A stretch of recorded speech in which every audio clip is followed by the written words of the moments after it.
This stream contains fast-flashing images that may affect viewers who are susceptible to photosensitive epilepsy or other photosensitivities. Viewer discretion is advised.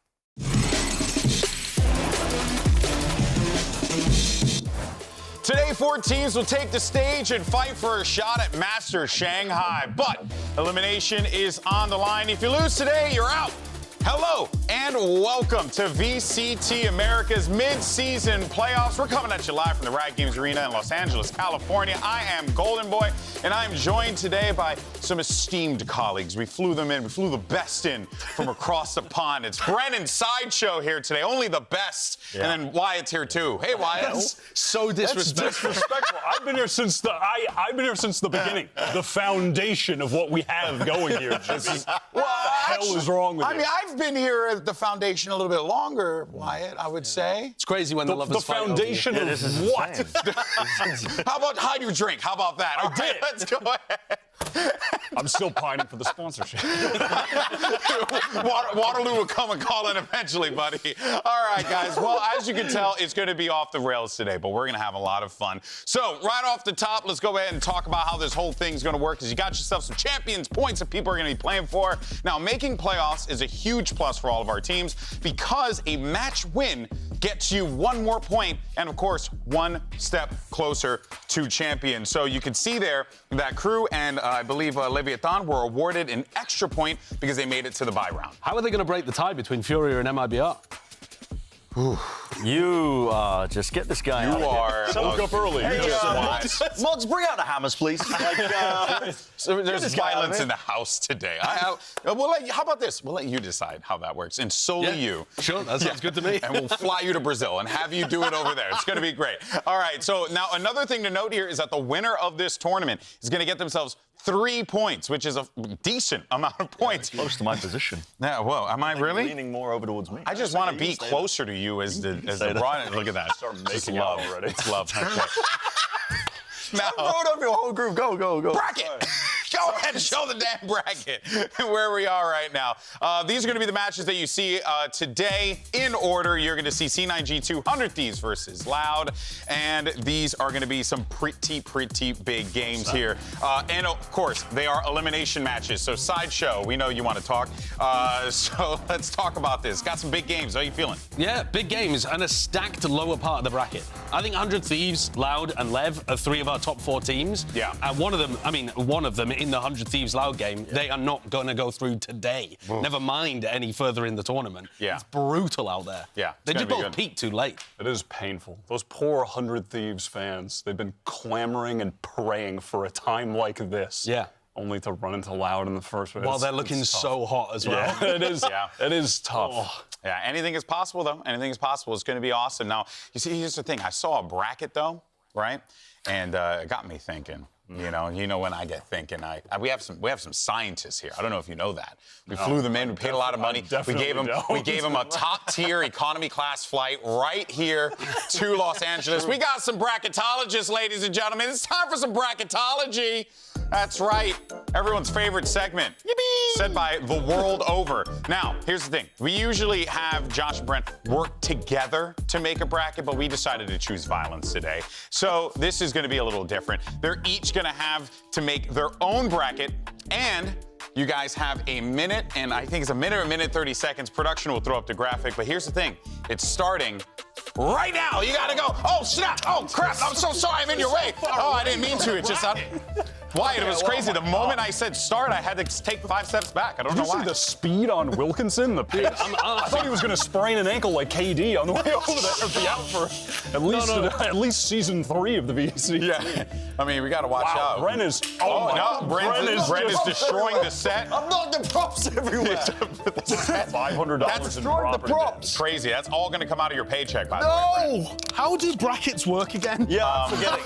I like keep what forgetting. Bren's got so far. A whole lot of Loud, and I can get down with that. They've been looking good. They have been looking They've good. been looking real good. It's not bad. Now, remember, for those of you guys watching at home, you can participate in this and vote for who you think is doing this better. Is it Brent or Sideshow? Spam chat right now. Go nuts. Have fun with it, and then keep spamming it the entire time. These guys hate America. They really That's do. what I'm seeing right One thing now. I've noticed... Where's the patriotism from the 2 British For as men long right as I've now? known Brent and Sideshow, they have hated apple pie. They've hated freedom. Our You don't get troops, to decide. honestly, just all of it. You know, it's terrible.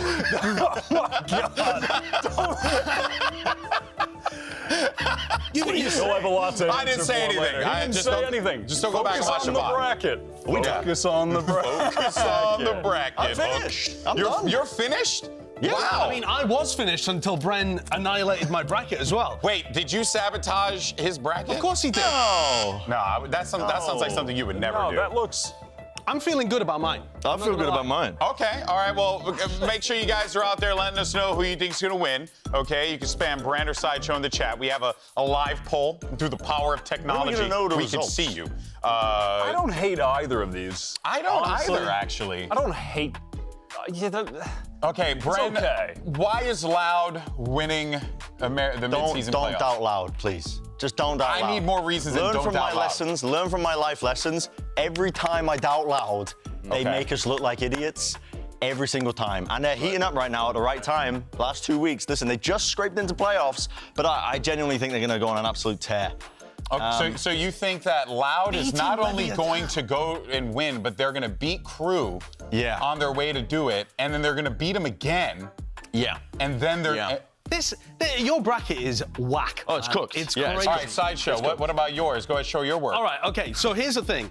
Whoever wins this game is doing the same thing, if it's 100 Thieves or Loud. So if you're a 100 Thieves fan, you want my bracket because they're making the same So run hold that on, but Loud you've were. gone loud. But I you know. got them But what losing at happened to you? Nah, because what I'm saying is this game is super close right now. But if 100 Thieves win it, they're doing the same run. They're beating G2. Can we they're hold beating on? Crew Look at in this the guy long trying run. to This poll curry favor with both fan on the bases. Brazilian broadcast, please, so that I can get some of these points, please, because there's a lot of bias going on here. There really is. And If also I the just had fact that 100 Thieves winning Yeah, it that's all, actually- 64% and 36% in favor of Sideshow. I have a feeling it's because he's kind of popular on the internet. But No. outside of that, It's because I'm giving the proper amount of respect to Leviathan. They are nuts right now. This guy's got him going in third. And actually, they're if you're still going to Shanghai. I don't care. That's disrespect. No. Now, with Lev, he's got NA fans voting in, LATAM fans voting in, Brazilian fans voting He's in. working the crowd. he's playing the numbers game. He's playing the Looking for crowd. those cheap hops. Where's the Sentinels one? Get the Sentinels one. where's Senna? Put them in everywhere.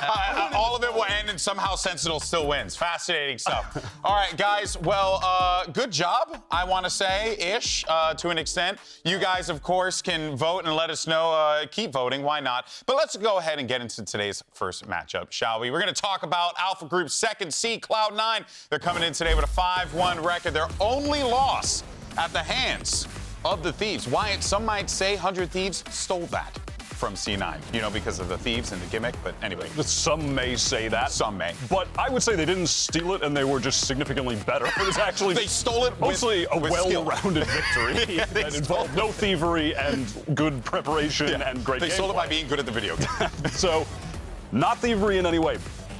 C9, though, some may argue a little bit of thievery for some of their wins. Perhaps the first one against Lev that were in the worst state that they'd been in. Yeah. And that being a reason why they're 5-1. Yeah. You could argue they were. I mean, it's not even an argument. They're in the group that didn't have two teams that went 0-6. So that helps to get a couple wins there. So I do think they have something to prove still. They've been good. Josh is grinning because he's ready to just dunk all over No, him. no, no. Him and his duck It's sweater. incredible. Full of hate. No, it's incredible this team is Duckling 5-1. sweater. After they made roster changes, that is amazing. But also, I just love the stat that every we team go. they played against was winless Here when we they go. played against them. Classic Will. This is just classic This is Josh. classic Wilkinson. It's impressive that they did this, given they're terrible. It's like the classic Josh compliment every time. I mean, he's spinning, though, Just no? say something nice. He's spinning, though, no? Oxy, Demon. The rest of the team, they are going to have to step up. I like you were fishing for a thought. You were thinking of a word to say there, and he couldn't find. Well, okay, so that is a fascinating thing. But I think also too, and I don't want to add to this, but I think it is worth talking about because there's another thing that was going on with C9, and it was the fact that they were struggling to be able to pick up those first map wins. Yeah. But they did so last week. The thing is, they did it against MIBR in a match where MIBR is not at their highest form, and C9 right now, I think, are hitting, a good stride. Is it fraudulent? Is this real? Where are we feeling right now? They did almost toss that map as well, by the way. That is true. I mean, they did almost toss that map. And I think this is my biggest issue with Cloud9 is it never feels consistent whenever they get a win. Or, where are the consistent factors where they're going to be grabbing a lot of these wins? And you can't just rely on Oxy getting a 4K on a thrifty round, like most of the time, which it feels like is the regular. So is the curse broken? Is it broken? I think this team has a lot to prove still. Curses, whatever, I don't know. I'm not into witchcraft like you. I don't know if Mercury's in retrograde or what. What makes you think I'm into witchcraft? Just because I look this way. I'm just... I'm bald. Go on. That's what it is. That's what it was. The bald people. Another bald person. Go, talk, please. Get me out of here. C9, one of the things that I'm worried about is that when they let things slip, I feel like they have the tendency to choke. I think we've seen that from the previous versions of C9. Yeah. We've seen it in some of their big games where they just kind of shut down, and they really heavily rely on Oxy for both the fragging and keeping them energized in the middle of games. That's too much to ask from a rookie player, in my opinion. Yeah, no, they Oxy's need other been people driving them. Oxy has been very impressive in that role. I mean, it is too much to ask, but he has done it successfully. So at this point, is it too much to ask? I mean, it's too much to ask for them to be consistently delivering wins, I think. They've done a great job so far, but I think to be able to win over and over again, as they need to in this bracket, that's going to be a lot, man. Yeah, and you were talking about Oxy before and kind of like the the vibes and whatnot that he brings to the table, and it's definitely evident, but it's also scary for their opponents because whenever he is feeling himself, whenever he's popping off, doing big moves, he's playing very well. Oh, we want a clutch! Yeah! Even he's excited they want a clutch. Look at that. the drama of it all. This kid's killing me. It's so good. Of it all. He's bringing the vibes to this team. I do love that. And Yeah. honestly, the most important fact, as much as me and Wilkinson have been the doomers of the table, talking about the consistency of Cloud9, and can you keep it up? Yeah, it's such a good conversation topic. G2, I don't know if they have that firepower because arguably they pick up Icy and they needed him to stand up to the challenge there, or maybe even someone like Leaf to try and put him down, like a player like Oxy. And do they have that firepower to be able to do it? That's the thing. Yeah. This is the reason that Cloud9 are able to get some of these wins is because of that factor. That's the first obstacle you got to clear. If you can't clear it, you're not going to get over that hurdle. Yeah. Yeah, in order for C9 to choke, you actually have to put the pressure on them. Yeah. And like C9 can just run away with games. We've seen them just smoke opponents. Yeah. This is a really good one to start. Do you think G2 have the capability to put that pressure on them? I think it's going to be tough for them. I think that's going to be tough. Of all the teams that we have in the playoff bracket, G2 are the team that I think the least equipped to put a huge amount of pressure on C9. And that's just the way that the bracket's played out, in my opinion. All right, well, let's go ahead and send it over to Elizabeth. Actually has Oxy standing by to get some thoughts on today. Let's take a look. Oxy, 2 seconds? Thank you so much. Hi, C9. Bye, C9. Thank you, miss. All right. So, we all know you're an absolute menace in the server. So, how many kills total do you think you're going to get today? I'm thinking about 5, but anything more than that might be a different game, but I don't know. What if I gave you a Red Bull if you gave me an actual answer? I'll think about it. Okay, I'll see you later. Okay. Is Elizabeth out there bribing the youths with caffeine? Bribing for answers. Also, there's free Red Bulls too. It's all over the offer a little It's all bit. over the studio, guys. I did do the math. They're everywhere. Yeah. I did do the math. I grabbed all of his numbers from across all the stage. 59. 59 kills is what Oxy has averaged this stage. What, in Like every series? In every series that he's done. That's ridiculous. That is wild. Yeah. played a lot of Now, it also could be perplexity.ai throwing me for a loop. Okay. But there is a possibility that the math checks out. It sounds real. It does sound real. It does sound real. I mean, pretty crazy actually for him at the very end of the season. As of the last game, he became the best statistical player in the league. Up until the last game, it was Ospas and Kesnet who were actually like far and away in the lead. And he took it over after the MIBR game. And actually for the regular season, because of that, he was the best statistical player of any league in the world, which is pretty bad. He's also the hardest carry player. So the stats that you're looking at right now are how much of the entire team's kills one player gets. And Oxy gets almost 30% of Cloud9's kills. Oh my Then God. if you look at his first bloods, he gets nearly 50% of his team's first bloods. And the next high is like, you know when we're all watching Kesnit run around, just owning people on the entries? Yeah. Yeah, he's still 7 points behind. Trash. See? Like I've never seen that before. That is just crazy. But that's partly because the rest of his team is not there at the same level. You know what I mean? I mean, some of these other guys, Kesnit's got heat Aspas up is in there. 6. Yeah, but I mean, Aspas has got like Tex taking a lot of first that's place what I and mean. Ping taking a lot Fourth of is pretty first place. interesting, actually. So do you think that they're leaning on him a little too much here? I think they're leaning on him way too much because also I don't think they use a huge amount of utility to set him up. I don't think they load tons of resources into him. They're just putting him out into good positions and relying on his freakishly good talents. But Oxy has done such a great job of stopping himself throwing away rounds. In Kickoff, we saw him throw, I don't know, maybe 30% of the rounds and dominating 70%. He's toned that down way so that he's And I think it comes with his tossing away a tiny experience, amount. you know, the players that he's surrounded by. I mean, it's very clear that, like, he has been growing as an individual in this team. I mean, it's only been getting better. Yeah, it has only been getting better. But there's a reason why we raise that as a bit of a red flag. I mean, if there's any way to take that as a negative, and it's just the consistent factor. Like, not even a team like VALORANT with Aspas dominating. We all think of that game where he got, that map where he got 47 kills. Yeah. But, Lev don't need him to be popping off to win maps still at this point. Like, they have other consistent factors at play that make them win maps. For Cloud9, it feels like it all leans on his shoulders for Oxy, and it's, And you would definitely say the same thing what you're saying about Lev for G2 as well. Yeah. I mean, they are not relying on Icy to be able to win out games and play close matches against high-quality teams like Lev.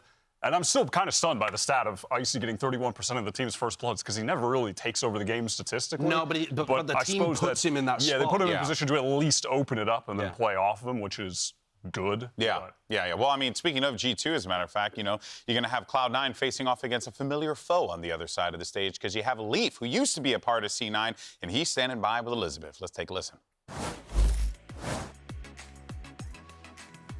Leaf, looking great in the sunglasses. Quick question. I'm sure you've been asked it a bunch, but we got to hear it here. You're about to face your former team, Cloud9, for the first time. What are your thoughts about that? I think it'll be fun, and I know these people very well, so I think it'll be a good game. But, no hard feelings, whichever way. All right, well, best of luck. Thank you. I didn't realize it was bring your sunglasses to work day. Should have known. I would have brought mine too. Now I just feel left out. Now I'm a douche. service just rolling deep down the corridor. Just rock your glasses indoors, kids. Nothing bad can happen. All right, guys. Well, let's go ahead and dive into this because G2, of course, they've had a little bit of an up and down stage. It hasn't been the best. It's been a win and then a loss and then a win and then a loss. Literally the definition of up and down. But I think that it's something meant to note here that G2 have this tendency where the teams that they're beating are teams that they should be beating. Yes. It just feels like at this point they're the gatekeepers of this league. I think they're trending to that direction. I think they've got a bit of a task ahead of them with this match here, I think, to prove that they're not just the gatekeeper team, because they beat the opponents, of course, that they're supposed to beat, that everybody else is beating, and then they struggle a little bit. They can bring it to close matches, but they never really get it over the hurdle where they're winning against opponents they might be on par with, where there's that parity, for example, with the other teams in the league. So this is going to be a big test for them, I think, this upcoming matchup against Cloud9, because I think they have chances to win for sure, but if they get over this, I think it is actually a bit of a turn of a new start for this team, almost, where they're finally getting their footing and finally integrating Icy in some way or form. They're actually getting consistent wins. Yeah, I think this is it's quite a smart team. I've got a lot of respect for Valin, and I think that the game plan coming into a game against C9 has got to be very heavily focused on either shutting down or running away from Oxy. Yeah. And so I think they'll be able to craft game plans that work around that. The question is just, can you actually stop him? Well, yeah, and then also, too, let's not forget about what happened last week or when we saw G2 take on Loud, and that was, look, they only needed a couple rounds to get in, and boy, oh boy, they squeaked by. Literally just one round is the reason why they find themselves here. But real talk, I mean, Wyatt, Loud gave him a shellacking, top to bottom. It was not pretty. On map 2, Icebox, yes. On the first map, Bind, which was G2's pick, it went down to the wire, and on the very last round, it was a 2v2 1v2 where the G2 players were in a Viper's pit and got randomly sprayed by a Vandal and headshotted. So that came down to the wire, and they definitely could have taken Bind, which also, from Sadhak's calling, was a goddamn masterclass for Loud. They were phenomenal on that map. And then on Icebox, that was the one where they just torched G2. They ran into the late season God mode Loud, which but I guess the question is, as well. Does that mean obviously it looks great for Loud, right? But was that a G2 that was caught off guard, or was that a Loud who were just leaps and bounds better than them? Like, that's the question. I think Loud are coming into really good form right now, and I think that's. I mean, you didn't pick them to win the whole thing. Yeah, exactly. I think they're coming into fantastic form, but it also brings up the exact same point that we were just making about G2 being that gatekeeper team. And again, you would think that Loud, maybe not a team that they could. I think that they could go toe-to-toe if they showed it in the first map. It was on a nice edge. Arguably, they should have got to OT. I mean, it was literally, like you said, a moment of RNG with just a spray down, taking out the 2 players in the pit. They've got a lot to prove here today, I think. I mean, without me just beating this horse to death by making the exact same point over and over again. I honestly, yes, they have something to prove, but and calling them a gatekeeper team, sure, but I feel like maybe they're in that category. To me, barely. They're so close to being over the finish line against the elite tier teams. Like, the Icebox game was bad, but the match they had against Lev, that was extremely even. Both teams were playing phenomenal Valorant.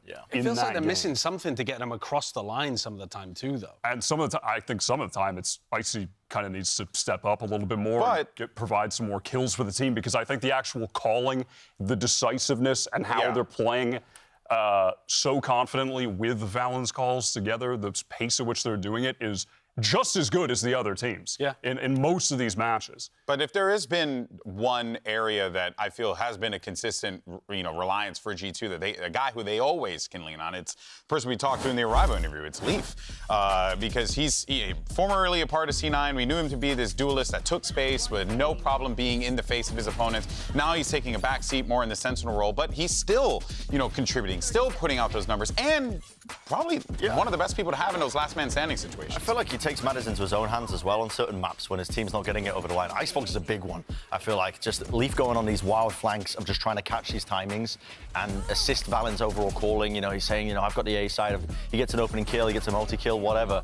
He's consistently salvaging them, I feel like, when he's playing on maps like Icebox. It's the one that really just, immediately comes to mind when I think of his Killjoy gameplay. And it's because of that. He's like almost required to do so on a role that is, I think traditionally just really locked down. You play your role, typically, when you're playing a Killjoy. You don't want to be going out of range of all your util away from the mid turret or whatever, but he's having to take those liberties on a pretty consistent basis, I find, for the team to be able to get their wins where they do. Yeah, G2 on Lotus and Icebox have been their best 2 maps, without a doubt, despite that loss to Loud. But at that point as well, Loud have been able to watch so much of their Icebox that is a factor too. But regardless of that, on those 2 maps where he's playing Killjoy, he's putting up the craziest numbers. I mean, he has almost, just shy of a 0.9 kills per round on KJ, which is wild. Which is nuts. And then he has played less maps of the other agents he's playing, Cypher and Viper, but on both of those, he's sitting at around 0.7 kills per round, so great. Which is good, but massive difference. I mean, that's 0.9 is, you're a top-tier duelist kind of kill per round number. That is insane. Yeah.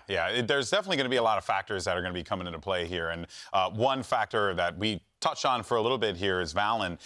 You had the opportunity to catch up with him right as he came in after that loss against Loud. And, I could definitely tell he was a bit like, whoa, that was an experience, But then Valen, though, still, despite that, still puts up great numbers, still calls, masterfully. But I think with C9 today, Brent, it's going to be a different kind of challenge, because you got this team that you don't really quite know what you're going to get going into the server. Yeah, I think as well, Cloud9's, I guess the thing. Are you calling more against them, or are you calling just what you could do? The thing is, their win cons, the way they play, I feel like it's not something that you can ante. You can't watch a VOD and ante necessarily. It's for Cloud9, their strengths come down to how well they play off each other in the retakes, or those individual moments, or setting up Oxy really for success. Valen, in this case, is a very smart IGL player, and I feel like he might matchup better in terms of his calling against a team that does the expected thing.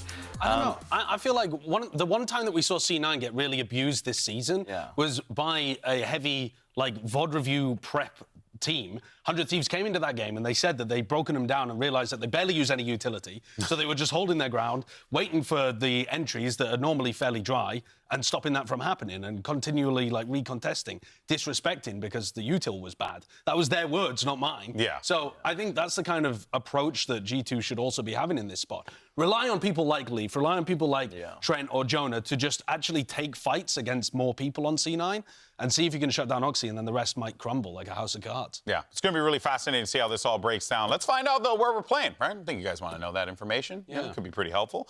So our coaches are ready to go for the map pick, so let's go ahead and see where we're headed.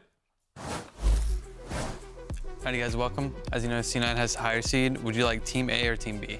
Team A. C9's going to get Team A. G2, you're going to get Team B. So C9, you're going to have first map ban. Ban Breeze. C9 ban Breeze. G2, what would you like to ban? We'll ban Sunset. G2 ban Sunset. And you have first map pick. Pick Lotus. C9 pick Lotus. And would you like attack or defense? Attack. G2 pick attack. And you have one map pick. We'll pick Ascent. G2 pick Ascent. And would you like attack or defense? Defense. C9 pick defense. And you have one map ban. Ban Split. C9 ban Split. And what would you like to ban? We'll ban Icebox. G2 ban Icebox. Default map is going to be bind. C9, you will have side select. Attack. C9 pick attack. All right, boys, best of luck today.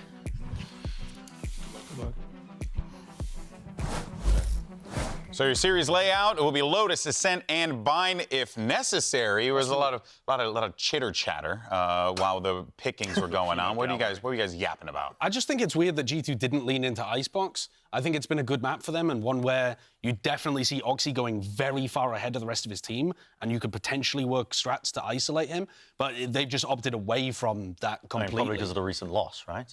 Yeah, potentially. Yeah, when he just got demolished. Yeah. I mean, Ascent makes some level of sense if you're going to counter-strat this team after Cloud9 got absolutely slapped around. C9's attack side looked awful, really poor. They could not do anything. Cryo's opping just had them ruined on their attack side when they played Ascent. But the other thing is map 1 Lotus. We were just talking about G2 having a pretty solid Lotus, so that's I think fascinating. their Lotus is phenomenal. They lost to Lev 13-9, I want to say.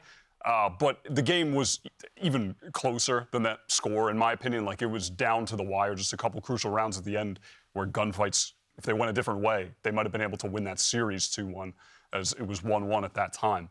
Their defensive calling was so good. Their reactions to what Lev were doing in the round were always perfect. And they were called so quickly by Valen, and the team's reaction as a whole to what he was calling, what Lev were doing, was just, everything was on point. All the timings were on point. They were so fast. It was really good. I was really blown away by their play on that map. I think G2 might have made out like bandits. Well, I was going to ask, like, what is the consensus here? I feel like G2 kind of is sitting pretty here. The thing is, though, C9, if they've got either different ideas or they just start out really well with like a pistol and then a bonus and they can, take away op money on Ascent or start to get Oxy really fired up and they don't get into the like low vibe potential choke, it's less about the maps when C9 play, I think. Yeah, I think they're such a momentum-based team. If they start off on the right foot, like you said, with a pistol round, get the money going, Oxy gets a 4K out of nowhere. Yeah. The whole team's riled up. They feel G2's empowered. pistols have been statistically really good, but it's not something I ever noticed watching them. That was just something I was looking at earlier today. It was like 65%. It's like, oh, hey, this number's good. We never talked about it. But the thing is, when stats match up with the eye test... 55. He started looking at pistol round stats. Like, oh my God. Well, he probably had to make a prediction because... Nerd! And spin up the predictions for the broadcast team because this is what all of us went and picked. I went with G2. You guys went G2? I remember filling this out. Great choices, my friend. Yeah, great choice. I never bet against my boy Valen. Great choice. I never bet against my... Hey, handshakes, good choice. Yeah. Good choice. Well done. It's only Bren on the desk, actually, that's gone with something different. But there's a huge smattering of different Preds from all over the place. I think these are really difficult matches to call because there's win cons for both teams, right? It's just about who actually is able to execute. Started. Yeah. Are we going to roll with this, like, the C9 bat on the first map thing? Are we going to keep rolling? I mean, it's up with to them. that? I think because if it's their choice. It is. I mean, and it is. And listen, if we're rolling with the narrative, which I don't even necessarily believe, and they're going on to Lotus, which is really good for G2, then they have to play a map they suck at, and then they have to play another really good G2 map. That's tough. They could be in trouble. They could be, if we believe in the narrative. Okay, well, it seems like we just have to believe in the narrative, guys. That's all we got to do. All right, folks. Well, now it's time to get day one underway of the mid-season playoffs. It's going to be a good one, folks. We got great matches across the board. C9 versus G2. 100 Thieves are going to be taking on Loud. You already know what I'm going to say. VCT Americas starts right now.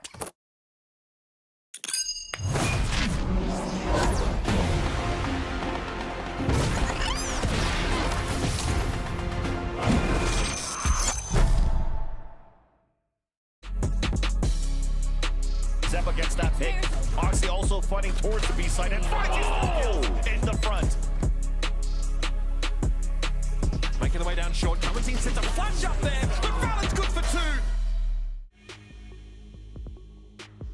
I think G2's a great team. I've been really close friends with most of those guys pretty much the entire time they've been in Valorant, like Valen, Trent. It'll be fun to play them. They're a great team, obviously, and they just added Icy, who I think is really good, but he's been underperforming so far, but I think he'll turn it around. 14 rounds. That's what they're looking for here. They'd love a dub, though, of course. It's Icy already in the showers, and the play off the flash is perfect. We're watching the games. We know how they're going to play. You know, Oxy's just going to run at us and stuff like that. And if we can't stop it, then we're going to get run over. But we have confidence in knowing what they're going to do.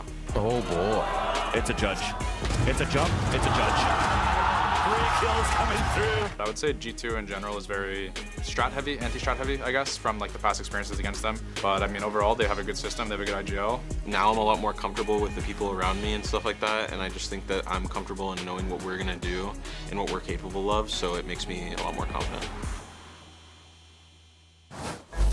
Riot Games Arena, it's time for playoffs! Make some noise for Cloud9! Back then they ain't noticed me, now they know it's me. I'm the chosen. It's my time, yeah, I put that on Bible. No excuses, gotta get to the final. Take all of my idols and turn them to rivals. It's all another man, the trophy is vital. Game time, bet I'm coming in clutch. No hang time, man, they can't keep up. The game's on the line, seconds on the time. Who can't fight? It's gotta be us. Under pressure, go ahead and let it fall on me. I'm destined for it all, you better call on me. They say what doesn't kill you make you stronger. All that pain, it done made me to a monster. They say what doesn't kill you make you stronger. And let's bring out their opponents for this do or die elimination match. Make some noise for G2!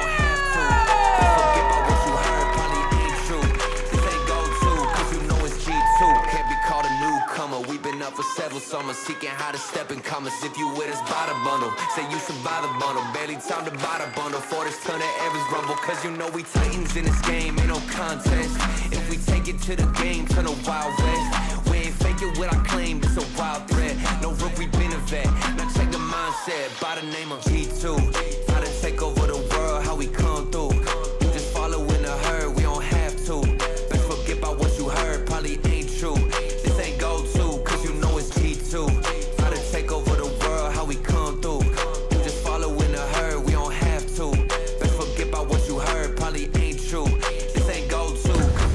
It's a do or die elimination matchup. Win, you move on to the competition. Lose, and your stage is done. I was going to say season for a minute, but we have way more to play.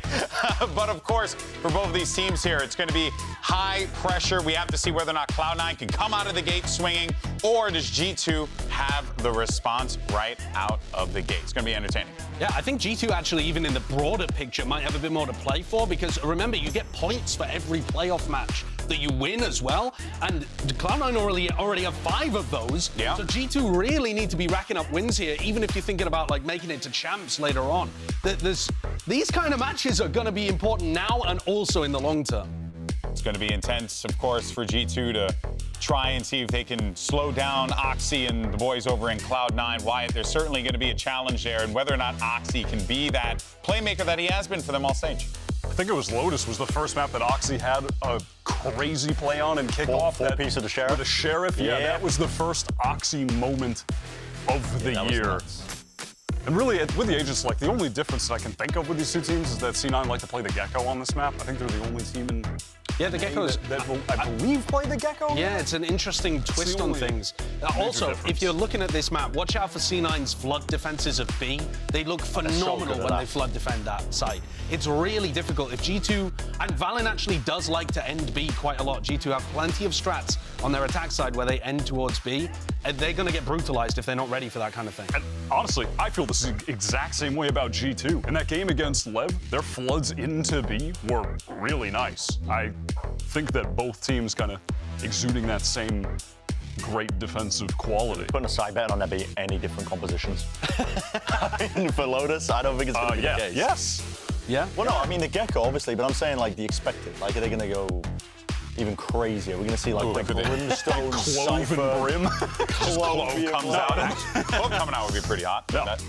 We're gonna see it's going to be pretty standard stuff, I think. And I think the beginning of this map is going to be defining quite a bit overall in the series. Because like you said, in theory, we've looked at the map pool. G2 should have that edge, I think, in terms of just having Lotus and a center play into.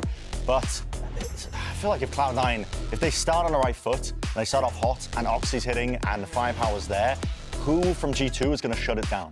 Yeah, and that's what Leaf was saying. You know, it's not just us that have identified this as being the dynamic in the game. Leaf, in that interview you just heard from him, was saying, we know Oxy's going to run at us, and if we can deal with it, we're going to win. Yeah. And if we can't, we're going to get run over, and this is going to be like 13-3, 13-3. So there is just massive variance in this match. Who's on the attack side? That's a massive factor. It's a phenomenal question to ask, which I absolutely should know. Yeah. No, well, I don't know it either. That's why I'm asking. You would think that we all would know it. And Josh are scrambling. Scramble. Pull up the stats. It is Cloud9. Cloud9, dude. I mean, I think that's a massive edge for Cloud9. I'm not gonna lie. The teams that start attack side, when you're up that many rounds, presumably if you're able to snowball the advantage. Listen, it all starts at the pistol round, but you could just keep that going all the way to a win. Could be wrong. No, it's possible. You could be wrong. I could be wrong. It might not be Cloud9. Well, you know what? Good news, guys. We're going to find out right now because it is time to get this first pistol underway for your mid-season playoffs. Let's go ahead and send it over to your casters, a couple drama lovers themselves. It's Vancilli and Riv. Thank you, GB. Looks like they're having a lot of fun at the desk today. And also, Liz was mentioned on the stage that this is a do-or-die match between C9 and G2. And I'm looking at some fun in this one as well, because I think we're going to come out with some strong firepower, and it's going to get explosive. I mean, you're already going to have fun watching Oxy try to do Oxy things. The desk mentioned it. Can Icy do Icy things, though, and bring up the other side of that duelist competition here? Because it's kind of what Cloud9 uses as their bread and butter right now, and they can fall back on a few other things if they don't have Oxy going off. We'll see as they come into this match. Already, Oxy did have the Boomba on him, but then he says, no. Probably said, I want a Sheriff this round, guys. Buys up the Sheriff. So, Ray's Sheriff there. Ghosts on the other side that we see coming through. There's some armor onto the Omen and the Killjoy as we see on this attack side for Leaf and Valen. So we'll see what they have in store for Cloud9.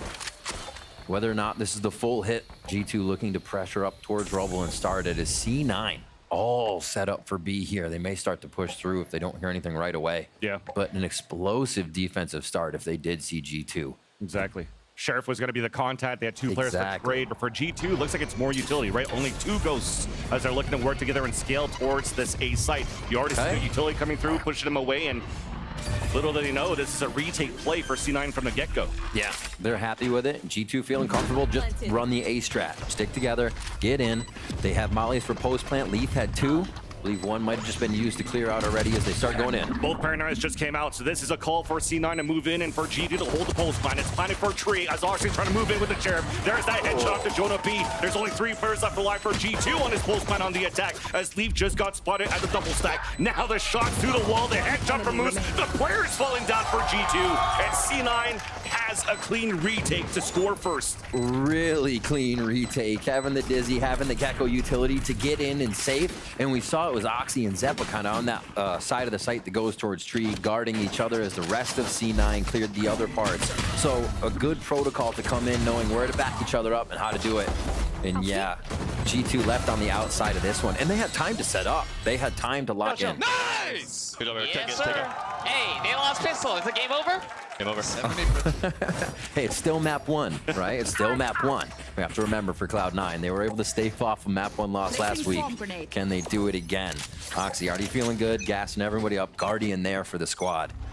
And it looks like they will play a 1-2-2, not looking to pressure any of this forward B this time, as that's where G2 is actually headed right away. Yeah, full classics towards the B side. If they waste or they meet the utility here on the B side, they could pull back and maybe open the door to fight towards C. But Vanity's already there, getting ready to throw the paranoia if needed B. But as you see that, it was a roadblock towards this B side. There's still that pivot towards the C side, but not through the door, so Vanity could get caught here. Throws a paranoia, looks to fall back, and manages to come back unscathed. Still under heavy pressure, and there's Moose finally on the rotate until Vanity decides to call to stay in put because he's not getting pressured anymore. They cut noise for G2. That was big info too. He had at least 2 or 3 footsteps, and then getting the confirmation that it is Leaf in the squad there. Pushing back as Zeppa so to not get taken out by Rubble, and they'll play more of a retake on this once again. G2 did a nice job finding the soft site, figuring out where they might get the less numbers of C9, and we're going to go through tree. Another plant here too. Yeah. Very clean no matter what here for G2. Making them think here that C9. Yeah.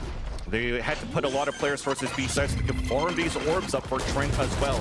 Past halfway mark on the Nightfall. And if they get a plant down, this is actually pretty good for them to continue on into the next round. But Guardian at the 9. All around here towards that site. C9's weapon's too strong, so Trent's gonna stay behind. Can't get that plant down. Picks up Guardian though, but he just got shots missing though from Vanity, but at least they have the information. There's 10 seconds left, and you'll still see C9 closing in and converting that pistol. C9 too, keep 3 alive as well. Getting a few of the priority weapons back up off the floor. See where they toss these around to as we rewatch this round here. Great activation, knowledge from Moose there to just get a few pre-fires in too. Both of them nailing Icy on the way in. Almost like that Ray's got 1-2 punch trying to get in there. One in the stomach, then the backflip. That's what you have to do to Icy right now, right? They said you have to shut down the other duelist. Icy's trying to be on the front line of this and get G2 into the site so everybody else can crash in. You take Icy out like that each time, and they're forced to just contact the round and, like we saw, get to A with not real any information on the map. All right, towards Rubble once again here now that we have a bonus round for C9. G2 is going to feel comfortable with these weapons. Good util already moving forward on the haunt. Do they insert somebody here? Because it's a repeat of the first round, right? Or do they back up and start messing with a bit of the util? Well, the util's there first, and then that's easy for Trent to pick up here this Nightfall. So that is going to be that winning condition for G2 to turn it around. As the Leaf is walking up towards the staircase, they don't even need that Nightfall to start. Only Zeppa stuck inside that A site. Vanity thinking that somebody's going to be pushing through, and he reads it correctly. Leaf gets picked off, and that's a weapon upgrade. Now it's a rotate coming in. They break up baby door, moving towards this B side, stopped by Oxy with the paint shells, and now G2's pinched, but they're moving towards where it's weak. There's that haunt to move. Oh, the double ding, but no kill coming through. At least Vanity and Oxy are there to trade it off, and it leaves it down to a 1 versus 1. Phantom upgrade. Trent on that plant. Boombot coming in to clear up towards the left side. Giving a chance here for Oxy to clear up the space and gain that space. And after that, Boombot connects. Knows that Trent's in the back sight. There's that C's that's going to catch him for a bit. Still not waiting for this tap. So for Trent, he's thinking that Oxy's flanking behind. But Oxy has a correct read. There's a side step by her. A backstab execution in the end, and Oxy wins that round. And a big one too. Everybody going down on that, so we already know it's going to be a tough buy coming in here for G2. C9 should feel pretty good on this. And to look at the way G2 is playing the game as we go back through the replay, you look at C9 and they don't have the fade. They don't have a sky. So G2 is doing a lot of these walk-up strategies. You're not going to catch a bird. Most you're going to catch is a dizzy, and you shoot the dizzy out. And that's actually a waste by the Gecko because you're going to need that maybe for retake. Nice. Come on, are you nervous? Let's go, babe. So yeah, I like the way G2's playing. It's the post plant that's really where they're suffering here. They don't have to do too much to take control of all this space. They're not having to avoid util, and C9's playing pretty far back. But it's about the post plant now for G2. Can they set up? Can they garrison themselves enough inside, or maybe start pushing forward a bit to throw C9 off? Because once C9 has this util to retake the site, it just becomes too much. And back towards A, the walk up, right? Recalling my Walk up that was spotted by Moose, though, right? The jump spot came through, and you're looking, and you're seeing these early rounds, though. Every time they open this door, that big piece of util to flash towards that side is already used by VALORANT inside tree. At least they take control of that. They satchel in for G2. They're just looking for this plant on this mixed bind that they have. So we're deciding to plant for tree as well. Too much hesitation going through there. That's 3 spot decided to try to get the right plant, and now it got caught off, and that spike is down. Icy's trying to answer back with whatever he can. Only a sheriff in his hands. Paranoid coming in from Vanity. The satchel towards the air. Shots are missing. Oxy is dancing. And there's only Trent left. And that should have been an easy plant to build that economy for that beginning of that round, but it got... There's like a big mistake that came through from G2.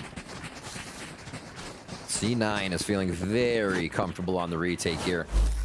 Not really feeling like any pressure that G2 is going to set up is working. G2 also, as you mentioned, being indecisive in whether they feel comfortable in the situation they've created. They get to site and they didn't even want to get the spike down because they feel like C9 is going to come in so quick with what they've been setting a precedent on before and how they've been retaking the site. So C9 just striking fear into G2 right now. Back to a gun round. Just need to take a breath, relax. I think we heard Josh RT say in a Pedro interview that the one time he did call a timeout, it was to slow the team down. He liked what they were saying. They just didn't like how fast they were playing and how quickly the game was getting out of control. So maybe slowing it down here a little bit is what they need. And Oxy, he's just going to start it off anyways on the first little jiggle peek. Yeah. When you slow it down there, you have to play the bodies to try to peek because you want to save the paranoia for the actual hit towards the site. You're using your bodies, you're jiggle peeking, but Oxy seems to be really quick on that trigger for today's game. And that forces now G2 to once again work towards this A site where that Killjoy utility is at, left behind by Moose. Prowler now coming in from the attack from G2, clearing the whole site. So finally they'll know it's a safe plant out for A main. Push towards that spawn. Moose was always ready for that. Yeah. Gives a chance now for all of Cloud9 to be all grouped up towards heaven. That's the second time Moose has started these retakes from that drop spot. So even knowing that he's there, still grabbing it, and here goes Oxy. Showstopper clears out the site, so they'll know the push is coming in towards the spawn once again at the staircase. Vanity slowly moving through as the rest of the attack on G2 are pushing down that staircase. There's that flank from behind as Trent and Jonah P still got 2 before they fell, leaving Icy alone. 1 versus 2. Nice one tap. Long range there. Comes in for the clutch, and that's a way to step up here in your important game, Icy. Incredibly important. Also get that momentum under the duelist to feel comfortable in these matches. And look at that. Not even getting overhyped on it. Icy knows there's more work to do in this match right now, in this series versus C9. And it starts here. A beautiful 3K to hit it. And A has worked. Where else have they gone? They have walked up to A. They've been figuring out the post plant to A. Now they lock one in.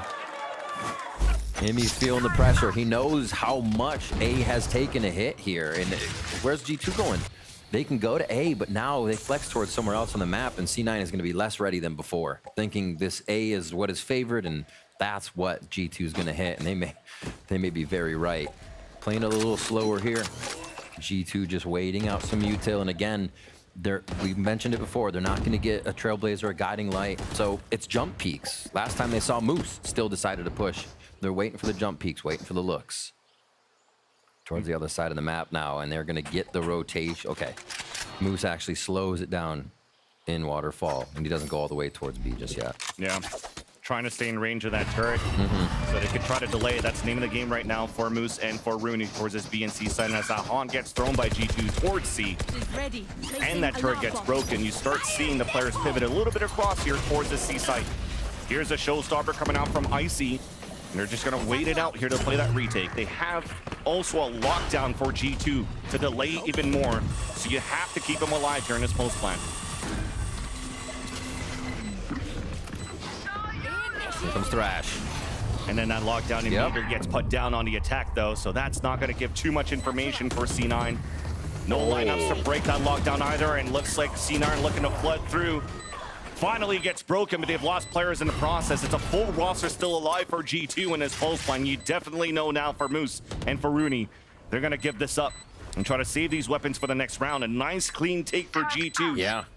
Using these ults to take that C site and to hold it in his post plan. Beautiful macro overall the last few rounds. Training C9 that A was the favorite. G2 get a free site on C, locking in the ults too.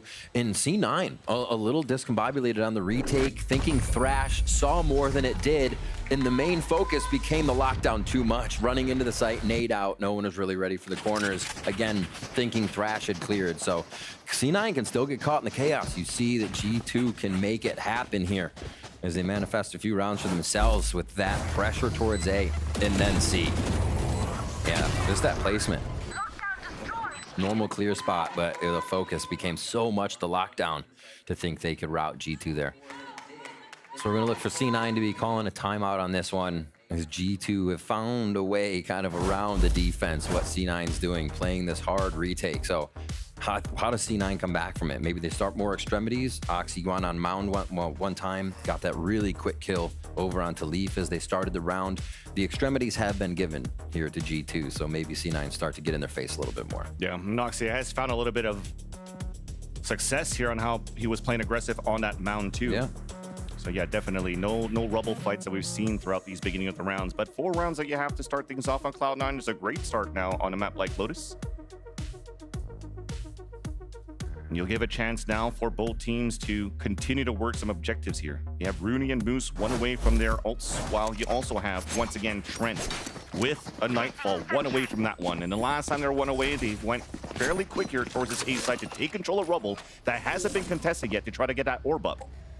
You see, there's a change of pace, though, for C9. There's 3 players out there, nobody on C. They actually think it's going towards A again. This is the KJ setup. You have the turret by door, so it could look left side. A few bits of utility in B, but this allows Killjoy to now rotate over towards the right side stairs a little bit more and keep that turret, that B focus, alive. So it's not an extremity play. It's just to lean towards the side of the map where they think G2 is going to go. And now G2 start to get a little leaf lurk on. And see if C9 will venture across the map. Valen's ult's ready. Trent's just on 1, so they could go for a Nightfall right into tree and through A here as they just pan this round down second by second. Waiting to get those movements out of C9. I think waiting the previous round before gives G2 a good idea that it will make C9 move. They will absolutely choose a site, and G2 is going to get that result again just by waiting the round out. What a great call there by Valen. Just cut noise for that whole minute mark. Pulling that wall up. This is going to be a free orb, but as they see nobody contesting him, this could just be a walk contact, but instead, there's that tap. Nightfall is up. With that orb being picked up, there's an audible call by Vanity that he hears something. He has to delay a little bit more so that his teammates can rotate back from the C side. So they gamble that it was a walk in towards C. And they read incorrectly, forced now to play the retake once again towards this A site. Spike planted.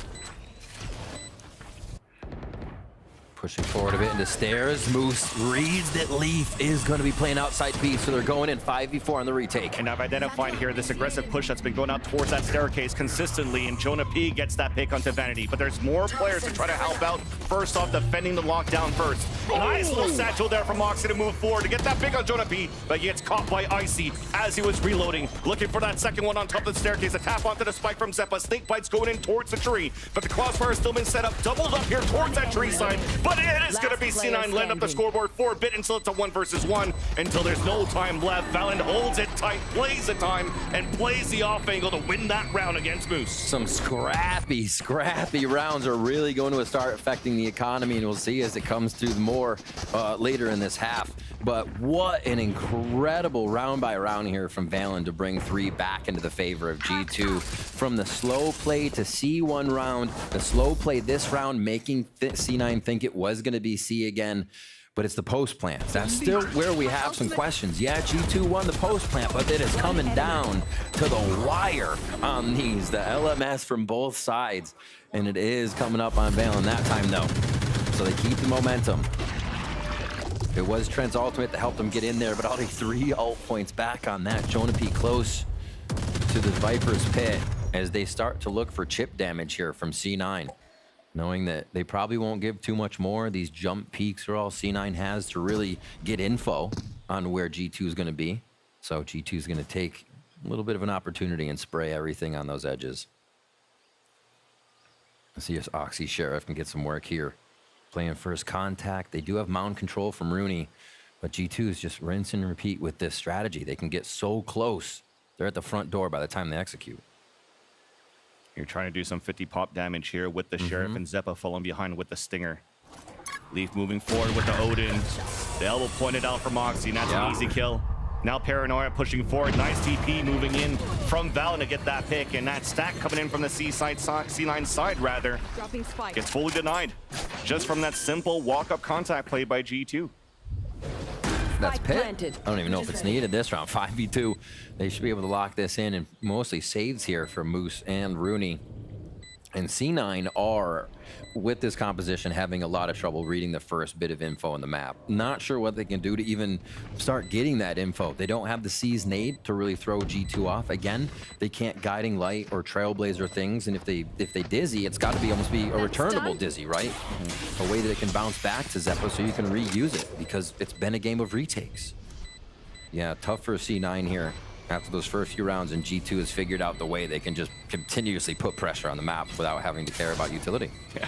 With G2 tying up the game, you definitely could see here that they're definitely not nervous. No. In this game head-to-head. Nice damage being done by Moose. Great damage there. Dying with the Guardian in hand. That's not 2-man 2. He could have a pretty okay buy in the next round. And yeah, just modeled here based on the distance from the edge. A quick kill by Leaf as they creep up. And this is going to be tough. G2 feels like they are in... By the way they're playing, it looks and feels like they're in full control of the map. It's hard to stop a team that does that, but maybe C9 switch it up. They're going to be at the A. Maybe it's a play. You're right, though, that they have full control of the map because C9's not really contesting it. Nope. Right, at this point, they're holding at the beginning with this type of utility towards Rubble, but what happens after when you don't or are not able to find information right after you're pulling back at the sites, not pushing towards the other extremity when you're not seeing that pressure? And now there's that first sign of contention towards the front C site, and that's Moose coming into contact, forced to fall back for a bit, but still has the alarm bot pretty much placed here that we know that Zelsis likes to put. Imagine to re-hit A. I wouldn't be surprised. Could it ever happen? Well, they actually have Vanity inserted this time. Not something we have actually seen C9 be able to do in any of these rounds since they've been playing a retake focus. And they have to get a few of these guns out of the G2 hands. The economy's building. Alt economy as well. And G2's map read here is just too good. You have a Prowler to work with, too, if they want to the look from Zeppa. Rubble, but Zeppa once again, sees. G2 once again is walking for the contact, and there you go. Zeppa's side, the Paranoia comes out, but no shots come through. No trigger discipline to come out. You're trying to play the hero play alone from Rubble after that flash. Because that Viper Wall comes up and you have no help at all. And that's a site that was open towards this B site now because G2 broke that door and pivoted over while C9 was rotating towards this A site. They managed to come back on time now for Cloud9. Nice pain shells at the feet of Valen. Plant coming down, but Oxy pushing forward. Another to falls, flicking over towards that left side, but gets denied here by Icy. Once again, Icy taking the upper hand fight against Oxy, and the pit comes down for G2 on the pulse plant. The 3v3. Bot coming back. The lineups too. You see it from their front B site, out from Leaf. Lands right onto that spike, and that's going to delay even further. Giving a chance here for Leaf to move with the rest of his teammates, even to go for the pinch in case his teammates fell down on that baby door. But everybody's being decayed so far inside that pit. Going to be very difficult to defuse. And G2, they take the lead now on the map of Lotus. In a streak? 1, 2, 3, 4, 5. Clearly having the answer to what they need to do and what C9's trying to put into action to defend G2 strategies. A little bit of a push up here. We see at round 9, the first round, G2 go B, and it's through Baby Door. Really didn't even have too much of the front lurk on that one that needed to be used in the strategy. And just being able to understand how C9's moving on the backside of the map, and Valen is reading it so well right now. So they go back for a bit of this A play, continue the same utility in the beginning to give C9 that same look. And now they do. Straight front B, but where's the Killjoy utility this time? Yeah. This is incredible. They're low on economy this time around too for C9, so you're going with a half buy and just trying to use your rifles here or the submachine guns that you bought, but Showstopper still gets invested. Lands onto Jonah P, but Icy once again is there. Counter Showstopper on the attack for G2 as he drops his spike for his teammates to plant, and he's clearing up the site here, clearing the space, gaining the space for G2 towards the top of that B. Looks like C9 wants to answer right back. Immediate flash coming out from Vanity to clear up the top of the B site. Smoke in the front, but everybody's moving in individually now. For C9. Nightfall invested for G2 on the pulse plan. It lands with 2, so they identified a third one being Moose outside on that A side. Breaking that door, taking him down, and now Rooney's left alive. With the Vandal that he has, might want to save it once again. But as you were mentioning it there, the first start from G2 when they conditioned so many times the takes towards that A side, used a bit of util, and because of that lower buy that C9 had and they pivoted towards that A side, once again, another great call by Valorant to instantly go back towards that B site where it was so weak. There was only one player left as everybody else rotated to help towards that A site. All right, where are we at? How are we doing? Icy, 10 and 6, Oxy 10 and 8, Moose above that 11 and 7, so they're still getting the shooters in there, but they've been quieted down over the past few rounds here by G2. As they start to step up again, we see Icy on the screen right now. He's still playing after the round, getting all the APM in. All right, back towards C with the util. Different setups on each one here, just trying to see what will work against G2 and what might catch them for a bit of an advantage. Mound is the play as C9 again go for rubble control. And this is one of the times they're going to have more info than most info rather, and more than they've had before. But can they play off it? It seems like it's already being read slightly here by Trent and the rest of the squad. They decide not to fight what could be a push, and they're going to go right towards Moose again. And that was the call for Mimi from that timeout, finding a window of opportunity finally to push out towards A main, and they do so, but they're still having to walk through because they anticipate Leaf still on that lurk. Lockdown now being used to delay even more coming out for Moose, and that's going to push everybody back here towards these players. Beautiful. Oxy getting ready. There's that first headshot there. The Odin is down from Leaf. Pain shells to push him back, and he makes some noise to fake that he's falling back while he has that support from Zeppa close range. No util to have out, so this allows Oxy to pop off, leaving out Zeppa on against Jonah P. But he's able to at least to save those trades. And now standing alone with 30 seconds left against 3 players, head-to-head, long range against Rooney. Shots are missing, forced to fall back towards C. But he's pinned with nowhere to go. Who else than to pull around after 6 straight rounds? You see a 4K from Oxy. The push up by C9 finally putting G2 into a little prison in their own spawn there for a moment. And they're gonna wait it out. Jonah to A. Great rotate from Rooney. 10 seconds Read that left. like a book. Here's the footsteps. Hello, goodbye. C9 with the round. Finally, after so many unanswered by G2. Last round in the half. And it took the move out. It took a play. They couldn't just play defense. Cloud9 had to go to play offense to get that round from the defensive side. They have been way too quiet here on this first half. And they wake up a bit there. Oh, all chat all-star, huh? Okay. All right, getting in there. Getting in there. With the smirk at the same time. I love it. All right, last round of the first half here. Let's see if C9 do the same amount of push and try to get themselves back in that advantage. Moose easily playing backside and keeping himself safe here. You can see lined up for G2 behind everybody is Leaf. Still holding it down, but he's got the operator. And when they realize here after the alarm bug gets broken up, back to Vandal buy. Leaf here look back towards that A side. Yeah. But yeah, there was definitely to look back towards the early peak on that C site. Now picks up the Vandals. They work together here for G2 as they had a lot of money to work with here in this last round. Yeah. And getting blocked and barricaded by that Viper's Pit on that C site. And have to rework now that map on Lotus where a couple of players are looking to once again walk contact for G2 towards that front of that B site. Oxy is there with help from Zeppa. And 1 kill will activate a showstopper from Zeppa as well. So they want to keep him up front. Misses to Haunt though, hit by the Paranoia. There's that Thrash that's going to save here Oxy for a bit. Yeah, good protection. That's going to reset G2. They head back to the right side. Familiar space for them in this first half so far, already towards tree. They don't sync it up too much, but they get themselves into position and easily into that space of A here. So we go back to the retake here for C9. Rudy can jump right in and throw the ult down if they want, but do they have the position? The boom bot missed, but Zeppa and Trent and also Jonah P are going back and forth inside that A side. 12 seconds left on the clock. Leaf on a late lurk. 10 seconds Plant left. will go down, as this might be the pivotal kill right here from Leaf's position at the revolving door. Haunt being thrown here towards that back. Door gets opened up, but the wall came down. Miscommunication coming through. Showstopper that we talked about is now at the ready for Oxy. Popped up and looking to clear towards that back of the site. Oh dear. Tap on that spike, a stick on that spike, and Trent's moving around the corner. Lands that shot. It's almost getting defused, and now you're forcing him off of it. Vanity gets that pick. It's down to a 1 versus 1. Classic left hand to Trent. Missed the first shot. It's at half. Trent gets the headshot too. It stays around for G2. What is up with classics today? Switching From sides. EMEA to here. Oh my gosh, what a round. Pulling out the classic there. I thought it was just dead to rights, but no. Plays the jiggle, gets the right click. Beautifully done.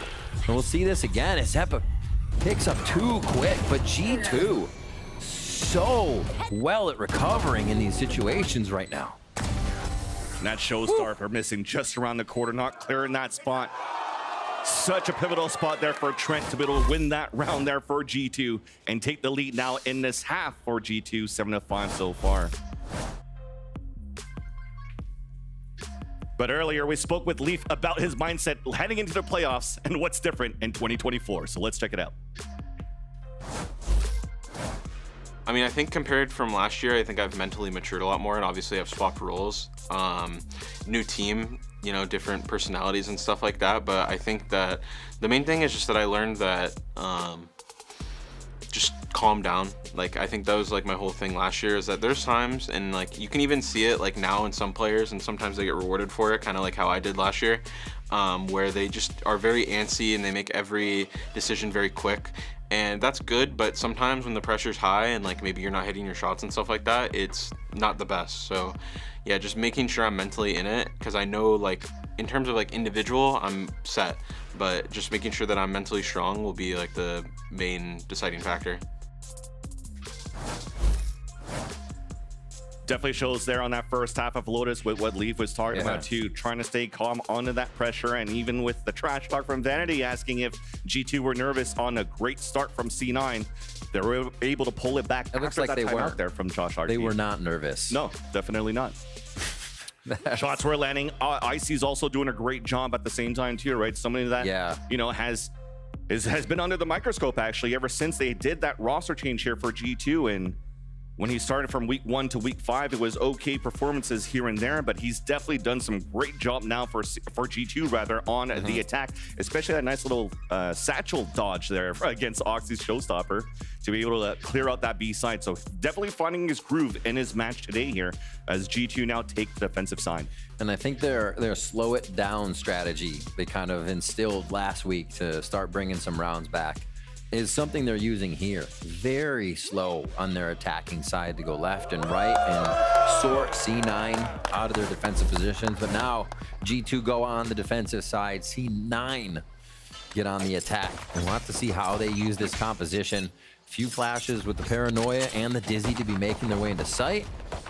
Pretty good attack side here. And they should have an easier time than they did trying to defend with G2 just walking up into their faces on that last half. So spikes grab. Pretty default setup here for C9 to figure out how G2 wants to play the whole role of the map. And it might be just this A hit to start us off. Good lurk though by Moose. And see if he can get some extra information. Very similar for C9 too. Only 2 ghosts wielded in this round with lots of util on their side to try to work the A side, but it's a walk contact instead. Can get the trades as Trent lights up 3 to start things off, and that's a spike as well. Bad spacing from C9 to try to go for that trade and cost them dearly. And that's Zeppa that's going to have to recuperate that spike and work alone here as Moose is trying to make a play, trying to cut the rotate, playing in front of that turret. Breaks it finally, but Leaf is looking to fight it. Here's a reload, goes for that swing. Oof. Now there's Trent trying to bait out the shots. He lands that one, but that's beautifully done so that Leaf could come out to put Zeppa as the last player standing Wingman at least to help out to get that spike down. And G2 are closing in. I didn't know if Moose was going to get more there using the G2 Classic. If he could, like, you know, get the kills onto G2. But it didn't work. It didn't. Only one. One in trade. But yeah, spike down. Zeppa here just trying to play the ghost from a high angle. And instantly found out Jonah just goes for defuse as they're going to toy with him now. Going to smoke on top of that. Nicely done here for G2, not to try to chase down that kill and just play the round and get the round into your favor. I like how they like, Jonah, one more alt orb, go for it. All right. Down. Pushing towards mid, or pushing towards A here. Trent with some ridiculous shots as C9. We're just trying to get the last bit of the swing, and it seems like they wanted to get that kill and leave one and go to the site, but nobody committed enough to the kill. Everybody was just trying to do it on a fadeaway step that got them back into the play. Well, the play was Trent, and he stopped it in its tracks. Outlaw coming out from Leaf here to play safe over towards that C spot. Oh, Oxy almost getting a Guardian buy up right here to find a kill, but it does not. So do they protect Oxy, or is he? I think he's in that solo mode right now, where they're C9's playing 4v5 at this point. And Oxy's going to be a Lone Ranger to get a kill, or at least the one that's going to open it up here. As two players are falling behind him, so that they can help out with util. Vanity has that paranoia to work with. You just heard that Dizzy being thrown. So they're able to scale up towards the C mount. There's that contact towards that front B side. Nicely done by Moose, though. Weakening down into line of defense for G2. Noxy trying to find that piece of util that was left behind, or at least placed down on G2 side on C, and they're losing control of both extremities as both Oxy and Rooney fall. Paranoia Dizzy. All right, gets info there onto Leaf. Trying to find that timing, knows that Leaf only has the Outlaw, but still manages to get one before he falls, and he's delayed enough for the rest here of C9 to move forward. And they push down and sweep at the last 2 kills.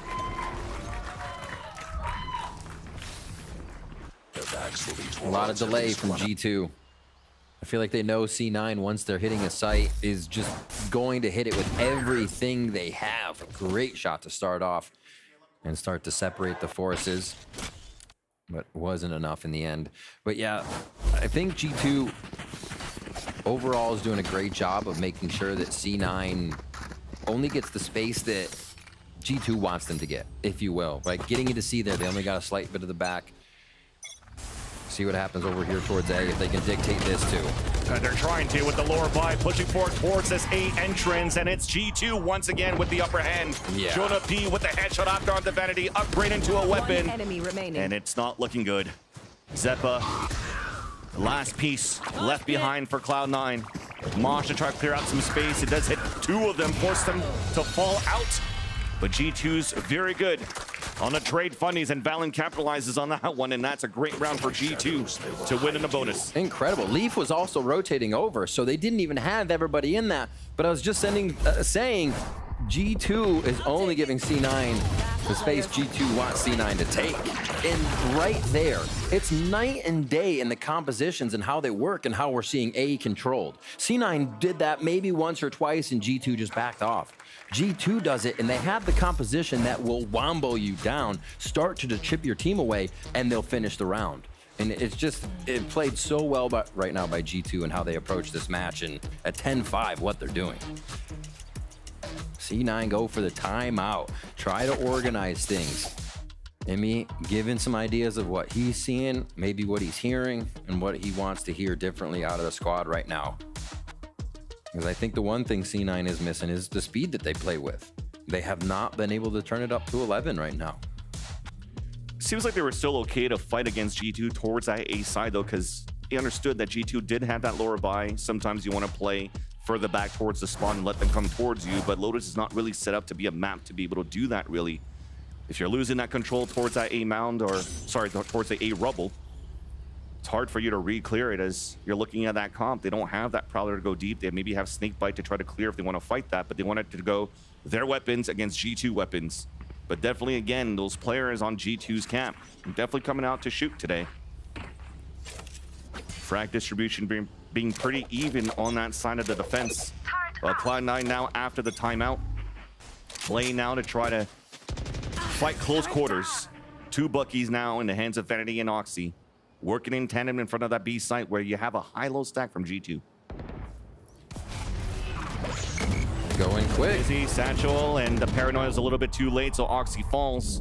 He's able to find that information for the team, and a counter paranoia will stop C9 once again in their tracks, not able to maximize the information that Oxy was able to gain with the Satchels and the sacrifice they hit it towards that B site. It's just everything. It seems like C9 is getting the exact opposite result G2 did. G2 chose B around, it was free. C9 chose B around, Oxy goes into the waiting arms of 3 members almost of G2. And now they have to rotate across and figure out what's the audible, what's the secondary here. This was kind of our timeout hit that we wanted to throw G2 off, hit the economy. You know, Spike goes down here, it's gonna be an amazing boon, but the lower buy makes it tough for C9, and now they're forced to do a little more with even less. Heading over towards A, this is going to be exactly where the graveyard of KJ utility is. That's the thing. They created space, wasting util on B, wasting util on C, but are walking into the full util of the A site left behind by Leaf. And he keeps now the A site and putting G2 at 11. Lockdown for Moose, Thrash for Zeppa, power plays available here for C9.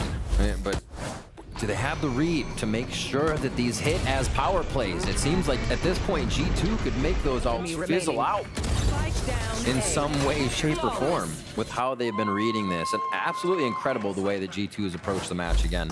I said it like 2 rounds ago, but it's just wild so far how strong they're coming in. And a lot of these guys, a new experience to this stage of playoffs, like this type on the VCT stage with this pressure. So really showing up for G2 here in map 1 of Lotus as they go for the 4-1 split across the map here on C9 side. Rooney's going to try and play a little cat and mouse with whoever he can find on A as they start grabbing up alt orbs and look to a way to win this round.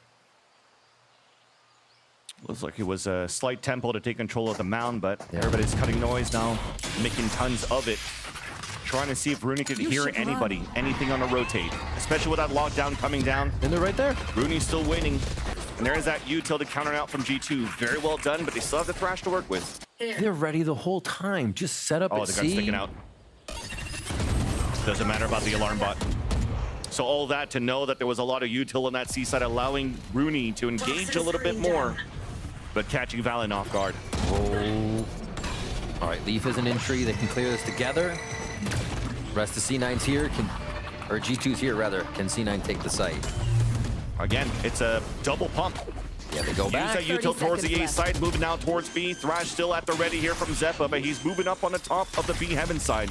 Nice snake bite to push Jonah P away, allowing here, cutting the noise, killing time for Moose to be able to fight behind whenever he can. Here's the reload, and Jonah P was ready for that. Turned around, but was still caught in a reload in the end. And that may be difficult now for G2 to retake this site. Icy has to focus now on 2 different angles as his teammates are falling down here towards B. Nice little pick by Trent towards that top, but it gets traded out now by Zeppa against Trent. There, finally, C9 working that map here on Lotus beautifully. We're on round 17, Vansili, and besides the first 3 retake rounds in the first half, I feel like this is the first one where we felt like C9 was being C9. They were going back and forth. They played a little distraction towards C to figure out what to get out of the lockdown, called a nice audible, and Rooney steps up to give him a good first kill here so they can start to work the map a little bit more. Very much more in control that time than being reactive. And exactly what C9 needs to start bringing these rounds back in their favor. So they go for a bit of the same strat. They like the way it played, slower on the round, and the info is what paid off. What can G2 respond with, though? They keep this utility over towards C. And Icy says goodbye, Moose, as that B-lurk comes through. As soon as that turret went down, they were ready for G2 to counter that right away. Running straight behind the Prowler and catching the lurk here from Moose off guard. And he was counting on his turret for him to do the same type of play. But he's playing against 2 players now. You're forcing lurks to come out from C9. That was a winning condition in a previous round from Rooney, and it gets picked right away. So this might now force C9 to move towards this C site where this KJ utility is. Nothing is looking good here for Cloud9. Leaf is there with the Odin as well, and Zeppa once again alone. And just had almost perfect placement on mollies, too. Yeah. With how they were cooking and who. And Zeppa's forced to run back. Yeah, G2's here for the hit as well. They're rotating so quick. It seems like the read on the map is just allowing them to follow C9 with a UAV wherever they're going at this point. 30 seconds on this. 3 ultimates here for G2 as well. If they do want to flex into a retake style play, thinking C9 might go crazy in these next few rounds. They have that option as they start to head back towards A. Zeppa has one chance here, a 1v1 against Trent to start things off, but too little too late. Window of opportunity is gone. All of G2 now grouped together in. Zeppa is going to have to come up huge. Spotted now by the Prowler. Here's the footsteps on the top of heaven. Paranoia dodges it. Haunt as well. Smoke covers his tracks, and you won't be able to do much there until he swings down in that first smoke, but all of G2 is already moving forward. Ooh, how's he live? Wait, he's dodging his How's shots. he live? Bullets left. How are you live? Fuse coming through finally there, and Lee gets the Odin spray. There was a chance at some point there after it was counting bullets, but it's counting bullets against an Odin in the end. And G2 gets map point. Paper mode and just sideways. Can't see me. So yeah, watch it, these mollies. Crazy. TP onto the molly, also the run-in. Oh. Bye-bye. It's the everything too. Yeah. You saw like an attempt of a push towards B main, shut down. Rooney with the lurk, shut down towards A. And if you're looking at where those X's were at that minimap, nobody will basically cross the line of scrimmage to try to enter the site there for C9. It's so good, and those mollies force the other people to fight up towards waterfall, so you're just forced to be in the firing range of anybody at a higher elevation than you. Good stuff there by G2's defense. C9 backs against the wall here on a final round for the first map that G2 have just had a handle on. 3 ults again for them to retake. Yeah. And they're even playing them pretty aggressive in some sites. The lockdown's the furthest back, but Baby Door holds Trent's ult. That's the hard part. Line, silver lining, or you're trying to get some hopes up here. It's for Zeppa to grab this orb and potentially a plan for a thrash, but G2 has weaponry, G2 has ult. C9 only has a stare, and nicely done. Looks like G2, they want to bring the fight now to Cloud9. Look at the bodies drop now for C9. Sidas Moose is trying to see the round for his team. 2 kills to his name, but Jonah B stops him there. And G2 gets the first match of this series of the stage 1 of playoffs. Oh my word, what a dominating first half. That was almost like a stop. They have families, like just pushing out, continuously going at that point. G2 were taking names, and they looked to be in so much control the whole time. They were no indecisiveness there after we saw the first few rounds where we called them out for being indecisive. Yeah. They weren't planning. They had the sight. The post plant was getting mixed up. And then somehow they call a timeout. Josh RT gets in their ears, and holy moly, they go night and day and just start winning round after we get out of the bonus. And a few, I think 6 or 7 in a row from that first half, and then they only allow C9, what, 1 or 2? Yeah. A second? 1? If anything, just a masterclass as well from G2 right after that here on the defensive side. So very well done at this point. Now defeating Lotus for Cloud9. That was their map pick. And now G2 has a chance to close it down in 2 after the break.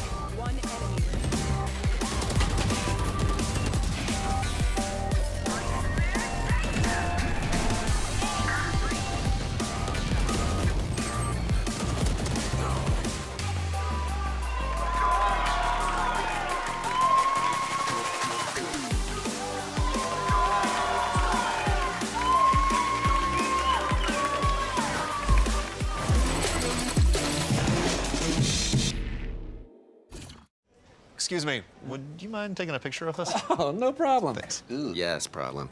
You need Verizon. Trade in that old thing and get a new iPhone 15 Pro with tons of storage, so you can take all the pics. So many selfies. A preposterous amount of panos! That means panoramic. And as many portraits of me as your heart desires. How about none? None, yeah, none feels right. Trade in any iPhone in any condition and get iPhone 15 Pro on us. Only on Verizon. Red Bull gives you wings.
Zeppa gets that pick. Oxy also fighting B-side and finds in the front. Making the way down short. Valentine sends a flash up there, but Valent's good for two. Here with the coach of G2, Josh RT, not only a stolen map pick, but a dominant stolen map pick. Last time we saw you guys, you were very much defeated pretty heavily on Icebox. But what was the prep like between now and here, where we see a completely different, reinvigorated G2? The prep was mostly about communication and like handling pressure.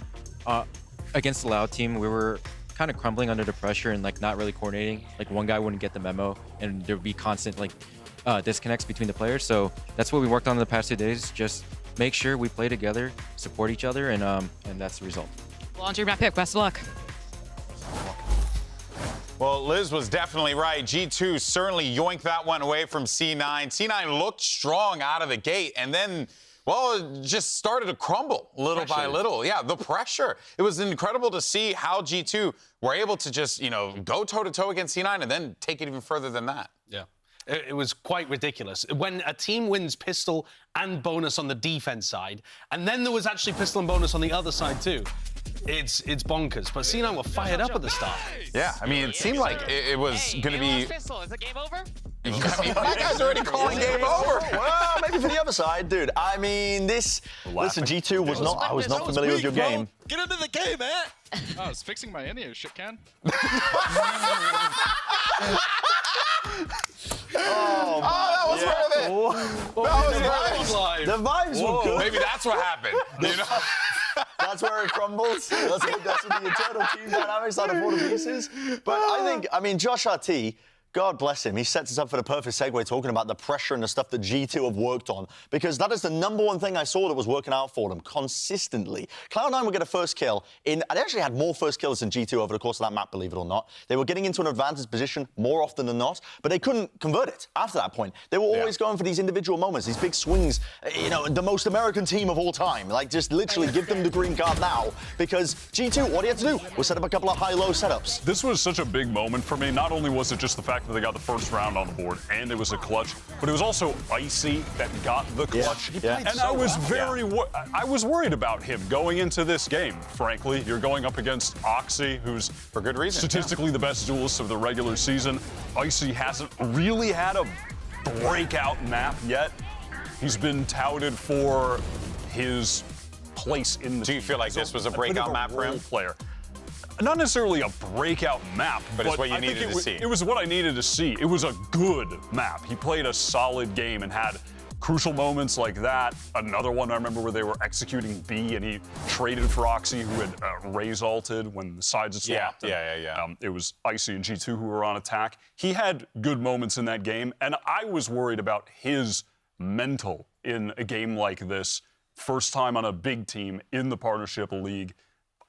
I think it's fair to have concerns about him not showing up, but he did. G2 also absolutely tactically outplayed Cloud9. I mean, they had defensive re-clears. They had really good ideas of how to stop the flood from happening. They looked like they had a fully fleshed out strat, whereas C9 were almost flying by the seat of their pants, as they tend to fairly often. And I think, it annoys me. Again, just to go back, the fact that Vanity shouts across the stage, "Are you nervous?" when they're up 4-0 and then proceeds to lose almost every round after that. You said it while we were watching. Actual psychoanalysis from Wilkinson. He's a genius. He's on his phone. Projection much? And then proceeds to lose multiple rounds in a row. Every round. Well, you know what? Let's actually go ahead and hear from C9, as a matter of fact, and what is going on as we get ready for map #2. Liz, what you got? Here with Emmy, the coach of Cloud9, a stolen map pick and a pretty resounding defeat towards you. I was listening and watching the game. It seemed like they were just very well anti-stratting you, but we were talking before, and you said that's not quite what happened. What you think happened? I mean, I guess it's kind of anti-strat. They're just terrified of Oxy, and they're terrified to take fights, so they're not giving us any fights. And then, so our normal game, what we should be doing is just, if they're going to give us space, you should just exec on them, and that's it. But we lost some key rounds in the first half as well. But we'll come back. We always lose first map, right? Tradition. There's one thing we know about VCTs. We love our tradition here. But yeah, I mean, interesting take there from Coach Emmy. I think he's very correct. It's not so much that they were running away from Oxy all the time, but in like crucial 1v1s, or not 1v1s, but like when there's a single player on Cloud9, they're always trying to double face. They're always, like jumping around corners so that you can't get free fights on them. They're not opting into the good, honest game of Valorant that Cloud9 want. Instead, they're relying on heinous things like teamwork. And discipline. Discipline. Oh, that dang discipline. I hate it. I tell you right now. We're Furia. Can they play instead? I've had enough of discipline. Mad credit for G2. Their game plan, of course, is going to work out in that fashion when and it did. I mean, I think, you know, Imi's holding out some hope as well that they can come back into things, but we're heading into a set. I will say this much, though. Hearing Coach Imi say that was really funny, because it's like the thing that you say when you're playing multiplayer games, like, I would have won if I would have just shot him. You know what I mean? It would have been, if they had just ran into Oxy, we would have won. But what he was also saying was, if they're gonna play like that, we have to take all the space they're giving us and then exec on them. Looking at this composition from C9, it's not an exec comp, it's a slowly take map control on your attack side. Yeah, I mean, the Sky lets you pop flash through your own smokes when you're running the double controller. Like, if you have your Viper walls and your own Omen smokes, you can use them liberally and just, you know, exec and push through, catch these weird timings, but actually, you don't have a lot. I quite like it for C9, because I don't think they're very good at coordinating big attack side util, so having more of, like, the smokes, set up Oxy to, like, slice up the map, take some fights, but they're starting on defense anyway, and that's where they got pummeled by Furia, so let's start, you know, first step first, win some defense rounds. All right, well, they're going to have to do exactly just that, or else this could be a quick day for C9. They're facing elimination. Let's see if they can bounce back, force to map 3, send it back over to Vansili and Rivington for the call. Thank you, GB. Now, yes, indeed, Map of Ascent is now on the cards, and looks like Cloud9 are bringing back a little bit of a flair from 2023 with the Sky and this Viper now into the comp. I mean, it's found a bit of success, but the single flash, I mean, Bren just talked about it. Let's see what they could do with this. I mean, Zeppa is a lover of the Sky. If there's a chance Zeppa can play Sky, we see this guy go back to Sky. It's such a comfort, and C9 loves to have it there so they can info the map, they can control things, they can trailblaze around back through, whatever they need. You know what Sky does, but we'll see what these teams do with the compositions as they come in. C9 is bringing out a little something different than they have previously, or as of recent, I should say. Yeah. And we'll see if they can use it to great effect, because they need to create the momentum. They need to be more proactive on this map, and they have to turn it up to 11. We saw the quiet C9 back on Lotus, back on their pick. Can they take Ascent away from G2, with it being G2's pick? Just sitting under the one way to start things off, and a very quick shift walk up mid here with these two lurkers trying to get into position with a Sheriff and a Ghost. That's a lot of firepower coming through. You'd see C9's buy as well. No alarm bots coming through, so you can invest double Nanostorm to try to delay on a split towards that B site and convert, or should I say, hold that squish from being tapped. And that's where G2's heading towards to. After initially defaulting around that map and inserting 2 players towards M1, the other players from G2 are moving in towards B main. And they're looking for that push. One smoke towards Cat right now. You can see Zeppa trying to look through. The other smoke is for Spawn, since Market's covered here by Leaf and Icy. Beautiful strat so far, but they've got to get C9 unrooted from sight. There you go. Nanostorm prevents that switch from being hit, allowing here Moose to delay as much as he can towards that back of the side, but there's that recon dart. The armor wasn't enough to take one down with him. Oxy once again investing into a Sheriff this pistol round. Dash activated. Everybody waiting behind now for G2. B main now smoked up. Leaf coming into contact also has a Sheriff, and he falls back within the site with his teammates as they have 4 players within B. Paranoid now to answer back here on the attack that blinds the whole group of Cloud9. Finally, we start tempoing inside that site, and there is that flank coming through, weighted by Zeppa, but his teammates in the front line were all stopped, and G2 get the pistol. We'll keep track of what Emmy said there, because how true is it that G2 gets to the sites, get where they want without getting these fights, by avoiding any of these early fights, and everything happens in the site? Can they get around Oxy? Can they get around everyone is the question. This time they did on a pistol. Again, routing the map, and then just having the Sheriff and Ghost combination mid. I mean, anybody peeks that anyways, and you're going down. So really well thought out. Ares comes out already for Trent here. They're going to start throwing out the darts immediately and adding even more pressure. 2 away, actually, for Trent on ult already. Flash recon, that pings so many players. That's going to get G2 ready. And that's Icy with 2 pigs with the Bulldog. 4 being picked up by Trent. This is, again, a continuation of that first map. Look at Trent. He's already 1 away from an ult, just like it was Lotus before. Just trying to farm him through, probably get the plant, and they'll have a Sova ult in the next round, in C9's gun round. Good lord. And you still have the lurk from Leaf. We saw this on previous rounds when they were taking the A main control. Leaf would be coming out of C Lotus defense. And they just need the 4 members to start and hit and be confident. It is the low buy from C9, but we're really trying to make note of the confidence G2's playing with right now. I think that would be with any guns, really. Okay. There's that G2 power again, right? Red Leaf like a book. Now falls back, and you know what it is. Oh! Throw away the G2 classic. Damn. Cold, man. Cold. And of course, moving back here towards the A site to do some econ damage or die to Spike. For him right now, it's okay for him to die to a player because the ult's already ready for Trent after that plant. So he's trying to scout for these kills, see if there's any exits on the pulse plan into main, but decides now finally to lose his weapon out towards the garden. So G2 will get 2 rounds at this point, but you bring up a great point, right? What Imi was talking about with Liz during that halftime interview, or between maps rather. He was talking about there wasn't really too much opportunities for Oxy to fight, but at the same time now it's a different map.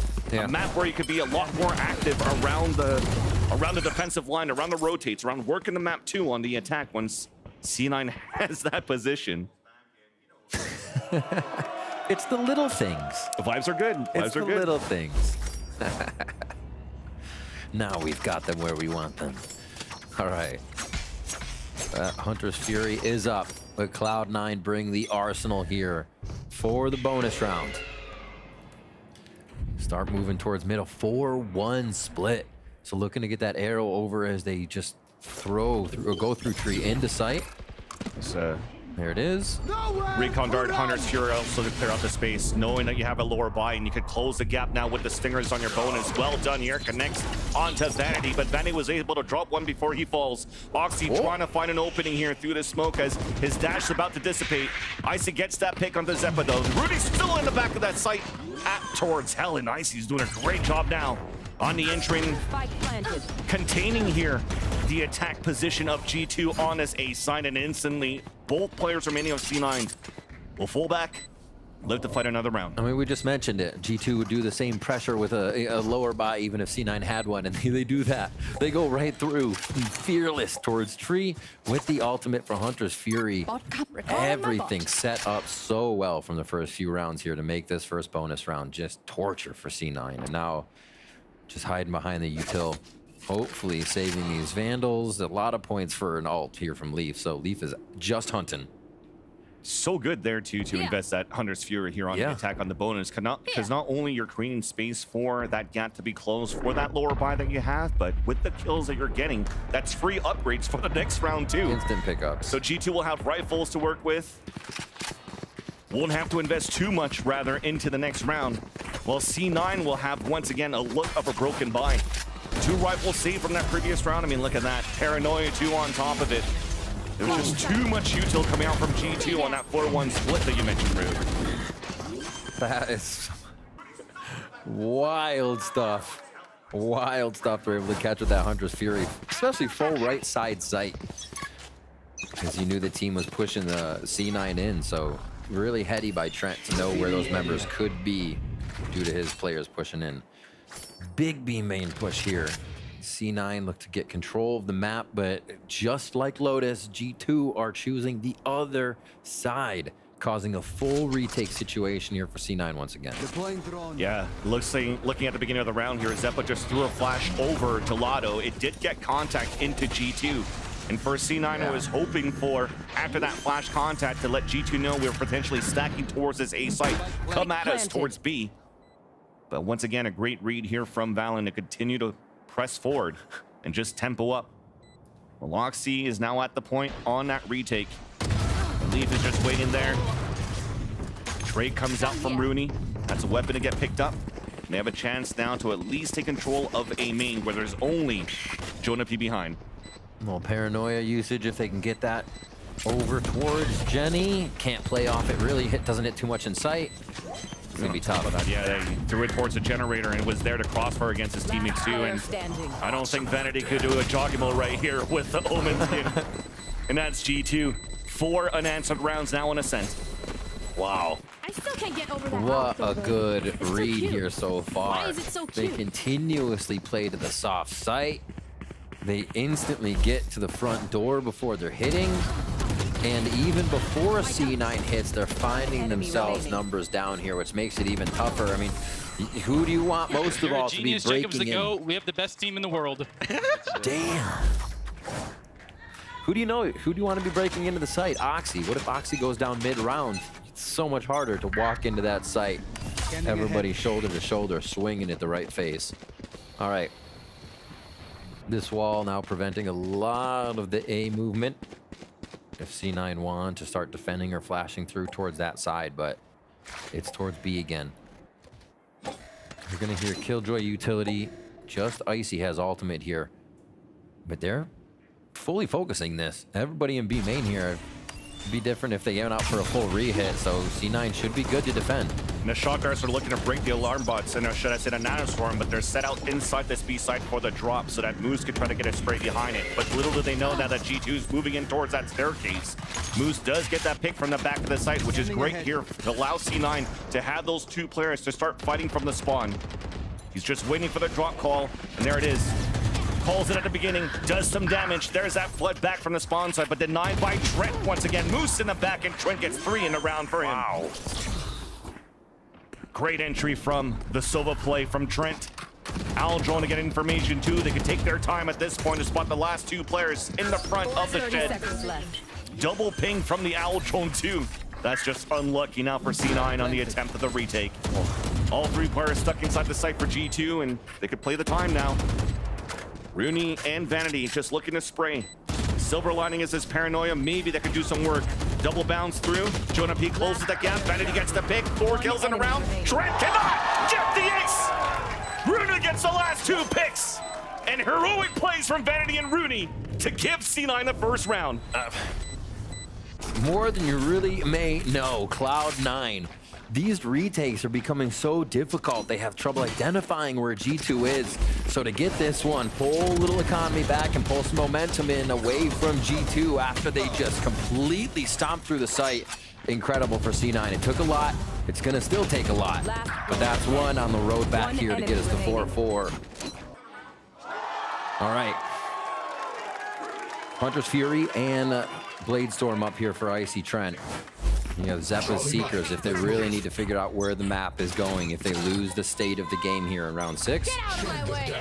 Still got a judge for Vanity. They're trying to low buy, but keep the buys going. Bulldog for Zeppa. And you have the full arsenal over for G2. See how much avoiding they can do now. With the combo you have now for C9, you have to be fairly active around the map, especially when these smokes are coming through. So it's not really on Sky and Flash to try to get info down towards middle, because that's just one of the default things you kind of do here for the attack side of this map of Ascent. So use the dog now to clear out. Smokes are being thrown, and then you see it rotate from Oxy, rather. That started at the beginning, at the back of the spawn, and he spotted one jumping off the fountain. Seekers out. Very early. Very early to see them now pivoting towards this A sign. Those 2 players that the Seeker spotted on the top of middle. Yet nobody's rotating out right now to help out Cloud9's line of defense towards this A site. Second flash now confirms it with 40 seconds left. The only thing they have left for Util for a retake now is a paranoia from Vanity. The site's already horizontally split, and they're in. Dash comes through. Second Fury. Seconds left. But no contact on that second Fury. Oxy gets that pick though onto Icy. Shock darts coming through from the top of the entrance of the A side. Updraft trying to stay alive, and he does. Valen dropped out to the spawn. Jonah P wins that fight against Vanity on the top of tree. The rest of C9 looking to fight back, but they don't have that paranoia to work with anymore. Oxy trying to lean out and comes head-to-head against Trent. Drops down towards that site to find information, and he will do. A crossfire setup from Jenny and from Hell, but the shots are coming in. The kills are coming in for E2 as they have a great round here on the post plant in round number 6 of Ascent. Pushing forward, creating pressure. I mean, we even see C9 getting out of a few of these situations, but almost never standing in the ground they want to be in. Then we get a little more freedom, get a little more time to set up a play, but no, G2 continues to pressure. They continue to throw Util in the face of C9, and we can see how fast C9 almost has to do these retakes. We just talked about it on B a second ago. With the composition C9 has, they don't have the benefit to throw a Sova dart into the site here. It's the Sky Dog, and then you have to swing off the Sky Dog to how many possible angles in sight? Jenny, Dice, still people under, 2 on A main either side, maybe switch if it's not cleared. So it's just C9 has so many things they have to overcome that G2 is throwing in their face. That knowledge of Sova, having the flashes from Jonah P wherever they want with the knowledge of the 0.2. Because G2 is getting all these reads, and that's why it's making it so easy to know where C9's coming from and how many. Almost at this point here to calm things down off the timeout from Mimi for Cloud9. Well, I think here you want to get an off as soon as possible for Cloud9 to shut one of those lines of the offensive that G2 could take, right? So you could delay a little bit more with the Viper that you come out with this composition for Cloud9 in this matchup. You could actually have more players stacked together to play for these trades, find those fights that they were looking for here from the first map. It'll start off with a Sheriff, a lower buy that you have for Cloud9. 2 Sheriffs in hand actually for Rooney and for Oxy, and they could do some damage with this. Both of them in the front of the B main, where G2 are looking to tempo up or maybe play the contact, just depending on recon dart potentially to come out first. And there's that front side. Now it's being activated. Shot missed, but does get information there for Oxy. There's an attacker lockdown being placed by G2. A knife towards the back of the site, knowing that nobody's going to be falling back into that location. Everybody's falling back towards the spawn. Yeah, Zeppa still gets a pick with the classic, though. That's a great start for C9 and the lower buy that they have. Planted easy. Now they have to have at least a few different hits. Vanity's going to TP the back of the site or somewhere to be tricky here. If they get some picks for sure. But at this point now, G2 is playing 4.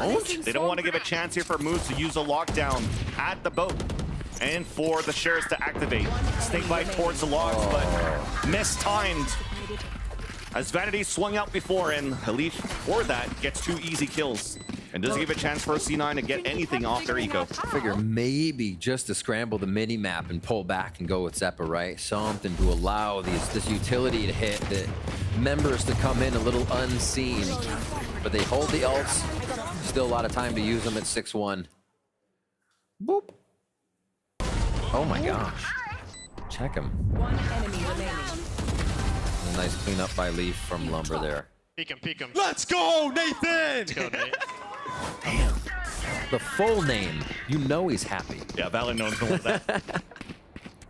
Or picked up here on the attack. KOL instantly invested by Jonah P. Who's swarming inside the site. Noxy. They wanted him to be able to fight. He tried to. Couldn't dash away down to now 9 HP. He's got to be calling for an overgrowth, right? Heal me, heal me. Can't right now because of the null command.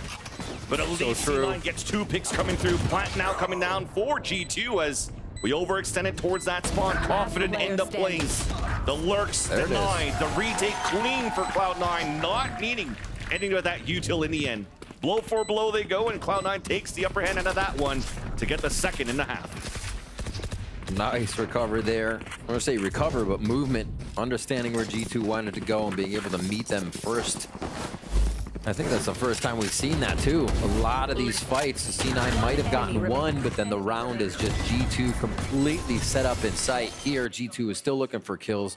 They got strung out a little bit, looking for those fights, and C9 hit their shots on a very hot G2 right now. That's going to be 2. We get now to round 9. That's 2 defuses the way that C9 have had to get these rounds, and they have been pretty tough, all things considered. The last one, the easier of the 2. So quick pickup. This util move back over towards A. Gonna be able to slightly hold it with Moose and Zeppa for now, and they focus again 3 towards B. Okay. That's the one you're like, why does he keep spamming? Why'd he stop? Great first kill. Great first kill, which also puts Oxy back in a rotating towards the spawn, so he can watch here towards Market. There's no Lombard there because C9 has the full setup here towards the A site. That's where G2's heading to start. Updraft dash forward from IC. Cloudburst on the ground, trying to clear out, find some space, breaks the turret. Instant lockdown being put down on the defense, so they don't want to use it for the retake. They want to delay as much as they can.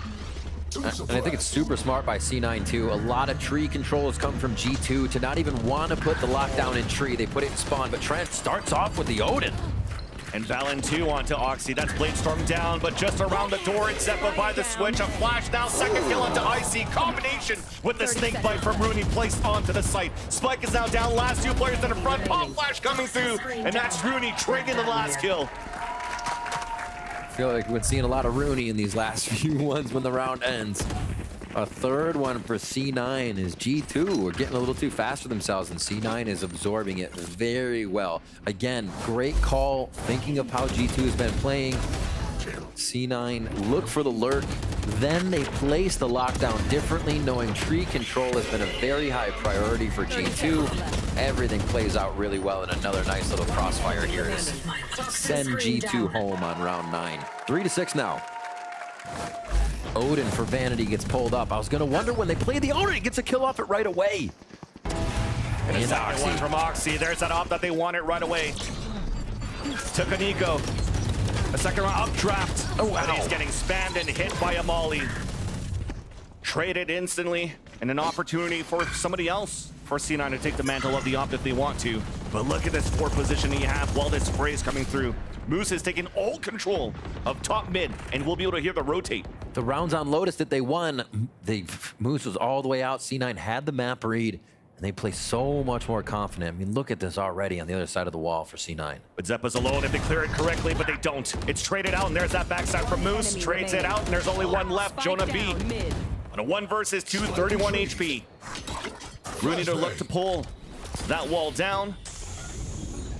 Jonah P couldn't spot him. Neither did Rooney. Plays the angle, and there's that gun sticking out. Vanity with the Odin kill in the first one and the last one. Finally closing the gap also of G2's lead. I like that they also throw the Odin in there. We spoke about C9 not having the Sova before, and it's almost like a bread and butter for teams here to at least have that spam, that knowledge of B main. So do you lose the spam altogether? No. Vandy still brings it back, knows the lineup, and it's chip damage you should have if you're gonna have the money to put an Odin in. Spam B main pays off big time here. Nice job by C9 to pull another round in their favor. They're getting off the post plants. They're getting into map control. We're seeing the map now be won by C9 before G2 gets to the site. So definite improvement. And you called for it, Vans. They finally got the investment in there. It's the operator for Oxy. And realizing it right away here for G2, they call the instant timeout as well after losing that round. And despite having a lot of economy to work with, still have a healthy buy coming onto their end. But this is what, the third Hunter's Fury that Trent has for the half. And maybe they want to utilize that into creating that space once again. Or maybe trying to find that double initiative to play to figure out where Oxy could be playing and do the same storyline as Lotus. Try to avoid it and work somewhere else around the map. All right. Trent on a low buy for this one with the Hunter's Fury. And it looks like they might do a bit of the same strat. You see Trent setting up for that up the gut already for Tree. Just a little hold here to start off with Icy. Icy gets Blade Storm on one orb if they move up. Valen's close. Nobody really on deck here for the side of Cloud9 for ultimates. But they've been enjoying this kind of 3-2 split. Keeping Oxy over to B to start and then rotate off if they don't get an initial hit, which is instantly what they're doing heavily towards A now. Oh my word. They're almost considering if it's too fast, but they stayed decisive on this one. They're going to let Vanity be able to TP over if they need him. Oh, gets caught here while he drops off the box. That's a 1-for-1. There's that Hunter's Fury. A little bit too late, though. That allows here Oxy to get that pick into main. A ping onto 2. With the third beam of that Hunter's Fury, Trent only has a Sheriff. Let's move in somehow and then find a weapon. He's towards Hell. Covering it first. There's that plant, which means that both G2 players might have to play within the site towards Hell. Counter paranoia out from Valen, and the not given a chance to set up. And off the timeout, not finding any success either for G2 as Cloud9 now scores the 5th. It does seem like one of the C9's map 1 down day, and now they're waking up. Just an absolute change in play from them. They're behind each other on these swings. They're more confident in the position and the util use they're asking and supporting each other with. And yeah, see the retake just swinging through, knowing they have people coming from the top side and the bottom. And C9 are starting to get a little bit of that map read, and again, it helps with the operator. Knowing once that Oxy's off a line and it's clear, put him on the next line. If that's clear, you pretty much know where they're going. See again. Smoke top mid trying to delay G2 into this pressure. And they'll get alerted very early. Cloud9 want more info if they go for this tree position again. And it's Moose alone. Now also in a position where he can't really escape, so he's gonna have to anchor it up. But it looks like G2 wants to pass out here towards the garden. There's that flash towards Heaven. It actually blinds Icy, forced the fall back. Backstab though onto Moose. Never caught him. Nice second one there onto Rooney and avoids the dog. What? Jumping up towards the air, dashing away. Door looking to get broken, but a big advantage for G2 now. Has a lockdown as well for the pulse plan is G2. As Leaf is holding towards the A main, instantly pops it right after as the plant comes down. Turret now being broken, contact in the front, contact also towards Generator, but it's G2 still holding their grounds in the pulse plan, leaving Oxy and Zeppa. The last 2 players now for Cloud9 on the top of Heaven, waiting for that lockdown to dissipate, and finally it does. But there's just too much spray to happen. Finally Zeppa tries to make a play, but that's the only play he's gonna be able to make. Again, a 7-5 scoreline here on the second map this time on Vicent. The one member of G2 down that round, Icy, praise for him that round. What a nice round.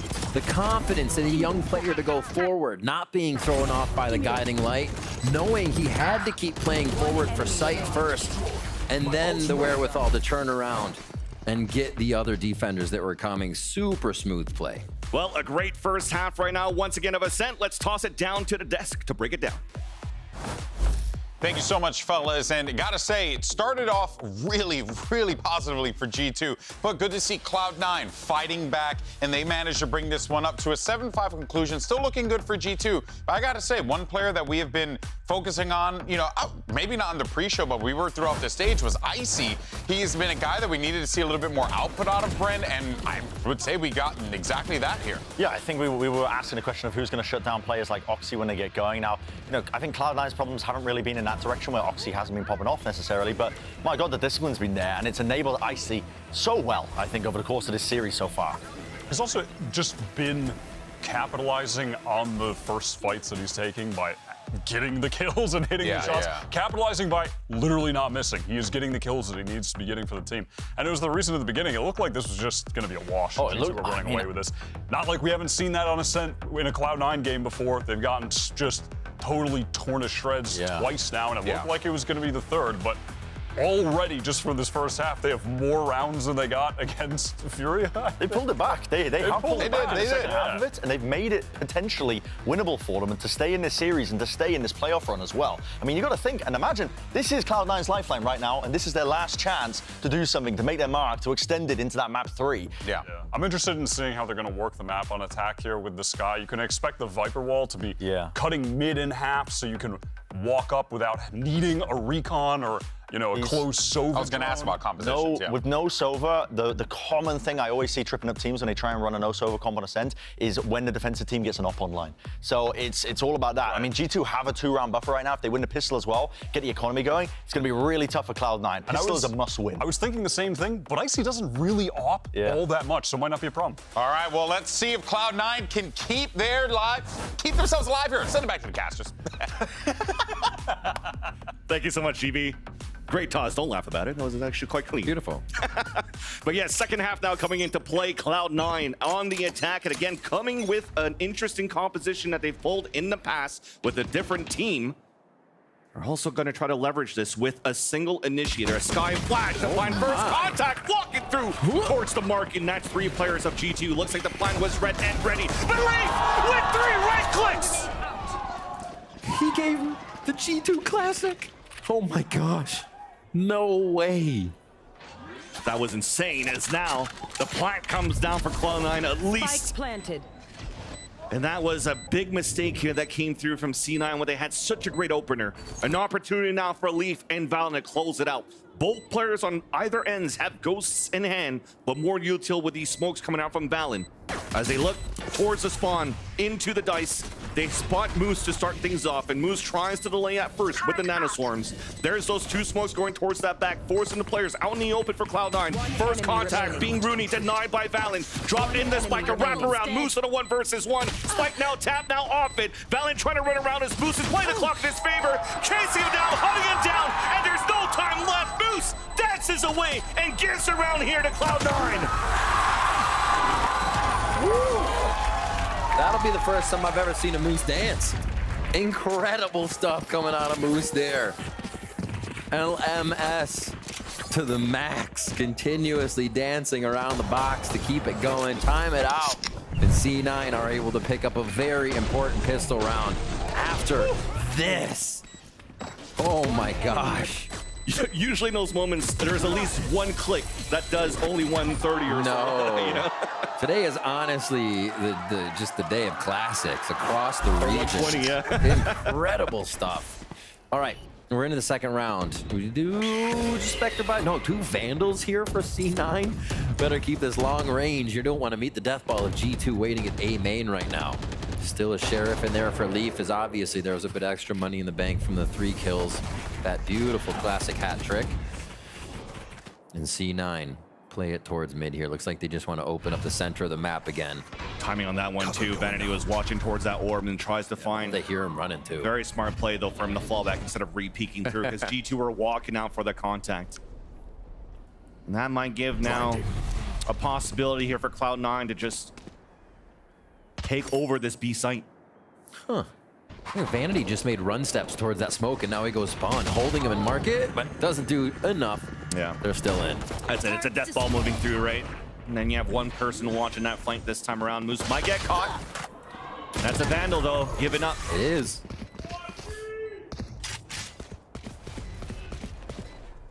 And look at it. You already have Oxy going back towards that A site at the beginning. He was thinking that potentially one of those players would save that rifle into the next round. And then as they finally notice here that the action stayed very calm towards B main with no contention, Oxy's going to go on that hunt here to take that weapon away, or try to take that weapon away from Jonah P. Slowly going. I like that they divvied this up.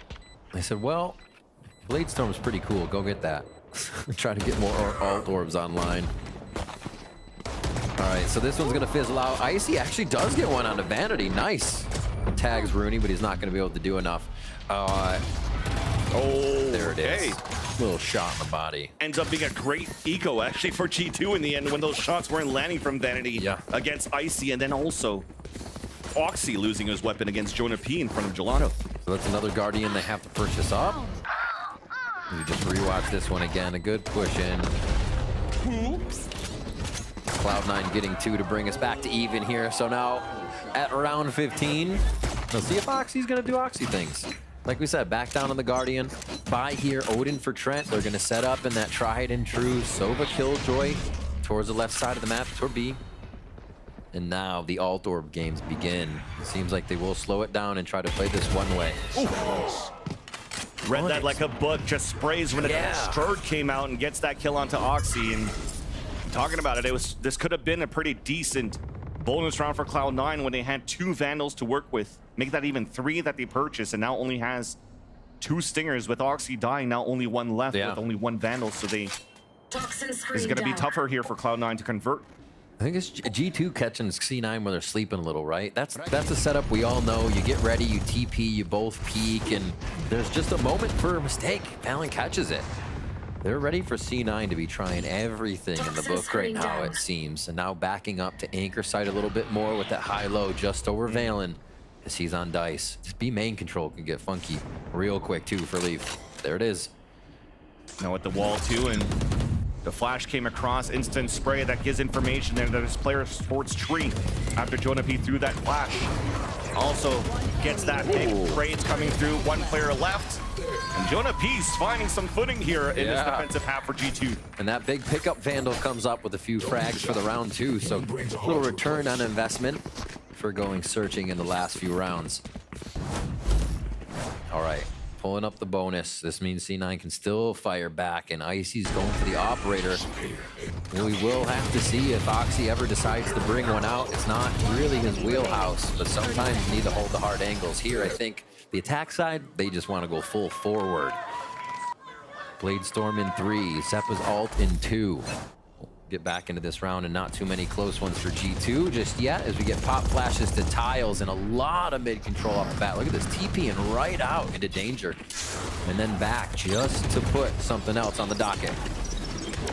And a Tempos Cloud9. Oh my move God. out here towards this B side. Paranoid towards the market. Oxy trying to get an opener. Double flash coming through. Snake by now keeps the players of G2 at bay. Okay. Inside the market, giving a chance now for them to move inside B.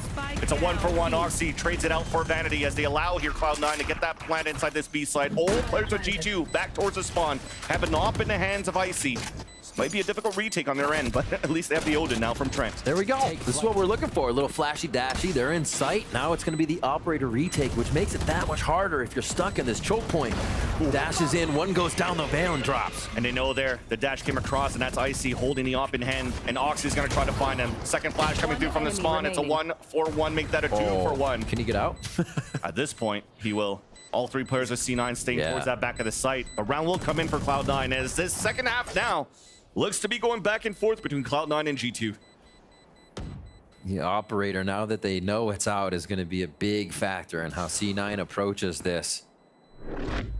They've really been going towards mid, controlling, I think, without a lot of smokes, too. In those early rounds, they were deathballing. We'll see if that changes at all. Great push up and pressure here, knowing they could try and get a few off of G2 as they entered the site and not allow G2 this really strong retake and freedom at that top spot of site. All right, 3-2 split on the defensive side for G2. They don't change too much, but they do put Jonah P over towards the left side as C9 are ready to focus A here. Seekers, Bladestorm, could be another fast hit.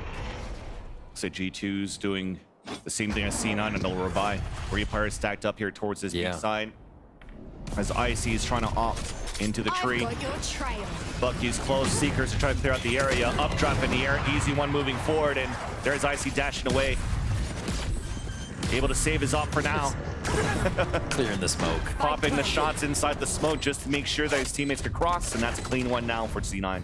Literal cover fire right now as C9 go in. They're hitting so fast. A little shock and awe in those. You cannot stop too much, especially with Oxy starting it in a shotgun war that's turned into knives. Wine covered by Moose. G2 looking to move in here. And his operator probably going to get saved again. Odin now up for grabs. Oxy's close. Blade in the chest. The second one to Jonah P to drop him. Close range against Leaf. The dashboard. Oh. He doesn't want to play the games with Leaf. Aggressive, moving in.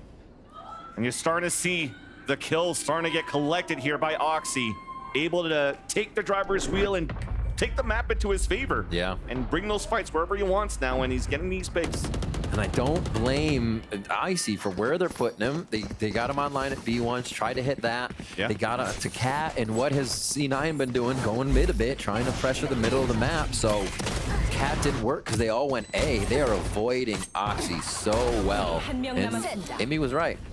They can't stop what's coming, bro. They can't stop what's coming. They're avoiding Icy at this point, I should say, not Oxy. Oxy's getting all his kills. You're right, it is. Oxy, Icy, it's an easy one to mess up. Jeez. Okay. Odins are still there. The operator back of A now, as it looks A main, so it's third spot, and it is still going to be choosing the wrong angle for now. Spamming coming through, just a bit of chip damage. Jonah takes some as well to the backside, but they're going to be all right for the fight to come here. Still very split across the map. So they're going to go, I think, for a fake commitment here off the lockdown. This has already been read pretty much, right? You saw the knife at the beginning being thrown out and actually hit 3 players.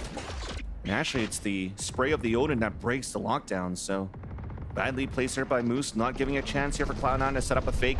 They're going to double fake at this point. The TP coming in from Vanity, shot now missed by Icy, forced to fall away. And as they're trying to make noise on this side, they haven't really committed yet. Trying to make noise back towards this A side. The smoke dissipates. The double peek out through the smoke. 1 versus 1 against Jonah P. Now they're here to rotate towards this A side. Even a spike's moving through. Oh, this is going to look difficult now. The rest of C9 towards the A side have to move up quick here while this plan is coming down. And Oxy's still able to find some space and getting the pick off onto Leaf. Give me a chance right now for C9 to work around that map. But now it's all up to Rooney alone inside that site. The opportunity, the window of opportunity now for G2 to try to win that fight against him. Underhand flash to try to clear it. Still to walk for the flank from Vanity. Rooney wins that fight. Very well done in the end. Oh my gosh. Did you see how separated Cloud9 had G2 on that round? So dangerous. That was wild. G2 was pushing forward like, wait, there's got to be more, right? No, it's just Rooney in the back because C9's still trying to play the fake across the map and get back from it.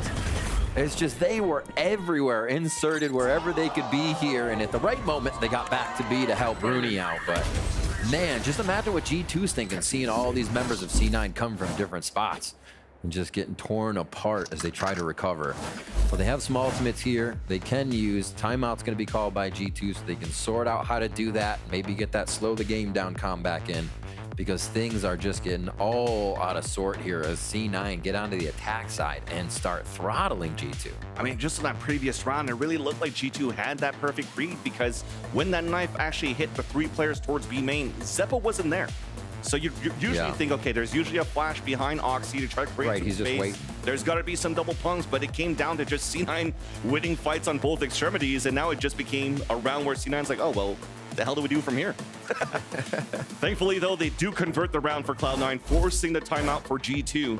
And off this timeout, maybe trying to leverage something off this lower buy that they have. I mean, they still have a hero rifle in the hands of Icy. He's going to pull out a Vandal here at this point. Yeah, I think this actually helps G2. It'll allow them play with each other more. It'll allow Icy to be in the front of the play and not the back of the play. So the utility is now for Icy and not just everyone to get into the site and take shots.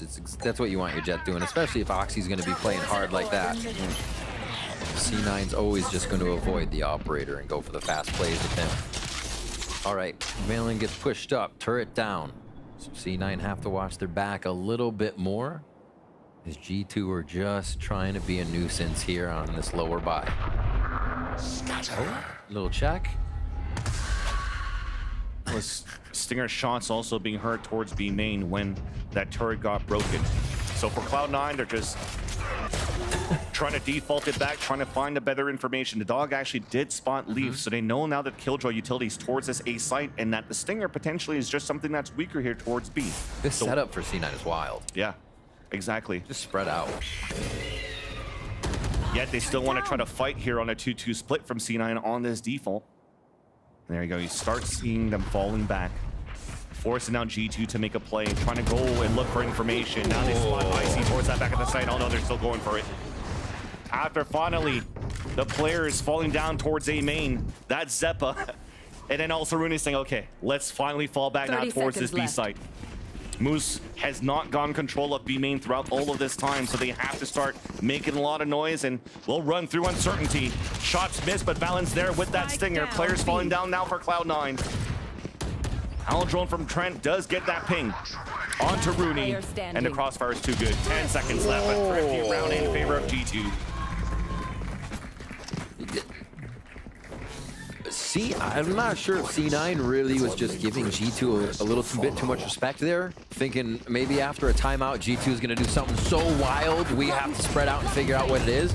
Because at one point, there were solo members of C9 all across the map. And yes, they did come together, they got back into a pile, but they still had no information of what was going on. And the few of them still got disjointed in that collection. Yeah, they came back together once they lost 2 players and getting guns away towards A main though. That's tough. That is a tough one. I think C9 got in their own head there, thinking G2 was going to do some wild timeout strat, and really, they just held true in the sights. All right, back into it, 10-9. Leaf's ultimate easily deter a take towards B. They have not put him towards A really whatsoever this half. They feel comfortable in the Sova Killjoy setup on B side, anchoring towards this right. As now they have Jonah P coming back to site. Good lurk here in mid by Moose. C9's missing this the last few rounds, so they'll be able to get the info they need when the rotation happens and if they can go back for a re-hit. Toxins going up. It would be a big win con there for Cloud9 if they decide to do that, to activate that lurk, because if they try to put a pit down, they still have a lockdown to play against for G2. Now, the only piece of util that allows for you to scout for information just got picked off here towards the A site. You got information on one, and they're looking to explode here potentially with the second smoke coming through. There's that paranoia. Nobody's gonna get blinded so far. Valent and Icy with that crossfire through the door. Rudy and Vanity, though, are trying to fight back. Spike not picked up. There's that lurk, read by Jonah P. Wow. And Vanity now alone. 30 seconds 1 left. versus 3. Lockdown at the ready. Might be used now by Leaf.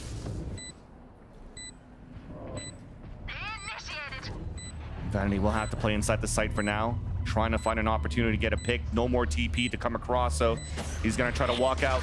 And as he walks out, just got spotted. Looks back towards the sky. Trent is there with the Odin. Detained. It's over. That's one way to secure the round for sure. Get him to 11. Or get him to 10 rather. G2 locked down on just 1. Just for Vanity. Making him feel special. See if that comes back to bite him a bit.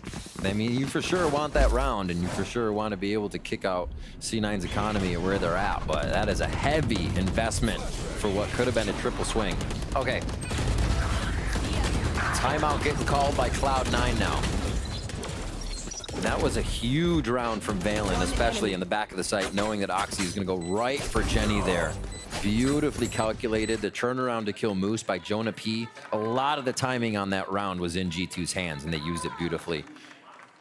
Defuse comes through. And now we'll see the score all tied up, rather, as this timeout is finishing up for C9.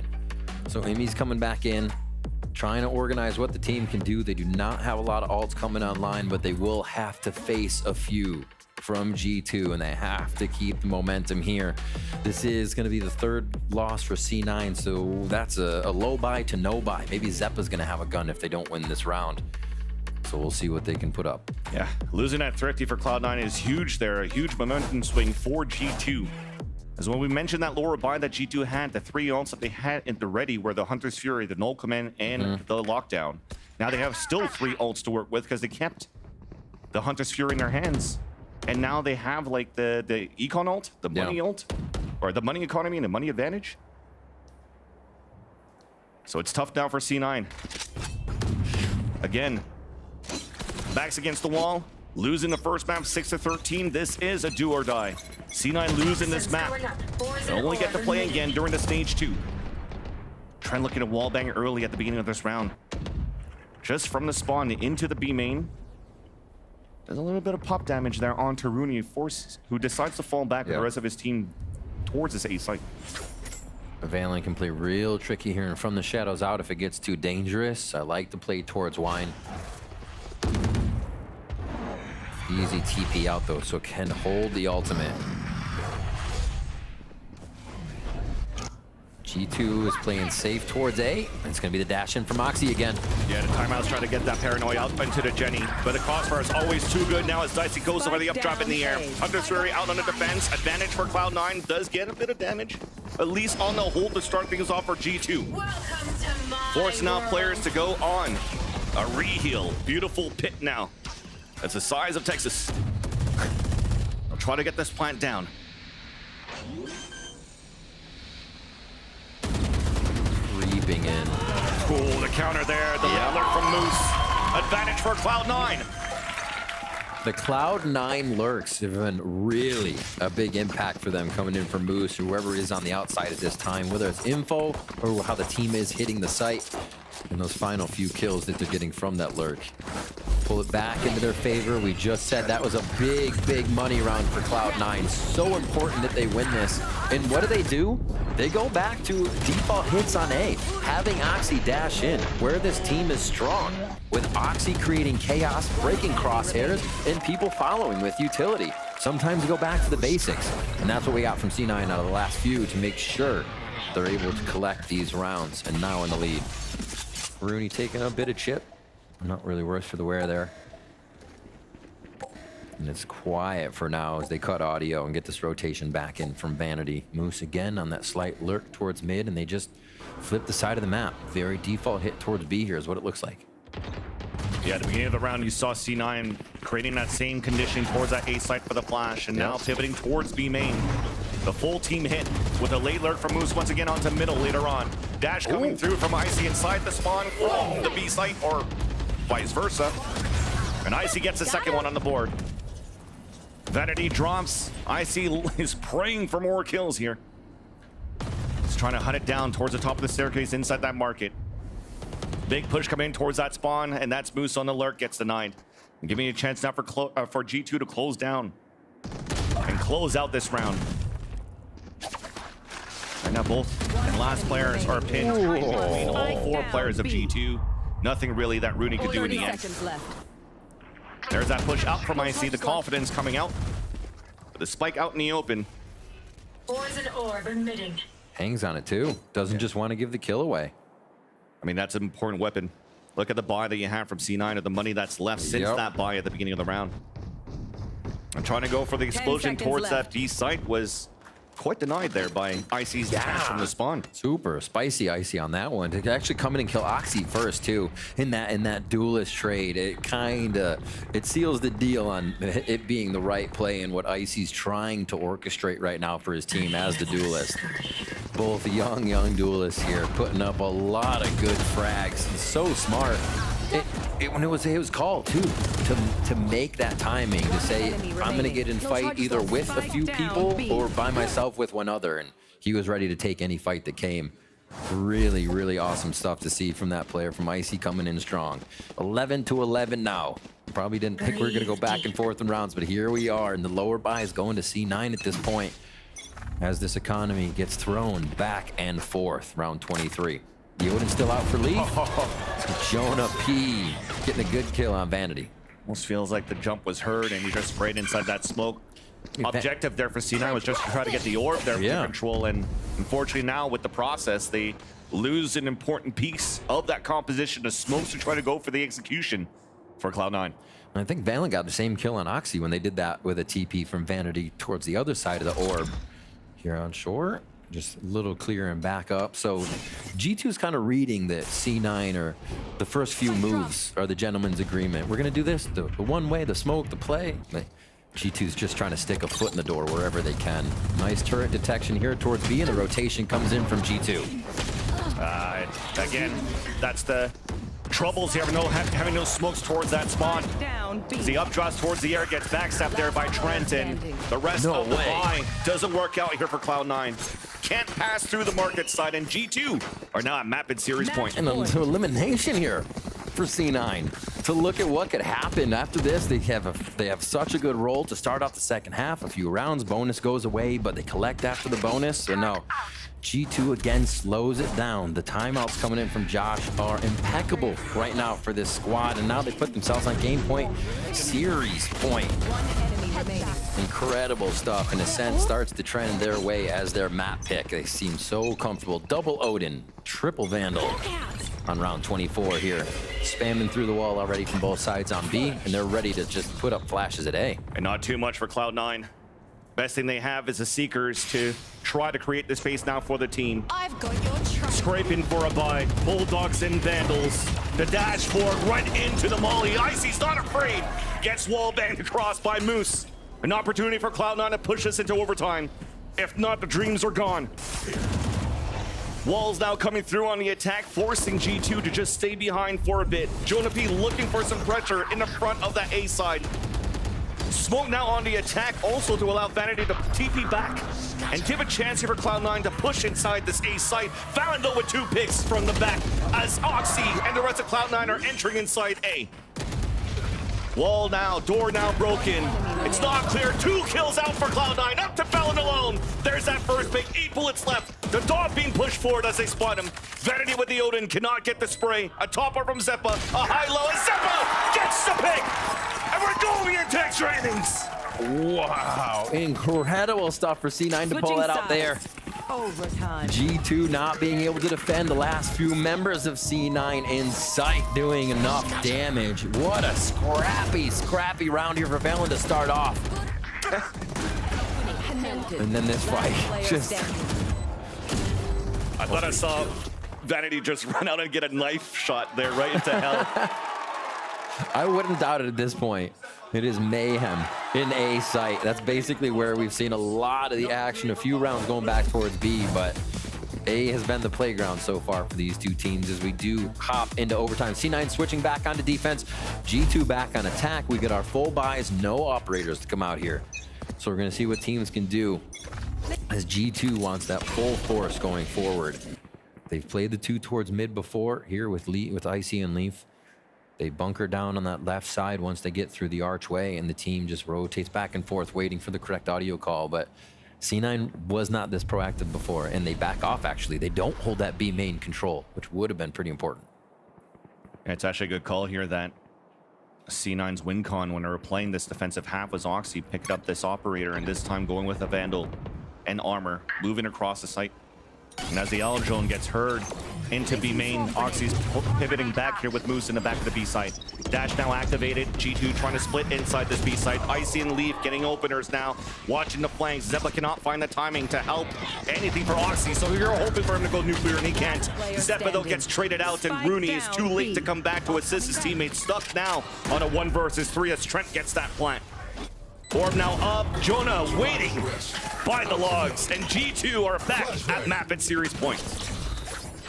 Slowing it down a little bit, just like on Lotus. If G2 slows the round down, they get back and forth rotations out of C9, and C9 want to be at the right place at the right time, and it's actually costing them just being in flow from one site to the other, and they find themselves turning around or not being on that line they need for util to delay.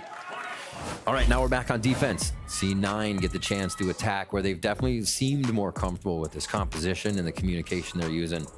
And we're going to get a quick timeout as Emmy wants it right away to instill some info to the team. Yeah, it almost looks like at this point here, the comp that you have coming out from Cloud9 is using Vanity's paranoia to create that space for Oxy to get in, while that Sky Flash is usually for the other players trailing behind. And activating Moose on that late lurk, and that timeout is going to be very important because that round where they pivot a little bit more quickly, they had help from Seekers on top of that to really capitalize on that brawl in that round number 24, and this time they don't have it. So how can you tempo in that same way without those Seekers if you want to continue to move as quickly on the attack side here for Cloud9?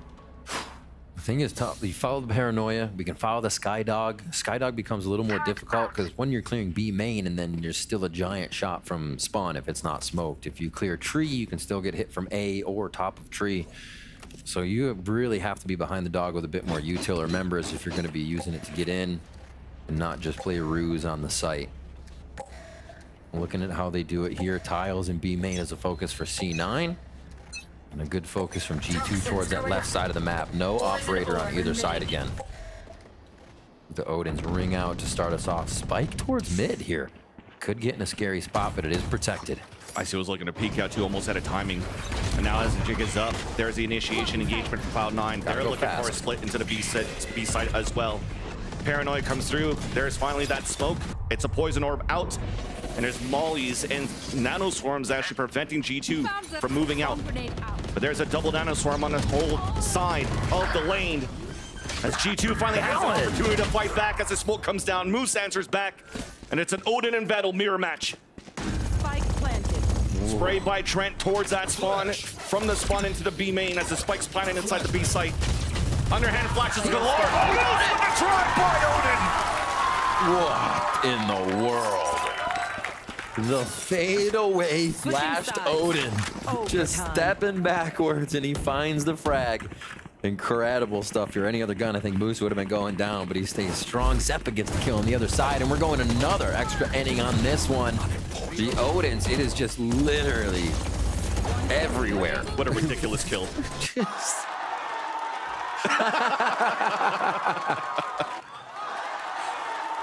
Oh my word.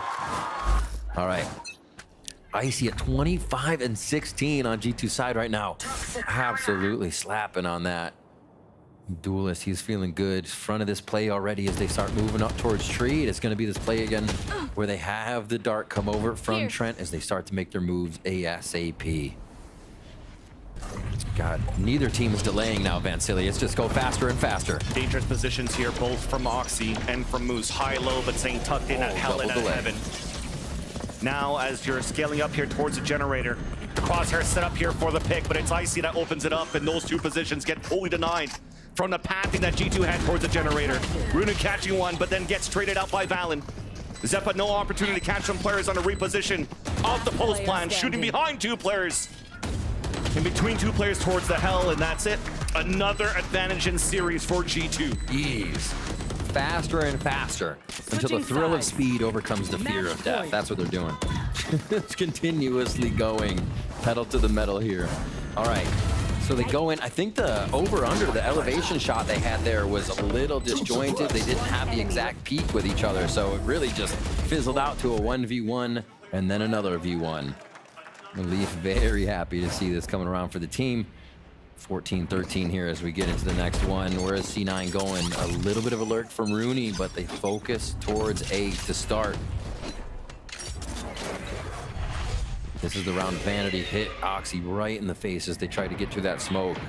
So C9 already with a bit more space here to get Zeppa online in these Seekers. Rooney didn't see anything, so already pulls that lurk back towards the right side. They want full capacity here if they're hitting the site. And again, it's going to come down to the default. You got a flash over Oxy, dashing into smoke, breaking crosshairs. It's been working for him. Why not? Thing is, right now the dog is coming through. Actually, there's no fragment that's being thrown here on the defense. So they're going to use that potentially here for the retake for G2. Yep. Plant for A main. Zeppa with one last kill will get Seekers after this. All of G2 at the ready to retake this site. Early Paranoia comes out here from the garden. Flashes out to counter out from Zeppa, as there's a stalemate for now. Zeppa now out of util, denied here by the knife being thrown. Just trying to run that clock down as his teammates unfortunately are falling down towards the A main. Double hell set up at the same time. Moose trying to fight back towards the tree. There's that smoke, the double drop. It might be it right here. Vanity, Moose left alone. Stuck onto the spike. Halfway through, picked off, and G2 with the pick on the rise as they move forward into stage 1 playoffs. Incredible play throughout the series from the young team in G2. We talked about it, as Josh said, coming in here. He's excited that the squad gets to play in playoffs. We expect to go as far as we can. We'll push to go far, but he's really happy that the team gets to experience this. And you know what? They took a hold of that experience and they owned it. They came out so strong today. Icy playing his own game, not being put down in any aspect or manner. Trent popping off on the first map to really get the team going. And just all around, Valorant's calling in this series was incredible to avoid C9. And if it was to avoid Oxy, man, A+. A++. It was definitely a big test here for G2 going into the playoffs as well, right? Going into this last-minute roster change into Stage 2, bringing Icy in. And when at the desk, they were talking about, hey, are G2 the gatekeepers right now of the league for the Americas? As they squeaked through the playoffs right now, and they needed a big win with a lot of confidence against a team like G2 to kickstart a great start here in the playoffs of Stage 1. And to do so, they have a tough opponent coming up, but overall, though, you're still quite happy of how, as you mentioned here, Riv, the calls were so good for G2 on that first map.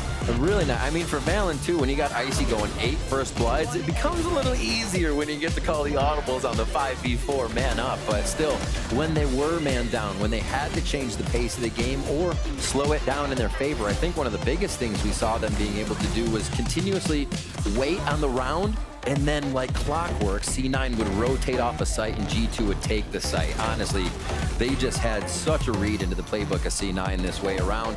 And I think teams are going to be looking at G2 to see how they did that and what they can do to beat G2 Esports on the next time around. Very well done for G2 so far, but at least for Cloud9 is also the time to say goodbye to that team as well. A team that also went through some roster changes at the beginning of the Stage 2, bringing in Vanity, bringing in Rooney, also bringing in Moose as well to just start things off here in the year of 2024, and it looked pretty decent. Yes, they had some slow starts. It was shaky. They did get some good results here going into this stage, but unfortunately now they'll have to fall into watch this from the sidelines as the rest move forward and over to Shanghai. I think one of the things that resonates for me was Zix's comment that when they played against C9 and they kind of read him that the util use wasn't connected, it wasn't there. They were able to get around a lot of those instances to make sure they won the game, and I think that's where a lot of teams found a place to punish Cloud9. Well, GG now to Cloud9 and to G2 as G2 move forward, but let's toss it down now to Liz, who's ready for the Verizon post-match interview.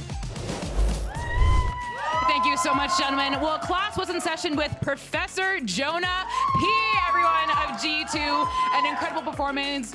Yes, scream at Valen. You were talking to me before we went live right now. You said that was a very stressful game. Yeah, well, for me personally, I had a rough last match, and, you know, just the stakes of this game, it's just very important. You know, we have high standards for ourselves and for the fans and the org, so just nice to get the win. I talked to Josh, RT, your coach, after map 1, and he said one of the biggest things that you guys worked on after your Icebox loss last game was your communication. Talk about that to me. I think when the pressure's high and like rounds are going crazy, like everyone just starts talking, and it's just like it's too many ideas, too many plans. One person says do this, do that, and it's just a cluster in the comms, and it looks terrible on film. So it's one thing this week we focused on, and you know it was a lot better today. Next question for you is that they were talking about kind of the brutality of this format. I said it when I was introducing you, it is do or die. You talk about that pressure. The pressure is on. Josh RT said that he expects you guys to go far, that you want to do well. How do you feel right now in your current form? You know, I said to my guys after we lost to Loud the other day, like, we have a theme of winning a game, losing a game, winning. And, you know, I was like, we're going to beat Cloud9 no matter what. Like, I just know it. So just going into the crew, we just have to keep this momentum going and just, you know, keep focusing on our micro comms like what we practiced all week today. And if we keep that the same, we'll be fine. Do you still think you have to work on that communication moving forward? Yeah, I mean, even today, it was like, it's easy. It's a lot easier for us to recognize when it's happening because we've talked about it and we've, you know, we watch back our voice comm videos and stuff like that. So when we feel like it's happening, you know, people, me, anyone on the team will just, you know, bring it up, be like, yo, chill, just remember what we talked about, and yeah, we're good. The last international event you/the Guard qualified for was Reykjavik in 2022. Obviously, you won Ascension in Sao Paulo last year. What would it mean for you to qualify for your next international event in 2 years? And those are 2 long years as well. It would mean the world to me, especially for me. Like, I get to do it with Valen and Trent again. So it would mean the world to us to bring Icy his rookie year. He deserves it. He had played insane on Ascent. And yeah, I just can't wait. You know, I wouldn't say our matches are easy, but I think our side of the bracket, it's pretty favorable for us. So looking forward to it. Well, favorable side of the bracket for you, according to you, and let's see it happen. Thank you so much, Jonah P. Everyone give it up one more time for Jonah P. We're gonna take a break, but stay right there because it's 100 Thieves versus Loud next.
Look what I've just made. The perfect pearl. Not too bad, but check this out. Whoa, a true Venus clam. Red Bull gives you wings.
Loud, G, you know, they were insane. Pretty excited, always fun to play against them. Sendo bem sincero, eu não espero nada, só colocar o que a gente treina no campeonato e se funcionar, funcionou, se não funcionar, a gente vai perder. G2 are gonna wait. Les pings it. Okay, he gets into U-hold, it was no kick out. Oh my God! Why did I do it? How did I do it?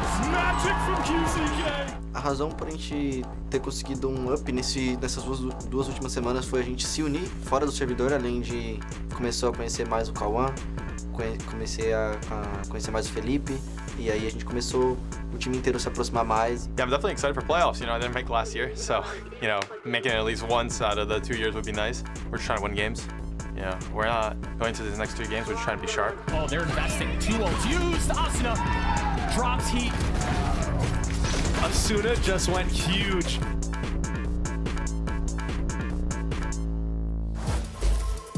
Welcome back to day 1 of the mid-season playoffs. We just saw G2 2-0 Cloud9, and now it's time for our second elimination match of the day. 100 Thieves takes on Loud. Of course, I'm Golden Boy here, currently yelling at you. We're joined here by, I almost said Wyatt. We got Brent, we have Sideshow, we have Wyatt. That's you. You're in the corner over there, looking good. Like your jacket, by the way. Oh, stop. Notice how the compliments are coming now when he was just started the denigrating show. you earlier. Yeah, I know.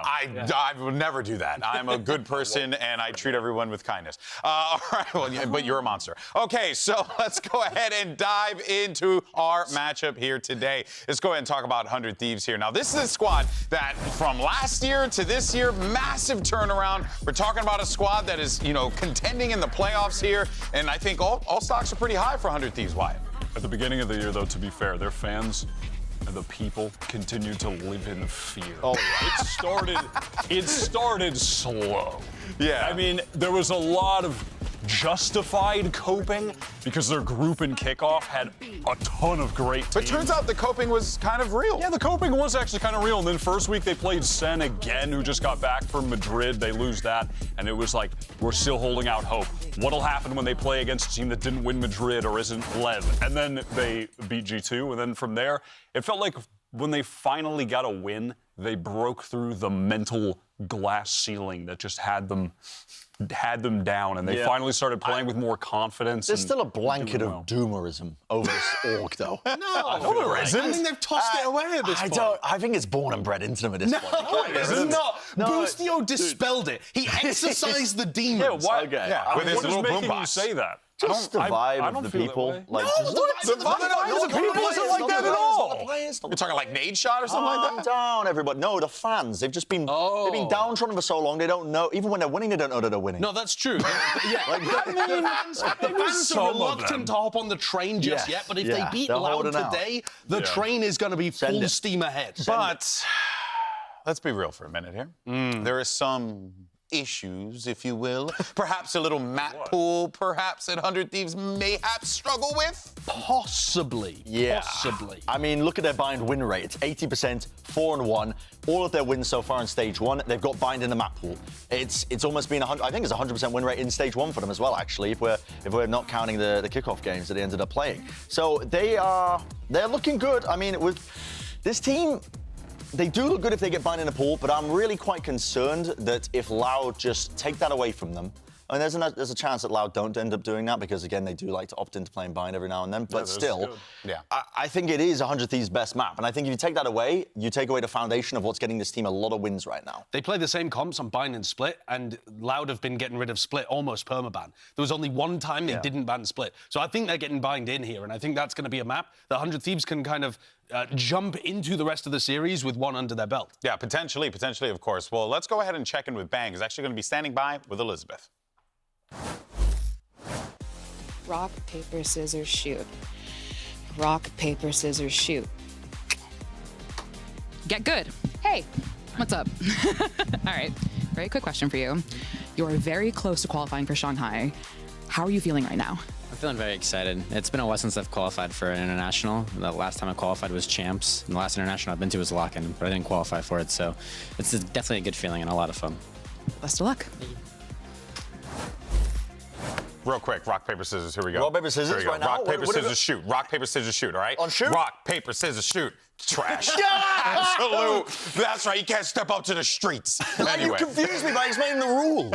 Well, that's how I got you. I was just explaining the rules. Because people play it differently. Some people go on like rock, I play paper, it the right scissors, way, so. And then some people go rock, paper, scissors, shoot. And then some people go rock, paper, scissors, go. I play it the Queen's way. How are you analysing Valorant when this game is confusing?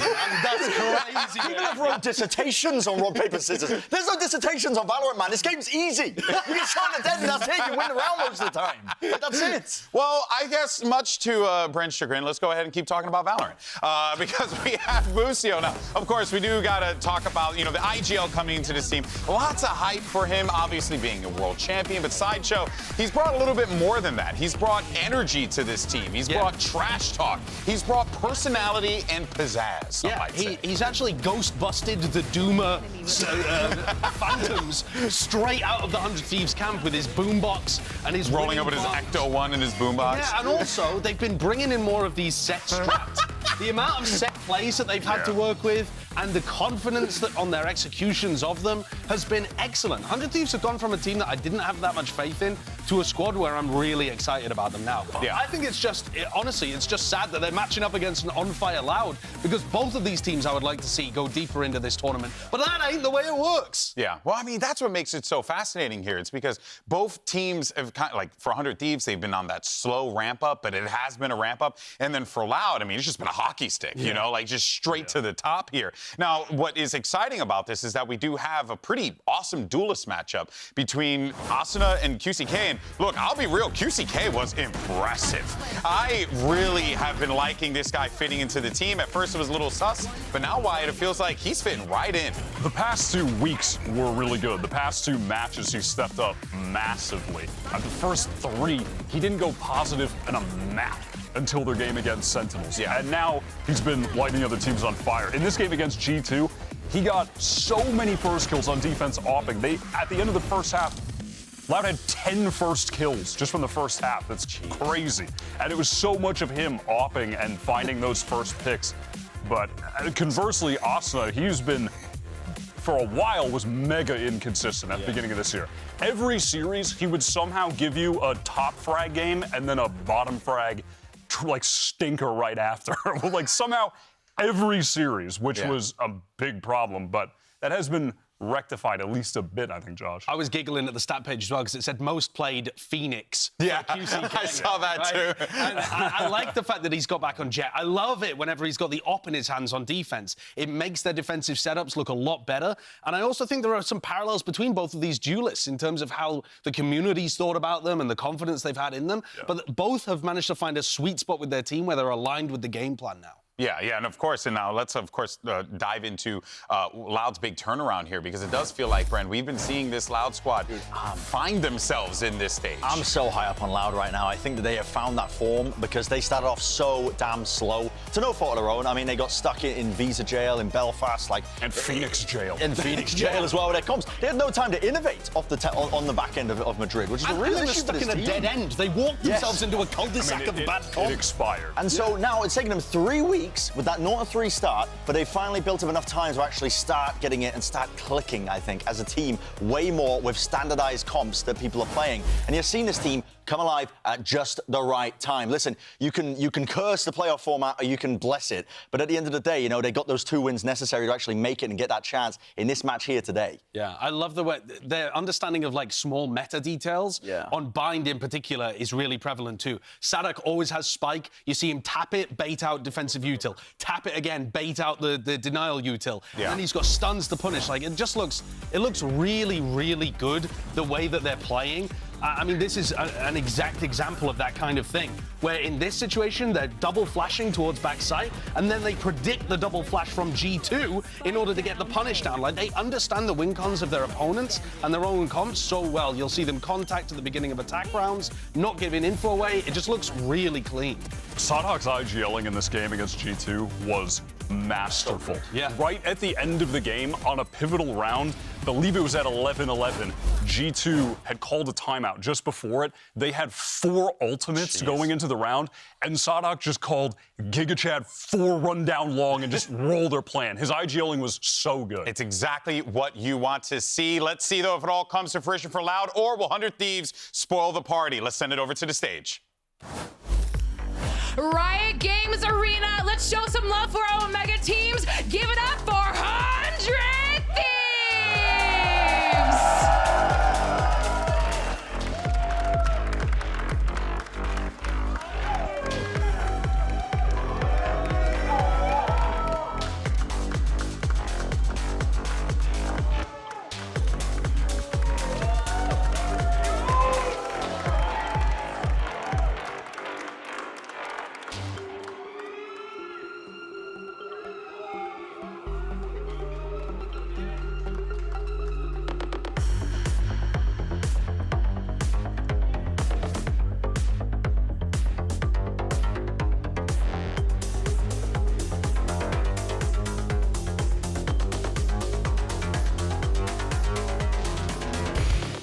Agora sim, hein?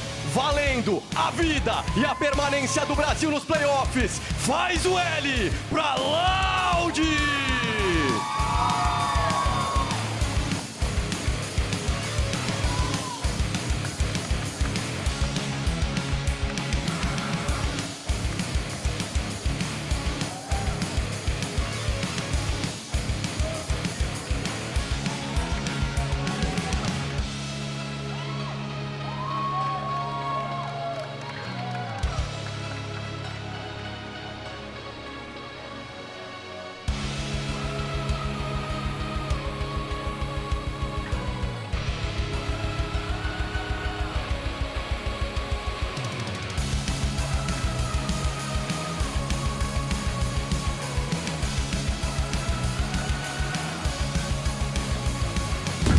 Sadak and the boys on Loud ride the momentum that they found toward the later portion of Stage 1 into a Shanghai trip? Or will the Thieves finally manage to steal themselves a global event? This is going to be a great matchup between two teams. Honestly, I don't know. Honestly, I was picking it wide. I had no idea where to go.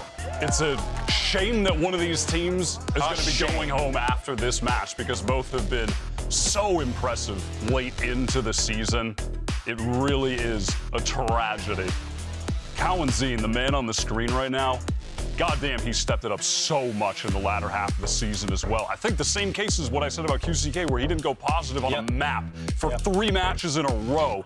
And then the last 2 was just lighting up Sen and G2. It's one of those things where the tiny elements are coming together for Loud now, where they've worked out whatever it was with the compositions, where stuff wasn't coming together, wasn't clicking with the, util syncing up these little plays, the ideas that they had in mind. There's no hesitancy anymore, and I think it allows everybody else now to just play so much better. You see it in the numbers reflected. This map, pick ban, Bind gets through into the pool. This is the one thing that I was wondering about, and 100 Thieves are going to get their map that they have, what I believe is 100% win rate so far in Stage 1. They've only lost to it one time that we saw earlier that we were talking about. I think this is a massive leg up for 100 Thieves now. This heavily, I think, is just going to be favoring them throughout this entire series. If you're just going to be starting most series already up a map, like, it's almost inevitable at that point that you are going to be favored to win it. Yeah, I mean, you mentioned it, Josh, but the set plays that 100 Thieves have on Bind around the Gecko utility, the fade, how many early little set plays they have towards Shower to get early kills or take that space fast.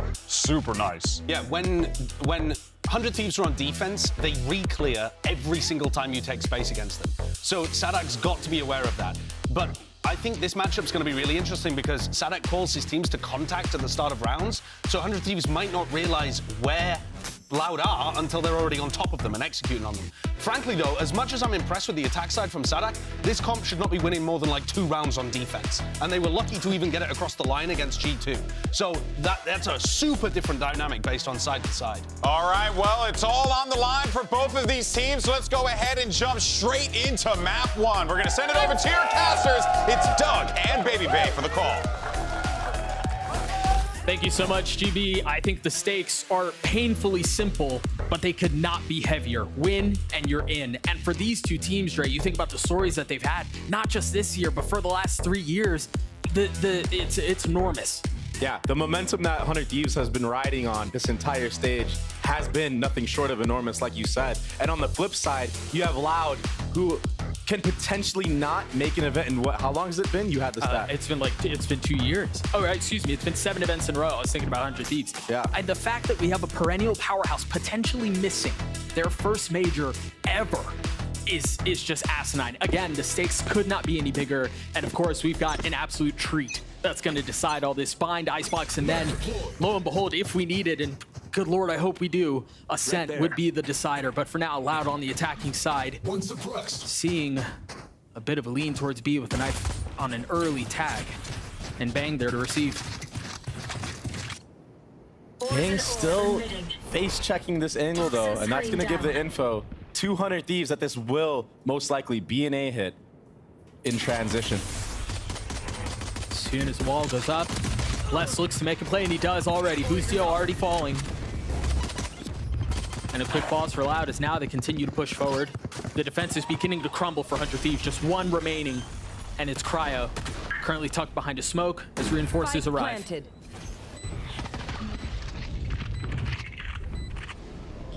Knife will get info there. A crispy shot from QCK early on. Yeah. A flash, Scounzine goes aggressive, looks to get active. Bang is there to join him. He can't do much more though. The pistol, the way of the Brazilians.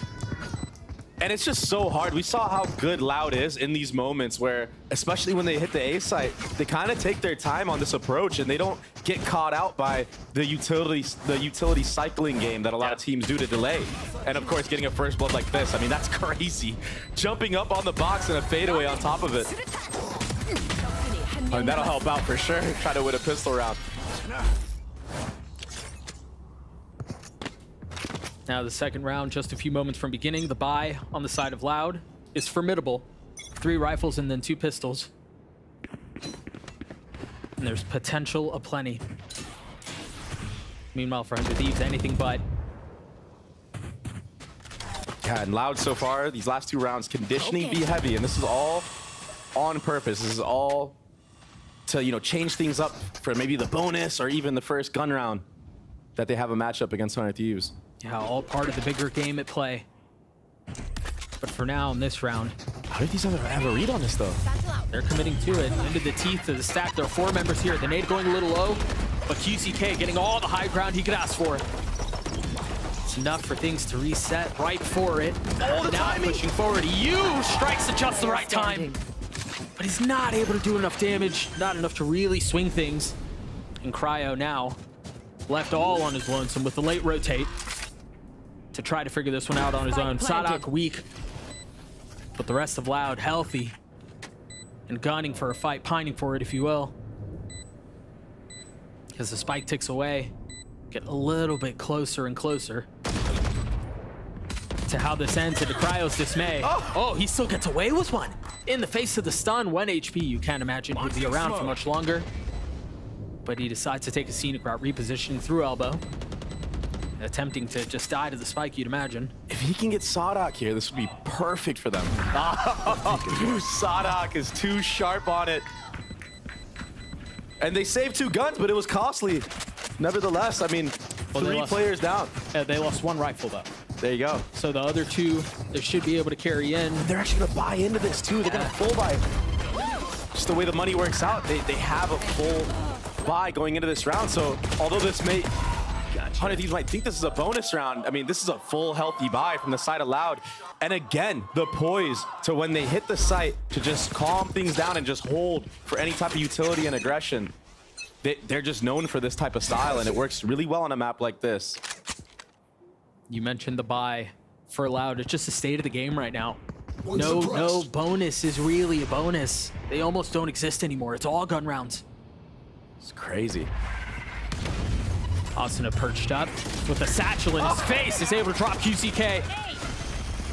Now the reposition off the nade. That's a big one, and that was QCK without a gun, so the rifles are still up. They're still ready. They're still heavy. Numbers advantage in favor of the attack. And as you mentioned, Dre, just a slight pause, just a moment to reset and reposition. And that I didn't clear bench, but that Prowler will. Kalanzine does not care. With the tether in his face, Still plays alive.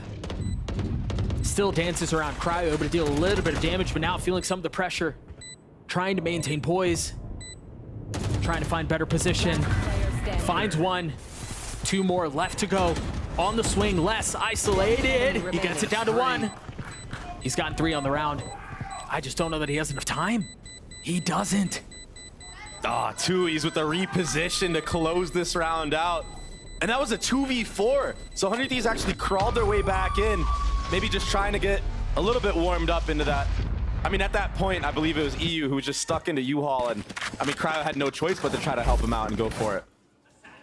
But another clean hit from Loud. And that previous conditioning on the B side kept 3 players of 100 Thieves there for the first 30 seconds of the round. And that's what opens up Loud to go for this quick A hit. Enemy remaining. Set the pieces in motion so many rounds ago, as you mentioned. The mind game's already started. And look at the buy for Loud again. I mean, this is just insane. They were able to snowball so hard. Full rifles. You've got Sadak, who's 1 away from his ult. QCK is not that far off either. Another B long default here. It seems like Loud opt to go for this B long default on the anti-eco rounds. And then they just freeze and they're holding everything. Let's see if Bang can find a timing. Look at the patience on the default. They're so steady with it. This time, yeah, they're not walking up this time. This is the key factor. They're trying to bait out some type of re-aggro play that 100 Thieves like to do. So Loud have definitely done their homework going into this series, which is scary. With the Argentinian war general at the helm, corralling and controlling his troops, whichever way he may, decides that they're going to take TP and head towards A. Oh, the timing on that knife, too, it's on point. Asuna's the only one who's here. Reinforcements on the way, but will they arrive in time? Asuna gets 2! How much more can he find? Hasn't taken any damage, but QCK gets up close and personal, and he's overwhelmed. The duel is down. Now, how much more can they find in the face of the ult? Kamazine has to reposition. Still plenty of time, and look at this. Bang is ahead of it. He's already rotating back B. And I don't think they know he's here. He's only got 38, 6 HP, but he's gonna get them both! What an answer back from 100 Thieves. The thrifty Asuna going huge, getting 2 there. And QCK almost brought it back. That's that short leash that we've seen QCK have lately. I mean, this trade was huge. We weren't seeing him do plays like this. But Asuna and Cryo setting the round up for Bang to close out. That was beautiful. They will still have enough to buy into this. They still have 2 ultimates to their name and a 3rd just around the corner, but 100 Thieves finding some footing. Another fast A hit. Yeah, it seems like they're far more committed on this one. You see the smokes go down, the ult online. Asuna gets high ground as well, and he punishes Sadak. Wow. Asuna with the 2nd. But Kamazine there to punch back, there to deliver a counter blow.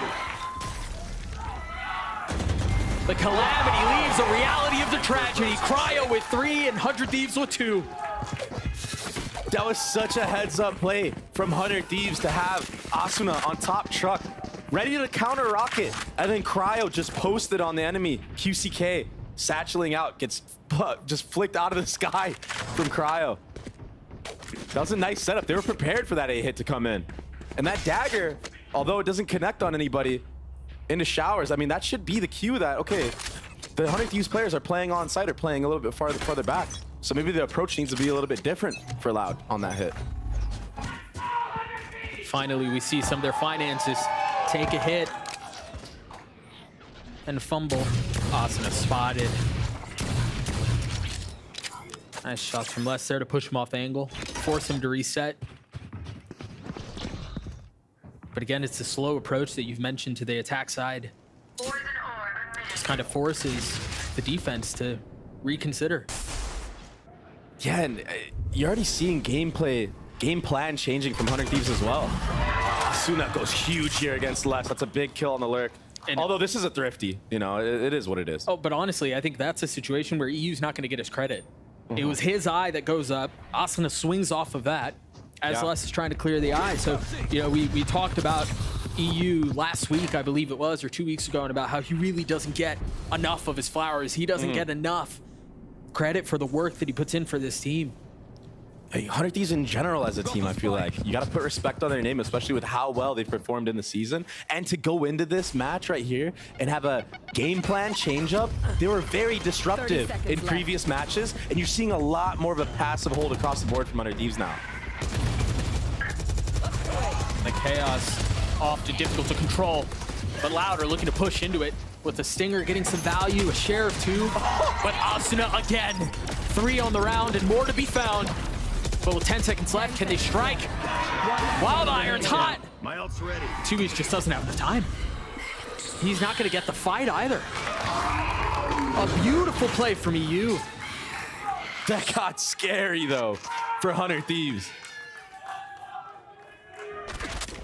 Even when Loud have trash guns to say, they can still do things like this and just bring it back from a 4v5. It's these weird moments where like everything freezes on the site and they don't actually scale fully. They just do like a little pause and wait for you to make the mistake. Thank God EU bailed out 100 Thieves in this round. That could have gone completely sideways and momentum could have shifted off of that. With that being said, 100 Thieves bring this to an even scoreline. EU has his ult online. Boostio's one away from his. Round 7, and we haven't seen a Thrash yet. But it's impending. It's foreboding. Meanwhile, you take a look at the Initiator on the other side of the stage, and he's got his ult primed and ready. Looks like the bomb is leaning...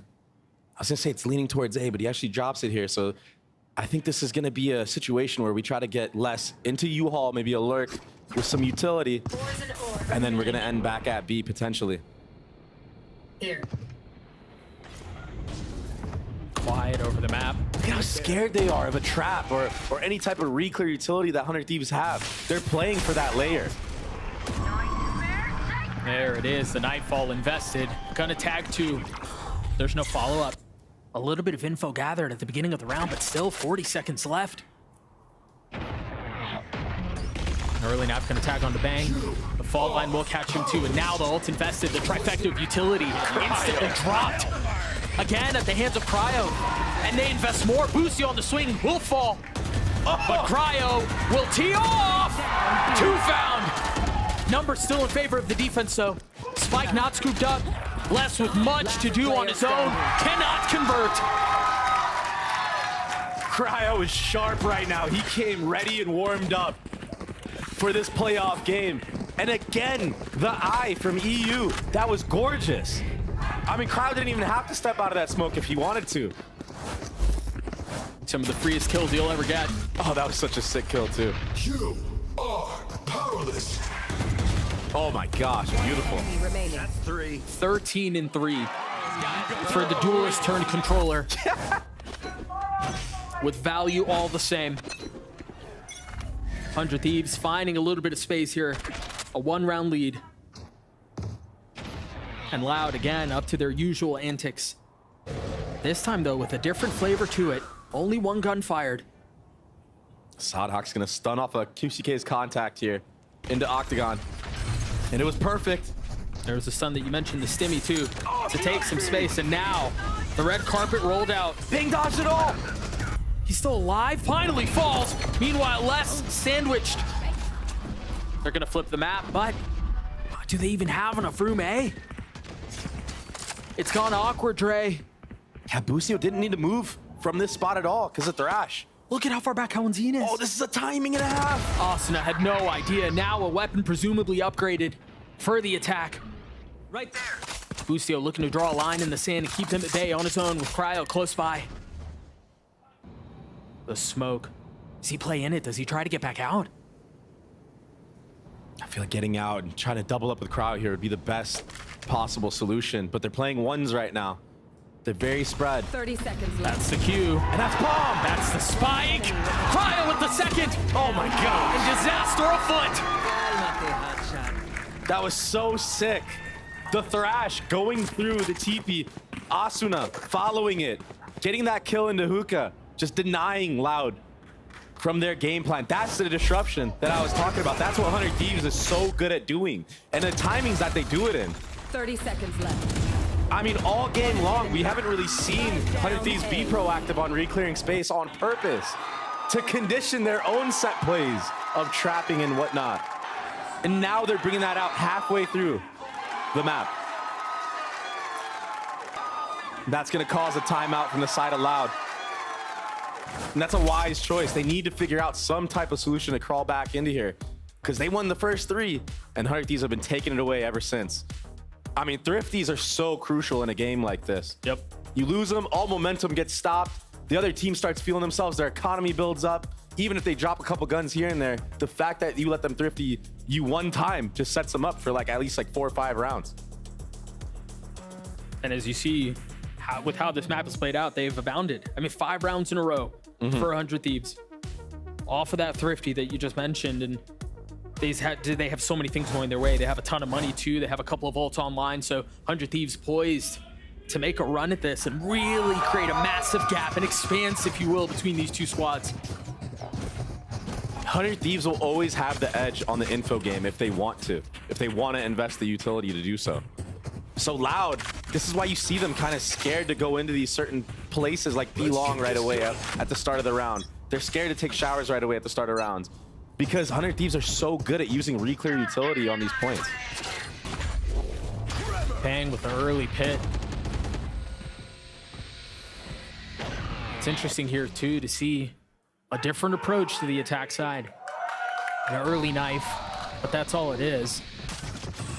Yeah, the problem with these knives is there's actually players from 100 Thieves that could walk back into the space where Loud is knifing because they're not acting upon it. They're not sending a body with it every single time. And that's kind of where KO can get lost in the sauce a bit. It's temporal information that just kind of fades away as the round goes on. Like 100 Thieves right now, there's no reason to not have 3 players on this A side of the map.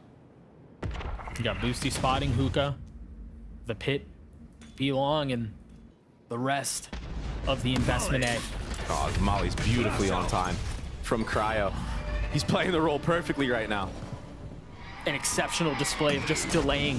First it's the Molly, then it's the tether. And they have 30 seconds left. They've got to go, and now the 3rd layer into this goes down, and it's Asuna!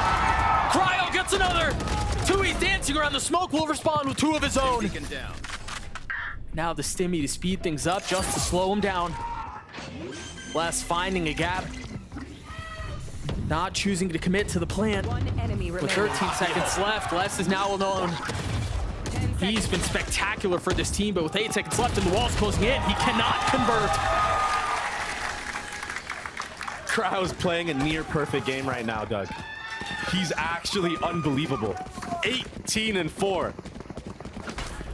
And even just in that scenario, being stuck in U-Haul, he's stuck by 2 different mollies, right? He's against the Brim and a Viper, and he plays it to perfection, staying alive for his team to rotate in time, and then still winning the 1v1 against Tui's there. Not one left standing. Nice!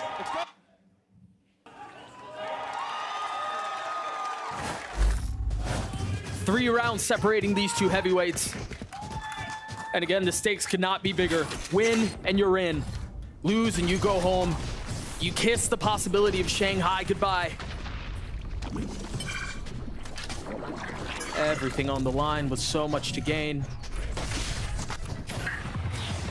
No real time to think much more about it though, as the hit is out B. Loud a bit more decisive with this approach, but again, here's the freeze, here's the pause. And now QCK pushing forward.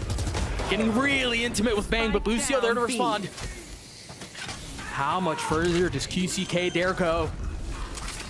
Be quick, but don't hurry here. Take your time. Be methodical with the approach. A perfect pit. Whoa! Possibly keep them back. And Asuna aggressive pit still in play though. Now it falls, but Tui's with 2. Again, Cryo has been a monster, and he will continue to deliver. And he's smiling while he's doing it. Emotion on the face of the young lad. And Boostio's out of his seat once more. That's how you know 100 Thieves is clicking on all cylinders. It feels like they got it figured out right now. They figured out how to deal with the little halt play that Loud likes to do. They're showing tons of different looks. Now they're playing in the actual site. Every other round so far, that was ridiculous, by the way, that jump kill. That's not Valorant, man. I don't know what that was. He's one of the only players that consistently throughout his career has gone for plays like that, and every single time it works, it's him doing it. Back into the action we go. The timeline tells the story. 7 rounds in a row for the defense. Another change of pace here. Now we're getting aggressive. Had that eye connected, that would have been the cue for the Gecko Flash and Stim to come out and swing. Probably wise to just give that B-Long control. But I mean, I gotta give props to Loud for reading that. Loud with a couple of tools here at their disposal if they decide that they want to be decisive with it. Boostio spotted Sadok's arm on the jiggle there. There's the tool. Unbelievable! And the Brim ult to follow up. Everything falling apart for Loud. Meanwhile, 100 Thieves can do no wrong. The turning of the flash, the spike hits the ground. Oh my gosh. Les will not stand. 100 Thieves have been trying to go for this Brim ult tether play for the last like 2-3 matches on Bind. The key difference here is that it was in the choke of Octagon where players like to come out of B. In previous matches, they've done it in long B. This small little change, it actually worked. Yep. And it was the perfect timing right off of Boostio's contact here. Nice, Matt! Boom! Show them, we will go to Shanghai. Let's get it. These are the signs of a team that has no plan on stopping. A steady crosshair from the captain right back into the next round. And this time he's got a much bigger weapon to wield. The op in the hands of Boostio.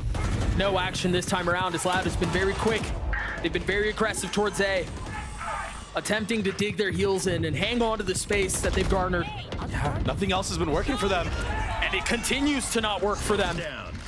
Kawanzin falls.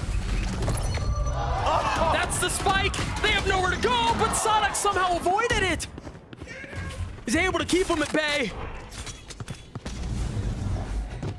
That could have been a bloody mess. But now silence creeps over the map.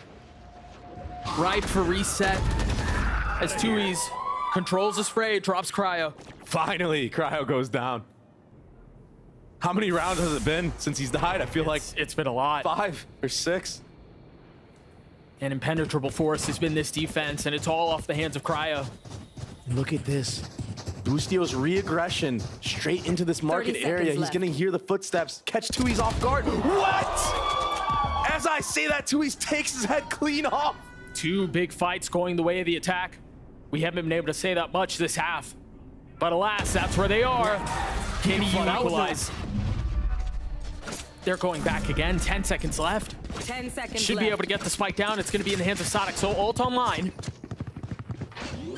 And they're being cautious with it. They're taking their time. Taking every single advantage, every single inch that's offered. But can they convert? They gotta be so worried about Tui's pushed up anywhere. Now they're gonna find out that he is not pushed up anywhere. Less. Spotty aim. But they've managed to keep him back now. 100 Thieves pushing forward. The Rolling Thunder pushes Bang back. Can you win this gunfight? It's a big one. Oh my gosh. He's gotten one as Bang continues to dance around, tries to stay alive. It's now on him. And Les strikes back. Loud with 4 to close the half. Finally able to punish the mistakes of 100 Thieves. Getting a little too overeager there was Cryo, but I don't blame him. He's been having such a map. He was 23 and 5 at halftime. Yeah, shoot or shoot, man. He's been insane. Did you see that shot? So sick. 100 Thieves. I put together a supreme display of talent on this attack half. Up 8-4. Yes, it's their map pick, but they look good. They look like a team that's not just leaning into the advantages because of their map pick, but because they're prepared.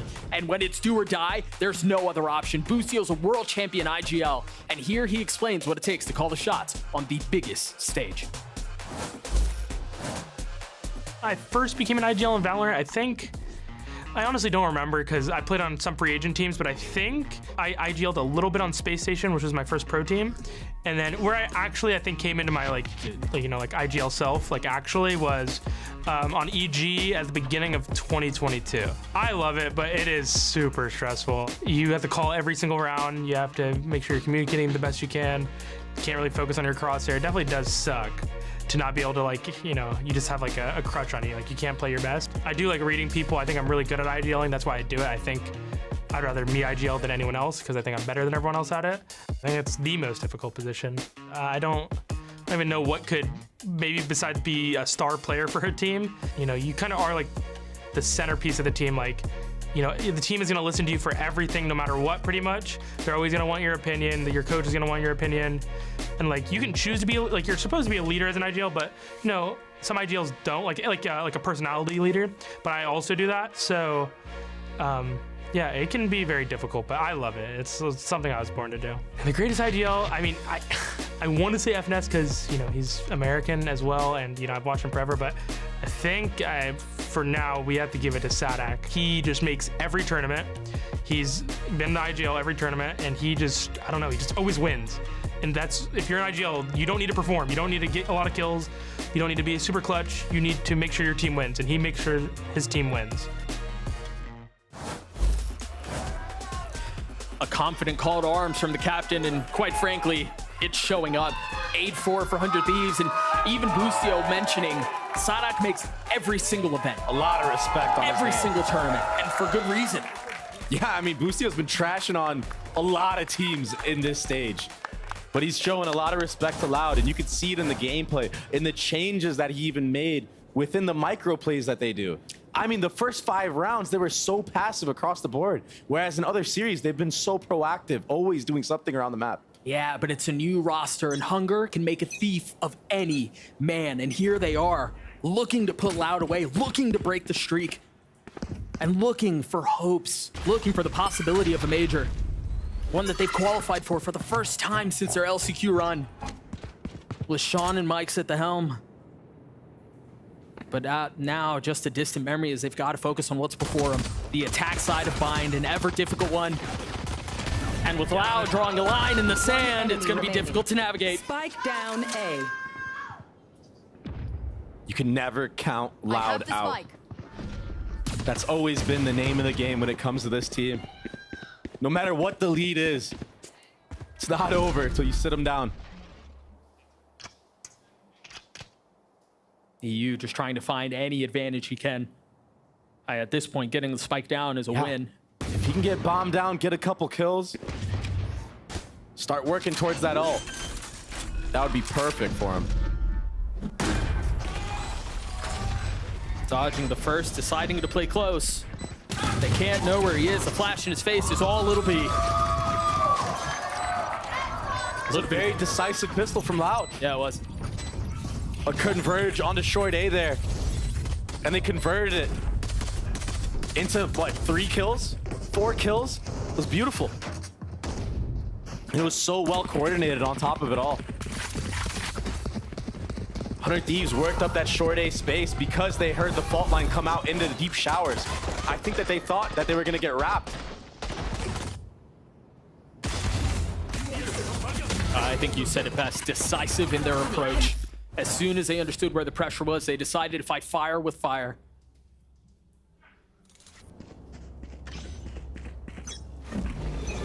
That's now the second pistol going the way of Loud. 2 for 2 so far. It's gonna be a fast A split coming in from 100 Thieves. We usually see them do this on gun rounds. Asuna gets plucked out of the sky. Cryo got one for his troubles to continue to light up the scoreboard, but it seems like it's all the victory will be. Loud bridged the gap to 2, and now the game begins. Good damage. A very fast round from 100 Thieves. Not the worst thing we've seen so far. And now we're coming to their first gun round. A bonus for Loud, but the buy is not nearly as good. No.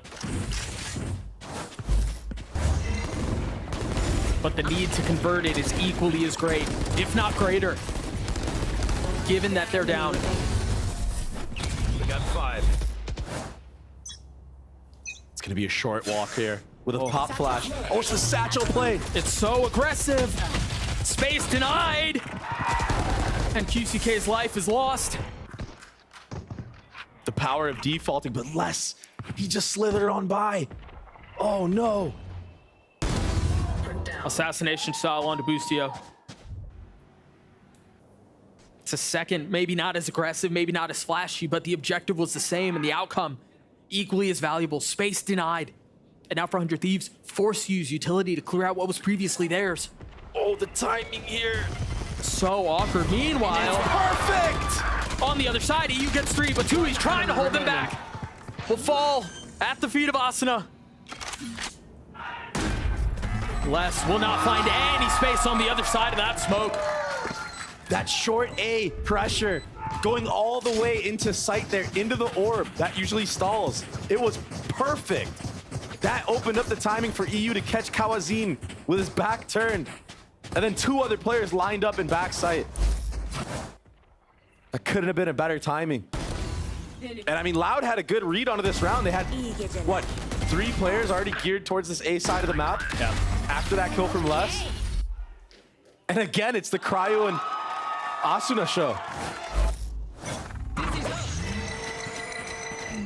Both topping the charts for their team.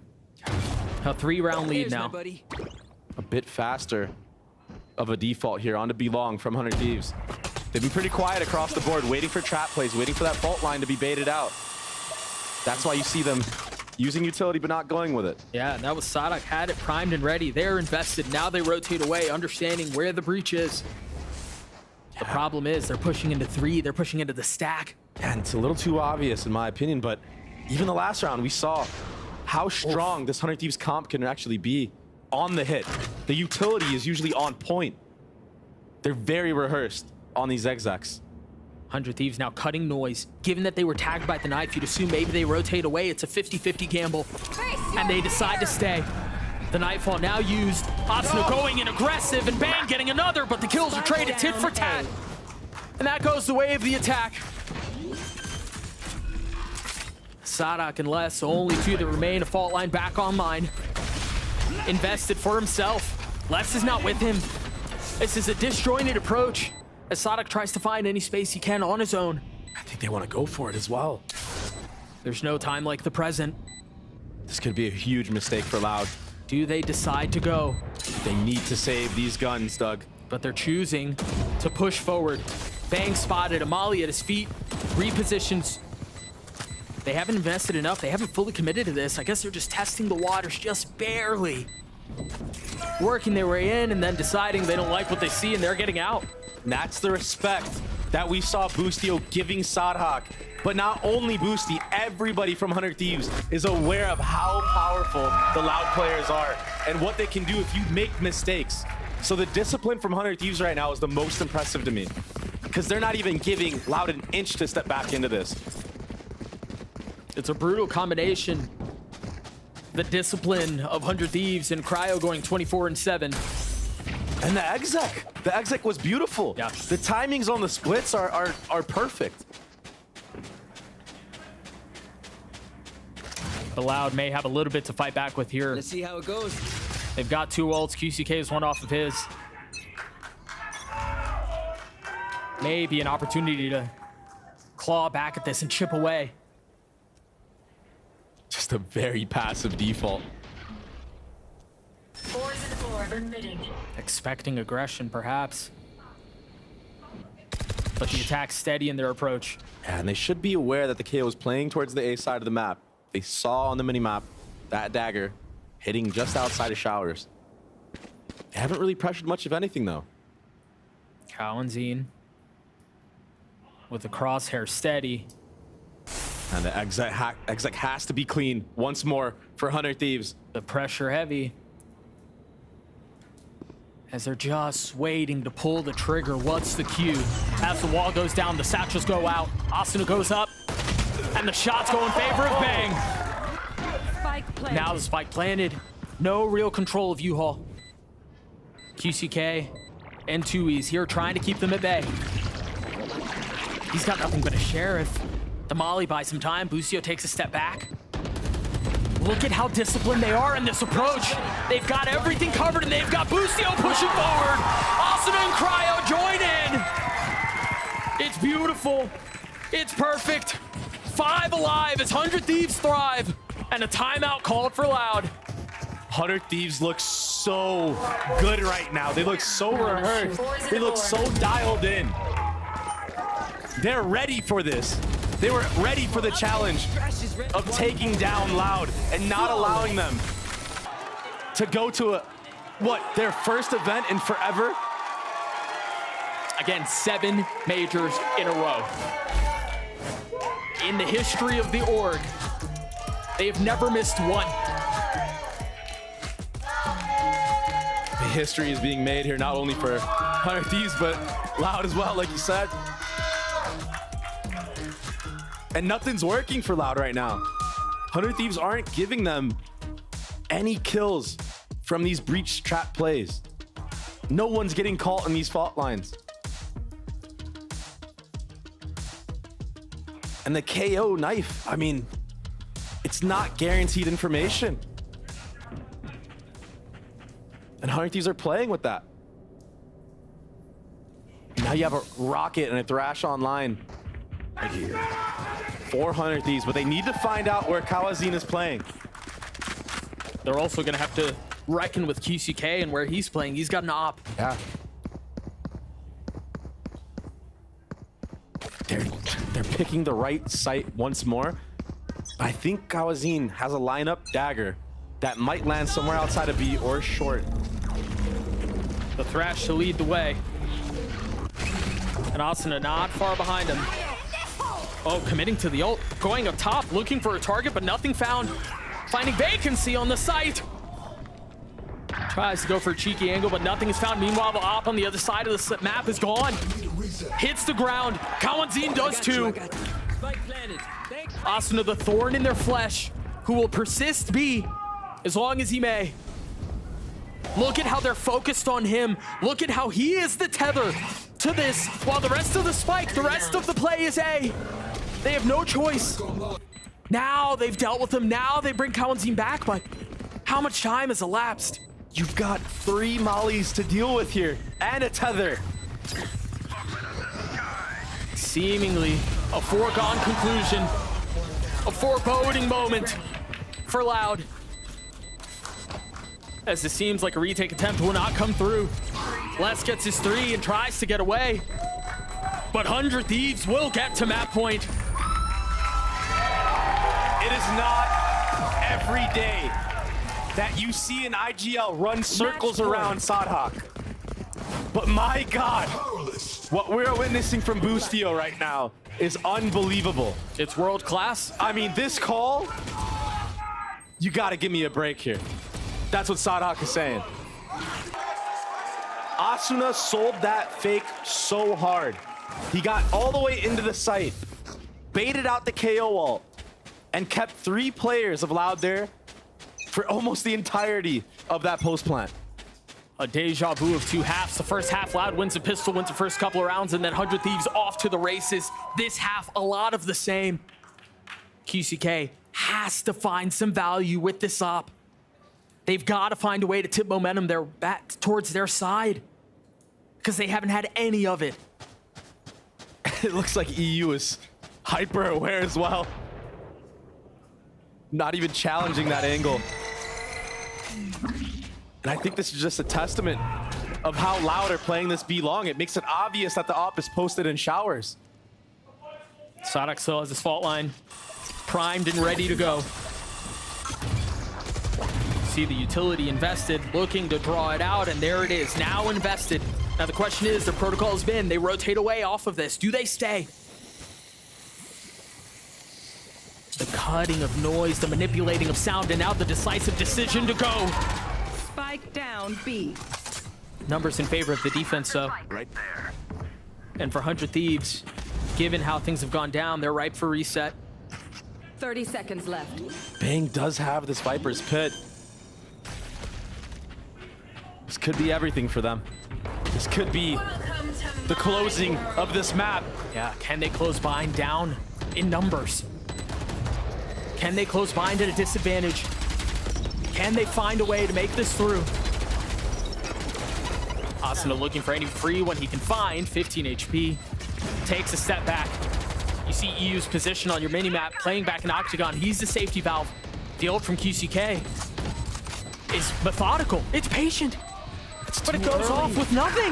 Meanwhile, Asuna gets 3, Asuna gets 4! And that's all it'll be! 13-6 in favor of 100 Thieves. Map 1. The way of the Americans. That was so decisive. 13-6. From mechanical prowess to the IGLing masterclass that Boostio just put on. I mean, these guys are dialed in and ready. They want to go to Shanghai. They want to deny Loud. 48 kills between Asuna and Cryo. And again, the calling of Boostio, he mentioned it in that little interview we had in between halves. When you're the IGL, you don't really get to focus on your crosshair. Your focus is to call, and did he not call one of the cleanest games we've ever seen? Meticulously dissecting and devouring every single thing Loud attempted to do, from beginning to end, on both halves. A bookended masterclass. This is a scary 100 Thieves. Loud on the ropes with that 7 major streak behind them. We'll see you guys on the other side of this break. Don't go anywhere.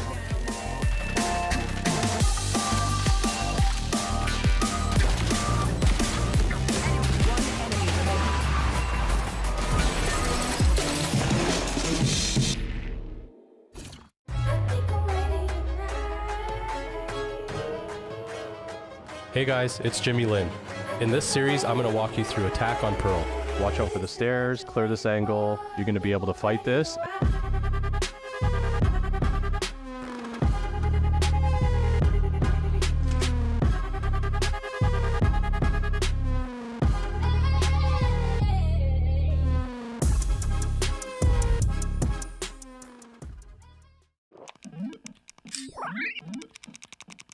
Red Bull gives you wings.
3v3.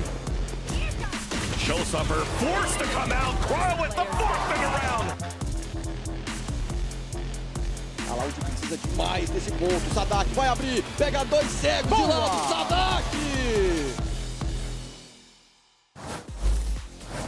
I'm here with Coach Zix of 100 Thieves. Now, you and I were just talking. And for those of you who missed it, that was a master class from your team, especially Busto. Now, you and I were just talking. He just called a fake on the fly, and you've never practiced it before. This is insane. Zix, this is 100 Thieves that's like at their peak, the most momentum we've seen. How do you feel? I mean, I feel great. I mean, let's hope the momentum carries on into next game. I mean, my guys were shooting insanely well, and Boostie's calling, you know, insane. So, yeah, I mean, hopefully he keeps that up, and we all keep up that individual level of form, because that was incredible. That was incredible. Best of luck on map 2, homie. That was insane. It most definitely was incredible. Quite like, they all died. I was going to say, there were such great forms for the stuffed animals. Instead, they crumbled. Well, unlike 100 Thieves, though, right? Because 100 Thieves came out swinging. They looked fantastic. That was absolutely what you want to see if you're a 100 Thieves fan here. But I think what's more impressive out of this one, Bren, is the fact that, well, I mean, you were the one saying they should have gotten rid of Bind, they should have gotten rid of Bind, but 100 Thieves proved why you don't keep Bind against them. This team, they are just dominant on this map. They have so many different looks at it, and it was after the Thrifty round that it just started to crumble for Loud, didn't it? I mean, just from the back of that one, all the momentum, all the wind taken out of Loud's sails immediately. And they had as best of a beginning as you could hope for. Yeah, I think 100 Thieves are just nasty good here.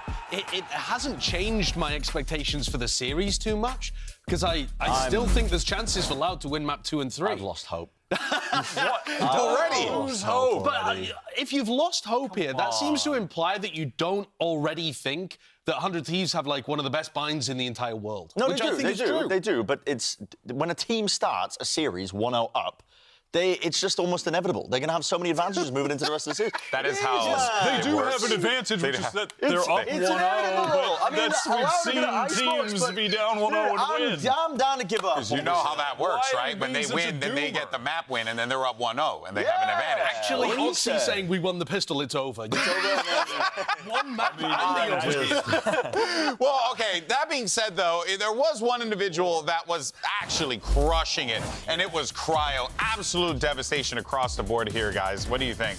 How did he get so many kills?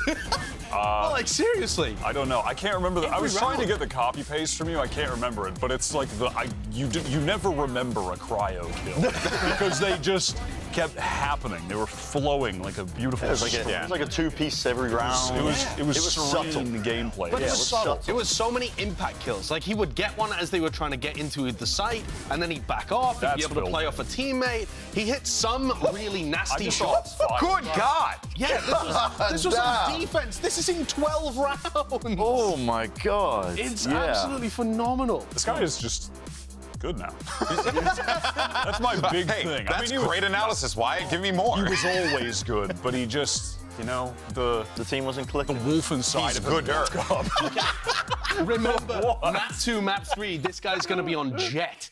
They've got Icebox and Ascent coming up. Cryo's going to be the win condition. The only times we've ever seen them, Cryo was the big win con, especially on Icebox. So you want this Cryo, the whole series, 100 Thieves are going to make a run. Yeah, this is going to be quite scary here for Loud, who, remind you, are facing elimination if they can't pick up their second map. Let's go ahead and jump over to the Loud coach, get his thoughts on this one. Here with Coach SDK of Loud. Now, Loud are on the precipice of making the wrong kind of history, if you will. You have attended the last 7 international events, and you are 1 map away from being eliminated and unable to attend Shanghai. You took a little while to come out here. What were you saying to your team? I know that I'm telling them that sometimes you need to understand that the other team has credits. I think that's 100 Thieves are a team that they have like a super mind. They are really good on the map.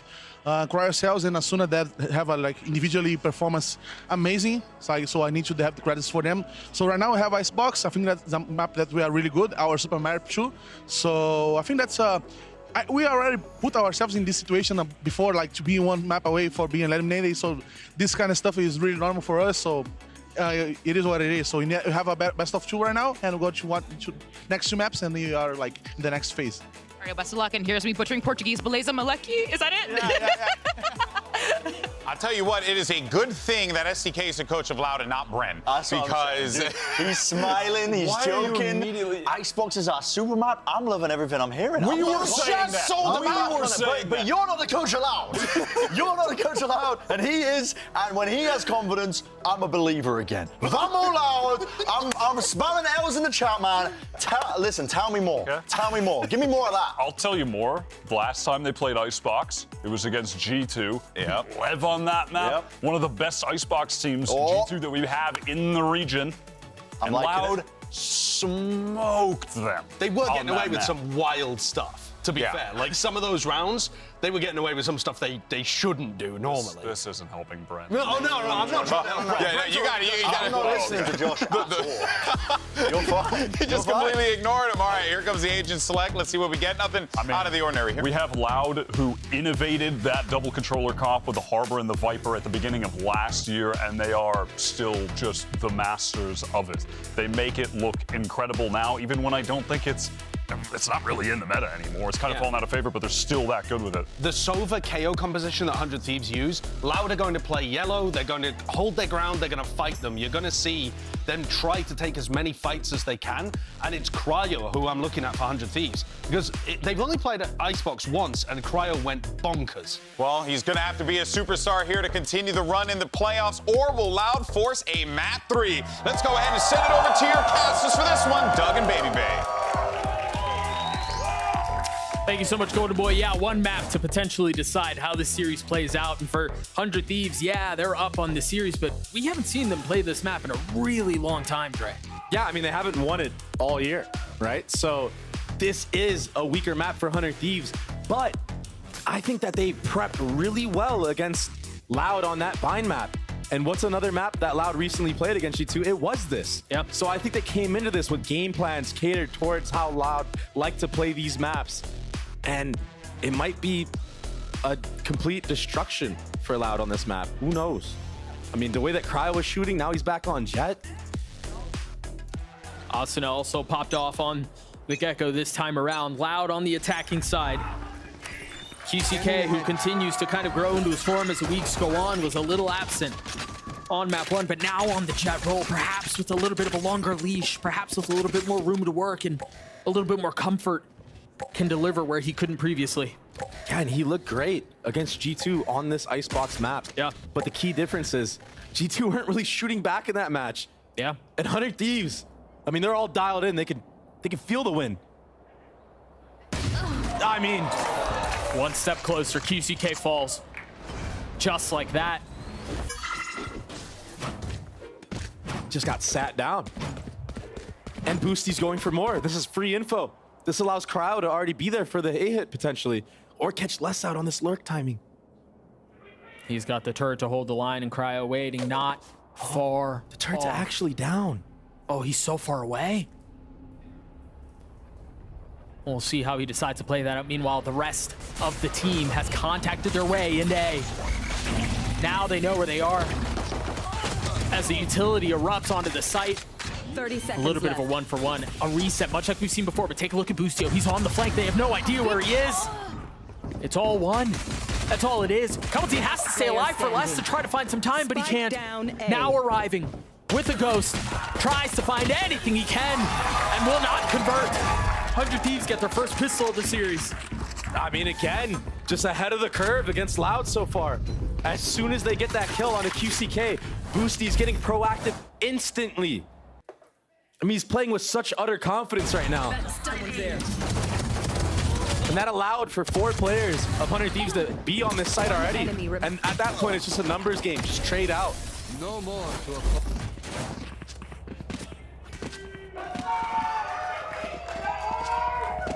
Remember, it was in the previous map where it felt like the only rounds Loud were able to win were off of pistol wins. That was the only thing that kind of kept it close. Cryo! Jump peeks the window in mid, and he goes for another on a 2-ease. Getting active. As Cryo's picking up right where he left off. He's not stopping. He's still moving. Well, there's nothing to keep him back. Cryo and Boostio alone. It's a rank game. Oh! Finally gets shut down. Kamaldeen attempting to grab a weapon. got a Guardian online, no armor to his name. And much to do with nothing found. This will be all guns saved as well. 400 Thieves. Boostio went into that round with just a deagle. The Cryo with a 3rd round off. They really want this one. The value that Cryo was able to find was just immeasurable. I mean, everybody from 100 Thieves right now is just in form. And you expect them to win these rounds, but for them to do it cleanly is ultimately what matters. That's what allows the up purchase for Cryo. With full armor. This is so rare to see this on 3rd round. Usually it's like a hero op. Do Loud expect it? It's the game planning from 100 Thieves right now is to abuse this mid area of the map. Get Crowd posted on the line. Oh, Sadak just showing a little skin. The nearest to margins there. But now they know the op is online. And just look at the reposition instantly. I mean, Sadak's re-peeking and off. Crowd's getting ahead of the orb again. They challenge Cryo, Attacker spawn. and he's happy to answer the call. Cryo has been unbelievable this stage in how he's been playing. A 3rd! That's his name. That's 3. Last player standing. Boostio gets the 4th, but with warning shots. The potential of a flawless round and the potential of a snowball fully online here. Cryo's taking a little bit of damage, but Tui's feels the walls closing in. Flawless. Another for 100 Thieves. Sadak got caught lacking there. Thought that Cryo maybe repositioned to another site after taking that op shot. But he actually was still in mid the entire time. That was off the flake too. He wasn't holding the angle. He didn't really know if there was anyone who's gonna peek the other side. Yep. But Cryo to run through that mid orb after getting the kill on the Sadak, that shows the confidence and the development of like how far he's come as a player. He's not afraid anymore. And he's always had the mechanical talent to do stuff like this. It's just been a confidence factor, but he's been in full effect this stage. I don't know what has happened. We've watched Cryo reinvent himself in a lot of ways. He's been so valuable for this squad, and he continues to tee off as he gets a 2nd. Cryo with the 3rd, the shorty in the face. He's gonna get 4. Another flawless round for the defense. Back-to-back fashion. This is snowballing out of control. STK calling a timeout. Trying to stop any type of momentum that 100 Thieves has right now. But honestly, Cryo is playing perfect just like he did last map. This is an unreal form. We've never seen 100 Thieves look this strong. Cryo is taking over in ways that people were waiting for years. But here he goes. Listen to that.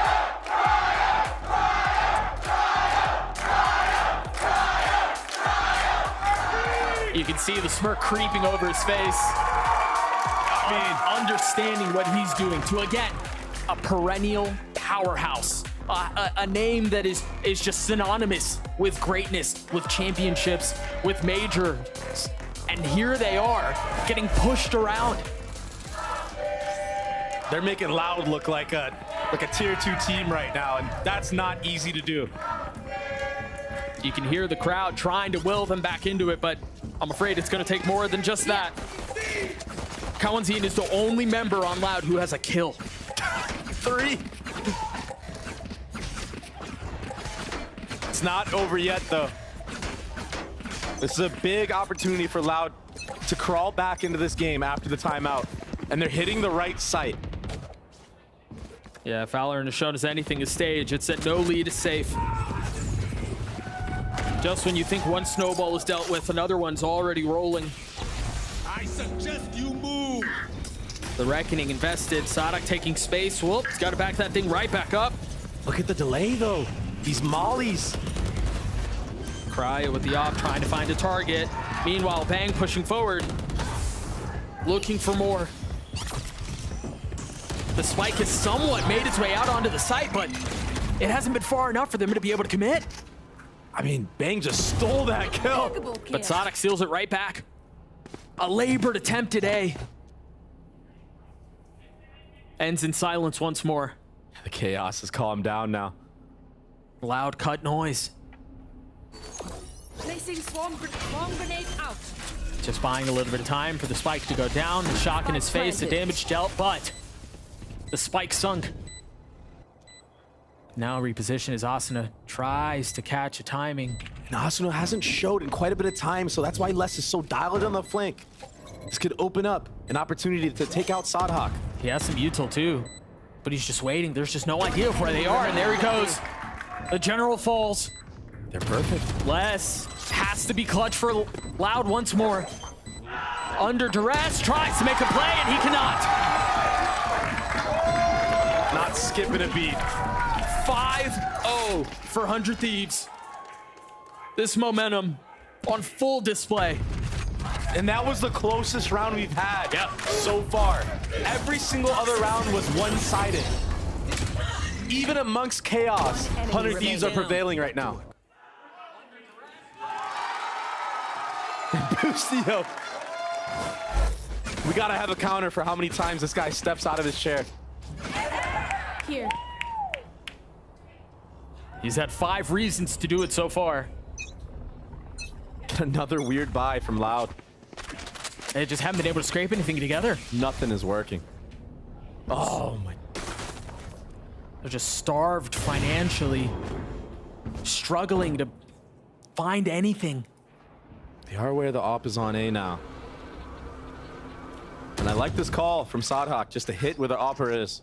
You can overwhelm him with utility like you did in the last round. This time, no Killjoy mollies to delay the plant. The walls go up. They've been sectioned off of the site. Disruption again. 3 players scaling. You should run. And the Dizzy getting some value. Peeking over the Viper wall. What a molly. They've invested the Alcala team flushed out right into the crosshair of Cryo. And now they're forced to reset as 100 Thieves get another. What can Loud do in the space that they've gained? Les may have a timing. He has to go huge here. But Boostio wise to it. Oh, you can tell. Expected it was waiting on the other side as Cryo gets another. Sadak and Les, the only 2 that remain. Les has gotten the timing, but the Sheriff shots will not connect. And now Sadak's left in a 1v4. 6 in a row.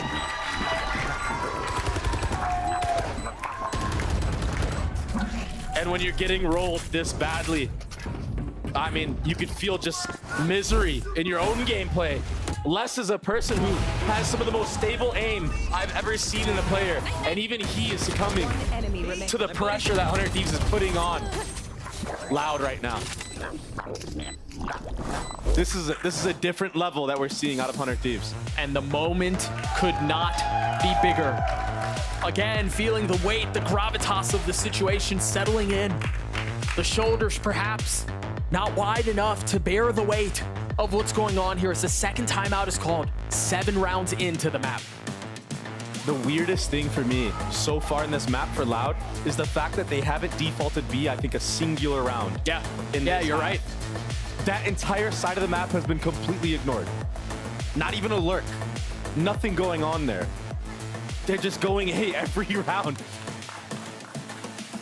And just getting stomped. And again, when you think about the caller on the attack side here for Loud, when you think about Sadak and you think about the pedigree that he has, you know that they aren't just hitting A because they're running out of ideas or because they don't really know what to do B, but there's just something that they're seeing there that makes them convinced that they can win there. And the truth is, they haven't. Yeah. Now we're finally going to see a B default, our first B default of the match for Loud. I mean, you're going to run into Boostio and Bang, though. Bang's one of the best anchors we have here. And the Killjoy utility, you've got the Molly and the Alarm Bot. And look at the mini-map already. 100 Thieves heavy leaning towards the B side of the map. Yeah, for a good reason.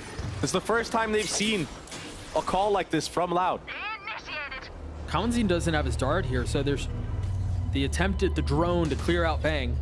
And the instant response from Boostio to drop his ult. They don't want to have Loud have any type of space on this side of the map.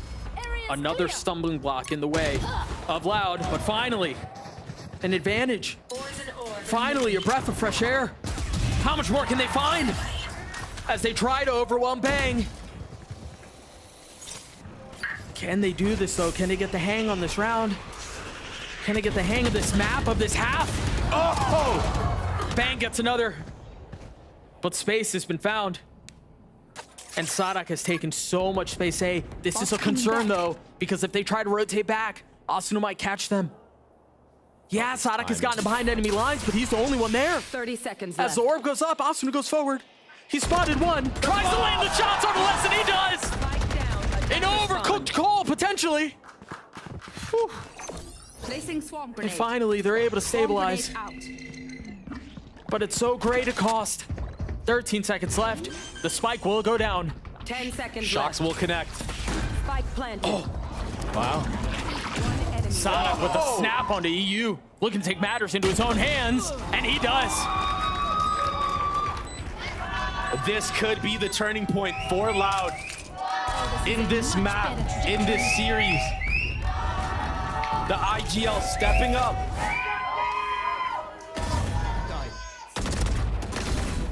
Massive play there by Asuna. That was flirting with disaster. I mean, that shot from Sadak onto EU. That was so clean. A sigh of relief from the captain. And another default towards B. Yeah, there's been a very conscious change of approach. They've got an alarm bot that's deep into the pit. Oh, Boostio left so early, though. No support for Bang. It's like that deep alarm bot makes it so Bang is confident that no one's pushed up yet. Yeah, it was fortunate, though. If Kawanzin gets a tag onto Bang, he had his ult, and you know that thing's going. Mm-hmm. But not invested, so Loud decide to try to test the waters elsewhere. And these mid to B rounds can be so hard to pull off on the attacking side. But they persist in the face of the pit, or at least attempt to. Progress has been made.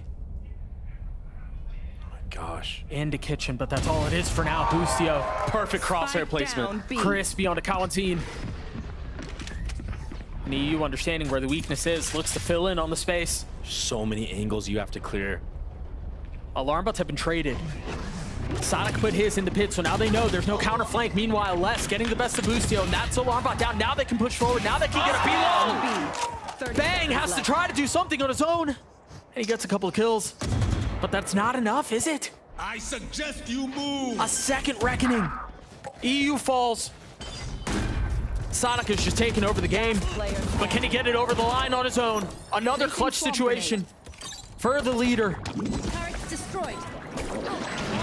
An awkward Gecko. Both targets spotted. None of them found. Wow. Asuna on these retakes. I mean, his movement, it's so clean. He jiggles you out, finds out where you are, spams you behind the wall.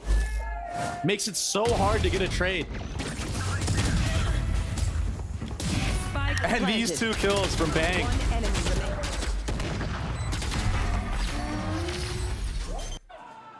Perfect timing, leaves the Viper's pit. We've seen him do this time and time again. He leaves the Viper's pit at the perfect time to kill players that are either coming mid to B through the bottom of 2. In this case, it was top site. 7-1 in favor of 100 Thieves, and the other staggering number on your screens is QCK is yet to get a kill. And here you go. 100 Thieves putting the op towards the B side of the map now, understanding that Loud have been defaulting here the last 3 rounds. Dark, weird. Beautiful shot from Tui's. Now can QCK get online? Can he find some space? Can he get active? And I don't think Loud heard Bang pick that op up. Trepidation perhaps not fully committed to to the hit, and Bustio again taking space. It was Asuna before, but can he strike when the moment is right? Oh, he's letting him go by. He hears everything though, and that's enough to manipulate the rotations. That's enough to draw him A. The cluster of comrades called by the captain. And so much to be found. Oh no! Oh no! That was almost disaster. I mean, less fumbling utility like that? Almost making a mess of the situation. But crisis averted. QCK falls again. And they're ahead of this. Loud need to double back once more. This is gonna be scrappy. Such abnormal form. Dizzy's up top. But the moment demands excellence, and it demands it now. And Loud find some space. They find another round. Wow, that timing from Bustio.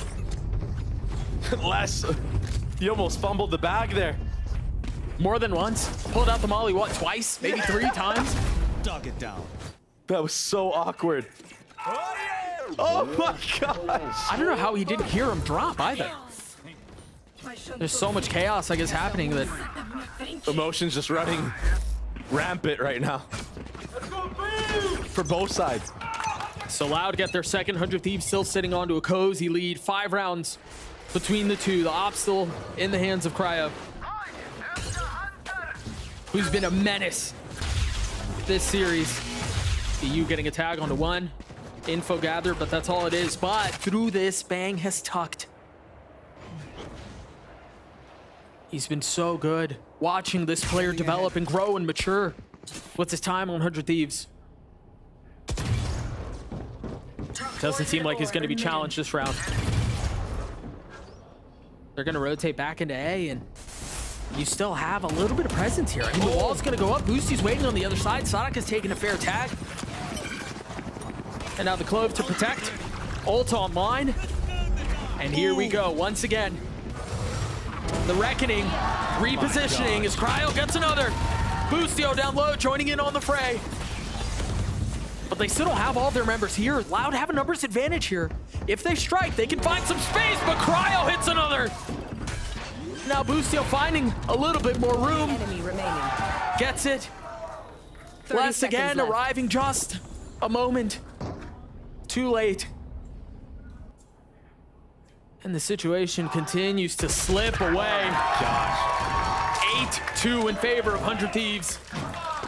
100 Thieves do such a good job of playing off one another in that backside A area. This is why Loud has had relatively no success hitting A site. They just maneuver their way around that backside and take fights together, get the trades together. In this case, it's protect the president, and the president is Cryo. After he gets this shot and kill, Bustio holds his back. Kawazin's peeking that angle as if the op is reloading his rifle. That opens up all the kills for Bustio to get just for free. The synergy right now is so good from the side of 100 Thieves.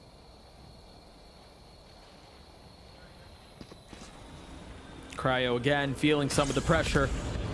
But is it really pressure at this point? Because he's navigated everything perfectly.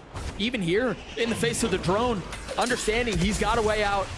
Look at how much utility he's making Loud use to push him off of these angles. And so, yeah, they get him off of this aggressive angle, but he just fills in back yellow. So what's the next layer? How do you get him out of here? They know where he is now. And once again, their daring challenge. The jump spots will be punished. As Cryo does not miss. Oh, another one. Jumping to find the third. Another dash procced. QCK stays, but Loud rotate away. And it's like, if you go to A, you know you're gonna run into this blender. So they're kind of forced to go B. They do have a chance in this round. If Bang gets picked off here, if QCK can win this duel. But again, they're doubling up this 1-2 punch that 100 Thieves does so well. Look, 4 players of 100 Thieves now are already leaning towards this B side of the map. 2E's is down to like 10 HP off of the shock darts and mollies. 10 seconds and the clock is down to 10 seconds left. 5 seconds. Austin waiting on the other side of the wall. As the wall goes down, gunfire erupts. There's not enough time. They've squandered the opportunity. As the clock runs out, it's another round for the defense. Last round before the switch. Loud are trembling in their boots right now. They're so scared of Cryo. No one wants to peek Cryo after they have the angle. I don't know, man. You say that, but I just watched Loud double peek into Cryo where they knew where he was. Spike down. The walls are just not really a factor here. And that's the whole idea behind this comp. Or at least that's part of it, right? You section off sides, yes, but in theory, the op should be useless. And Cryo's just running circles with him. Loud isn't decisive enough to take the space as soon as they get him off the line or as soon as he takes a shot. And that's where they're slacking. That's where you see the scaredness. The hesitation has proved to be hellish for Loud. Cryo honestly just taking a page out of QCK's book in the G2 match. Peeking non-stop over and over, abusing the B area of the map. This series, he hasn't even had a book in hand.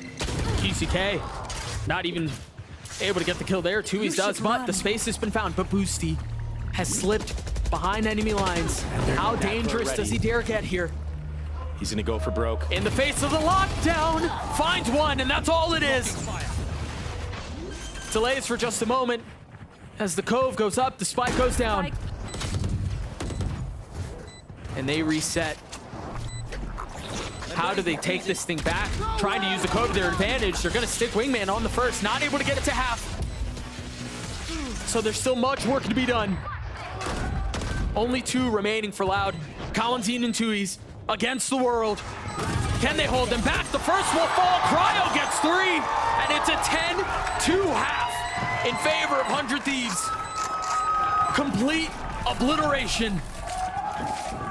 Cryo is making a statement in this series, Doug. Switching sides. He's trying to show that he's one of the best to ever do it. One of the best in the world at his role. 19-4. This has been one of the most dominant performances we've seen Cryo have. You are the best player in the world, baby. Nah, you are the best player in the world. His leader said it. He's believing it. You can see it on his face. 10-2 in favor of 100 Thieves. Let's throw it down to the desk to break down that slaughter. Good Lord, that was a butt whooping. I mean, we just gotta call a spade a spade. Goodness gracious. Loud predictors, we're not flinching. Loud predictors are not flinching. So you think they're gonna No, they're still gonna make an international event. They're still not gonna break the streak. This is too much. Well, we might as well go ahead and talk about him because he ended the half looking like a superstar. We're gonna continue to give him his flowers. Cryo looking unfreaking believable. I mean, the defensive opping last year is what he was excelling at. And when 100 Thieves could squeeze out wins, it was usually because it was like Pearl and he'd be opping on defense and getting a million kills, something like that. And that is still the case, but the way he's playing with it now is also, it's this aggressive layer has been added. That's the kind of stuff. Those peaks he would not be doing last year. The Chihuahua has become the pitbull. Like he is turned into a different beast entirely. Look at this guy. He's smiling away. Look at his numbers, man. Check his PC. It's not normal. This guy's not normal. What's crazy too is they did that last round on Brim. Yeah, so I mean, this simply must be the best match of his career that he's had. Well, the thing is, it has to be. on the attack side of Bind, I think he got like 2 frags or something, but he doesn't need to do any more. Yeah. He's already won Job's the game done. for them. Job's done. I mean, unbelievable stuff. You got Boosty, of course, barking orders at the soldiers there, or probably just pumping up Cryo, if I know Boosty. That's probably what he's doing. They were screaming about him being the best player in the world. He's playing like it right now. Yeah, and you know what? I'll say this much. About dang time, man, because we've been following Cryo for a long time. We always saw the capability of this player, and now he is popping off. But does it continue going forward to that next half? Let's find out. It's going to be a quick one, potentially. Casters, back to you. Thanks so much, fellas. A 7-major streak on the line for Loud. Potentially in the face of something they've never experienced before. missing out on the global stage is just ridiculous to consider. And I think on the other side, you know, it's well said that pressure makes diamonds. And holy smokes, 100 Thieves look better than they've ever looked before. It's the best 100 Thieves roster we've ever seen. Let's go. Enabling Cryo to not only pop off on Jet, but Brimstone, Astra on other maps.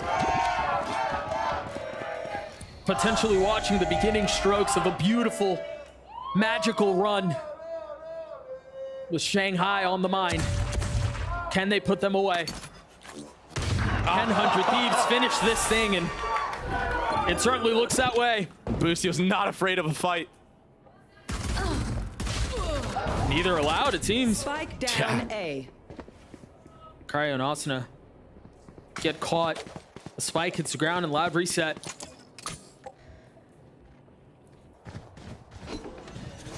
So much space taken on this B side of the map from Bang.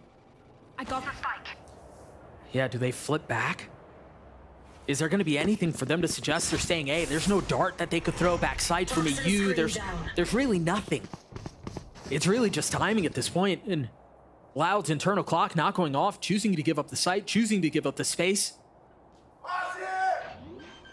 And in staggering fashion, 100 Thieves safely get the spike down. There's a lot that Loud has to clear right now. Head on a swivel. Can Loud win the pistol? The first one falls, but Bang's there to trade. Oh, this mid lurk. There is a turret, though. EU gets another. Player standing. Bang finally falling. EU left into 1v2. Found them.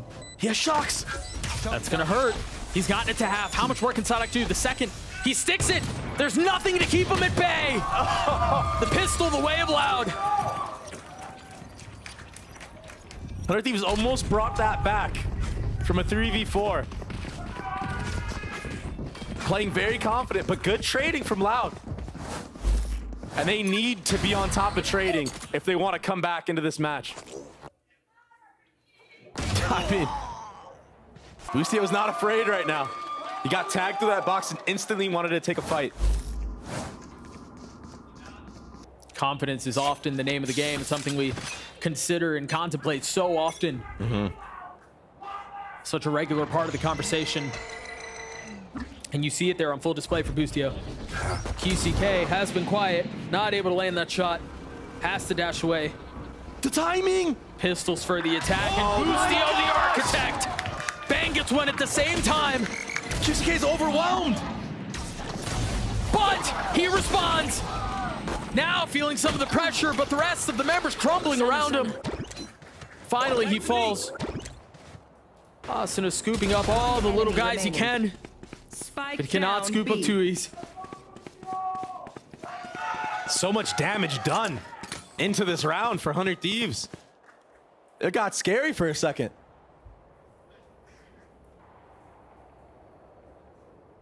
This is still difficult, but winnable. If Boosty gets this kill right here, Tui's is one body shot. The timing is good. Of the Sheriff. Can he pull off another miracle?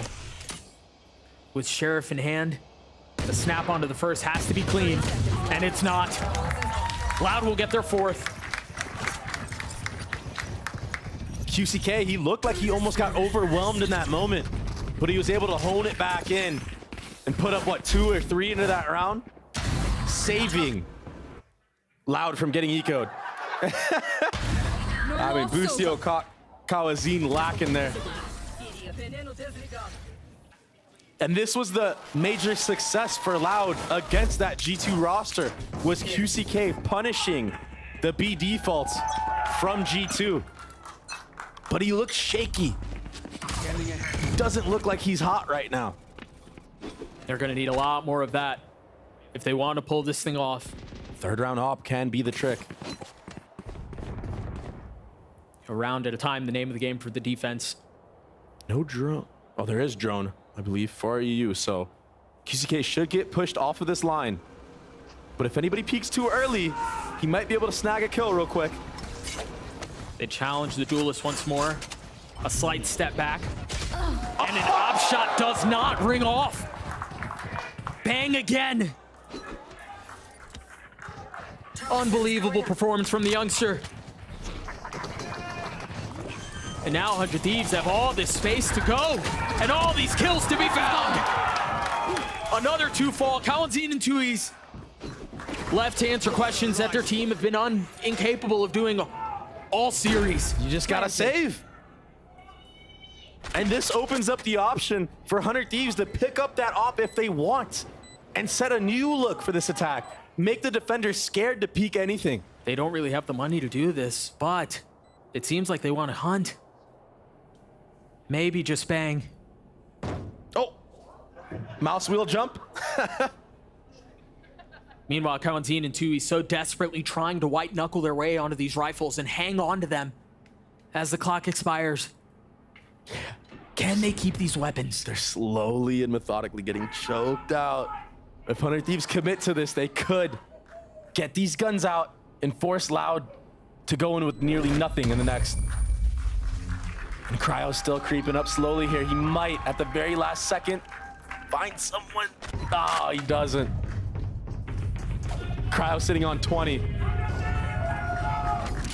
And Bang with the opener there onto QCK. I feel like most times, Oppers peeking into riflers get the kill. But if they get headshotted like that, that is the opening. Poison's gone. Had Bang gotten a body shot or was a centimeter off, he's dead. Guaranteed. 1000%. The precision is there. The quick draw goes away of Bang. 100 Thieves now 2 rounds away. Oh my gosh. Lucio going aggressive, looking to find the fight, and QCK has to take a step back. Doug, I haven't seen Bucio do that rollout since Space Station. Sadak is still here, Loud with numbers. But a 3 into the face of 5. A 1-for-1 goes the way of the attack, and it's not getting any better. Less than 2's again. Isolated. Loud devastated. Cryo's a stone cold killer right now. You could see it in the face cam. He is so locked in. He's not even blinking. The resolute duelist going for more. And again, a mini game is afoot. Less. Can he keep this rifle up? It seems like he should be able to get away undetected and unscathed. But meanwhile, for 100 Thieves, 1 round away here from dismissing Loud, from breaking their streak, and from staying alive.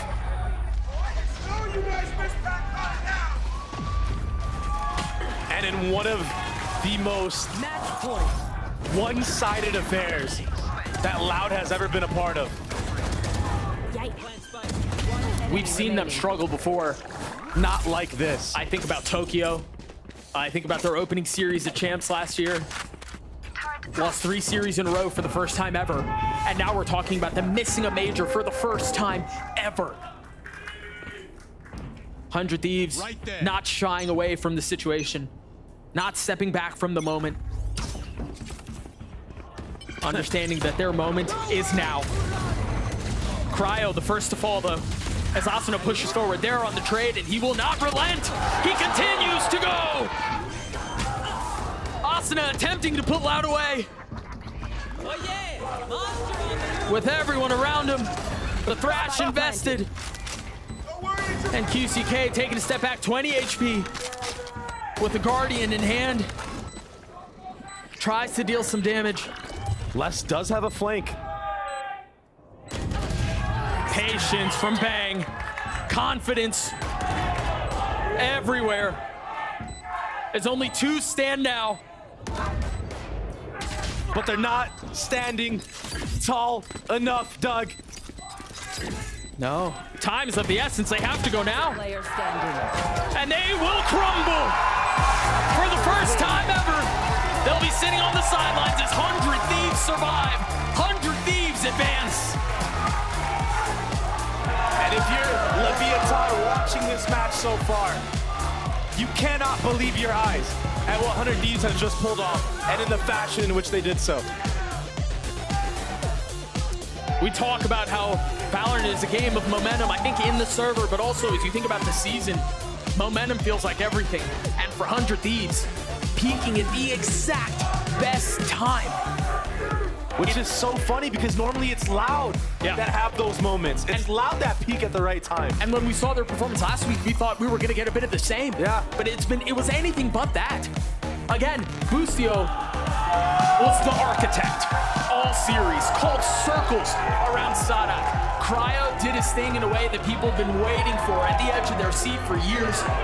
Now delivering and really blossoming. He's getting better and better as the year goes by. We don't even know if he's peaked yet, Doug. That's the scary thing. If he can maintain this form, if 100 Thieves can maintain this form, the sky's the limit. Exactly. I mean, some of these plays from Cryo were so explosive. Not only on the Jet, on the Brimmy, with the Stimmy. What should have been a heavyweight fight was just a slaughter, courtesy of 100 Thieves from beginning to end. They get away like bandits with this one. And Cryo, I mean, how much more can we say about the kid? Cryo, Asuna, every single piece from top to bottom. This is a vicious form. Unbelievable. What a performance from 100 Thieves. Yeah. And again, peaking at just the right time. In every aspect, post plants were on point, the retakes were on point, the trading was there. The aggression, setting up Cryo or setting up Asuna. Beautiful. Well, and I think one of the things you mentioned in the cast was something that's really hard to come together is the synergy. Peeking off of each other, having each other's backs, using a synchronous utility in order to overwhelm the opponents. It was just too much. Loud looked lost from beginning to end, and that's why we tragically have to say goodbye. Yeah. For the first time in 7 events, they will not be attending a major. They will not be gracing us with their presence on the international stage. Yeah, you said it. Pressure makes diamonds. The diamond in this case is 100 Thieves. And I think for Loud, there are a lot of questions that are going to have to be answered during this downtime because they showed moments of brilliance. They showed moments where possibly they're going to be able to bring this project together, but it had way too many holes to solve and to figure out in such a short period of time. We're going to throw it down to Elizabeth at the stage for the Verizon post-match interview with who else but 100 Thieves. And it is the architects of Loud's demise. It is Boostio here with me. Boostio, I told you I almost forgot to write down questions because my jaw was on the floor. Yeah. They called you the architect. You were calling circles around Sadak, they said. Very basic, some people would say dumb question. How do you feel right now? I mean, I think Loud is one of the best teams in our region. So being able to knock them out, and I think that's the first time Sadak has not made an international. Loud. Or Loud. Oh, okay. Either way, it's an amazing accomplishment, especially for the guys. You know, it's been a little rough the last couple years, but just winning this match is huge for us, and I cannot wait for the future. That Kingslayer mentality. You know, you talk about how huge this is, and I was thinking about, you know, from 100 Thieves from then to now, this is an insane 100 Thieves we basically have never seen before, and it's because of you, Boostio. And I was listening to your interview earlier where you said, you know, some of the best IGLs are Sadak, are Finesse, you know, being thrown Boaster, Mel, whoever. You understand you are in that group, right? Yeah, I am the best. Yes, there you go. There we go. Yeah. I mean, I know that for sure, but yeah, beating Sadak always feels good. I did it at Champs in Tokyo, and he is one of the best IDLs. Love him to death. It was just a great match from us. What is it like to call against someone like Sadak? I mean, Sadak is usually like a little slower of an IGL. It calls a little slower, not many rushes. So, I mean, I think today wasn't his best day, or Loud's best day. Clearly, we demolished them. But I think, overall, very good. Did you expect these games to go so far in your favor? Or do you expect it to be a little closer? If we play like we do in scrims, yes, I think we're one of the best teams in the world, or the best team in the world. Matt, literally, CryoCells does that every scrim, actually, like 30 every scrim, and he's now showing it to everyone else, so it's really exciting. Well, I mean, you guys heard it here. Everyone was chanting Cryo's name because that was such an insane performance from Cryo. What is it like having such a lethal weapon as CryoCells? Yeah, I mean, I say it all the time to the boys, but it feels like the beginnings of EG. Like, Matt's kind of doing the same, I don't know, transformation Demon 1 did, plays smokes, and duelist, and he's doing amazing. And yeah, it's incredible. So it feels like the beginning of EG, and I just can't wait just to win on 100T. Yeah, because you said to me before our last interview that it feels much better to win on 100 Thieves as an org. And right now, you are not only winning, you are dominating Boostio. And it is impressive and it is scary. Lev, you will be facing Leviathan next. Rematch. Rematch. How do you feel about I'm actually, you know what? I'm going to give you something. Producers might hate me for this. Don't swear, but free reign to say whatever you want. Okay. I might have to use one swear word. No, I have to beep you out. Okay. I'm going to destroy Com for one. Yeah, I will destroy Com. And then I just hope Aspas doesn't go plus 30, and we'll win. Completely fair. Yeah. Well, talk about the Cryocells Aspas matchup. That's gonna be. Yeah, I mean, that is peak. That's like peak anime battle, so we'll see. I think we're going to destroy them.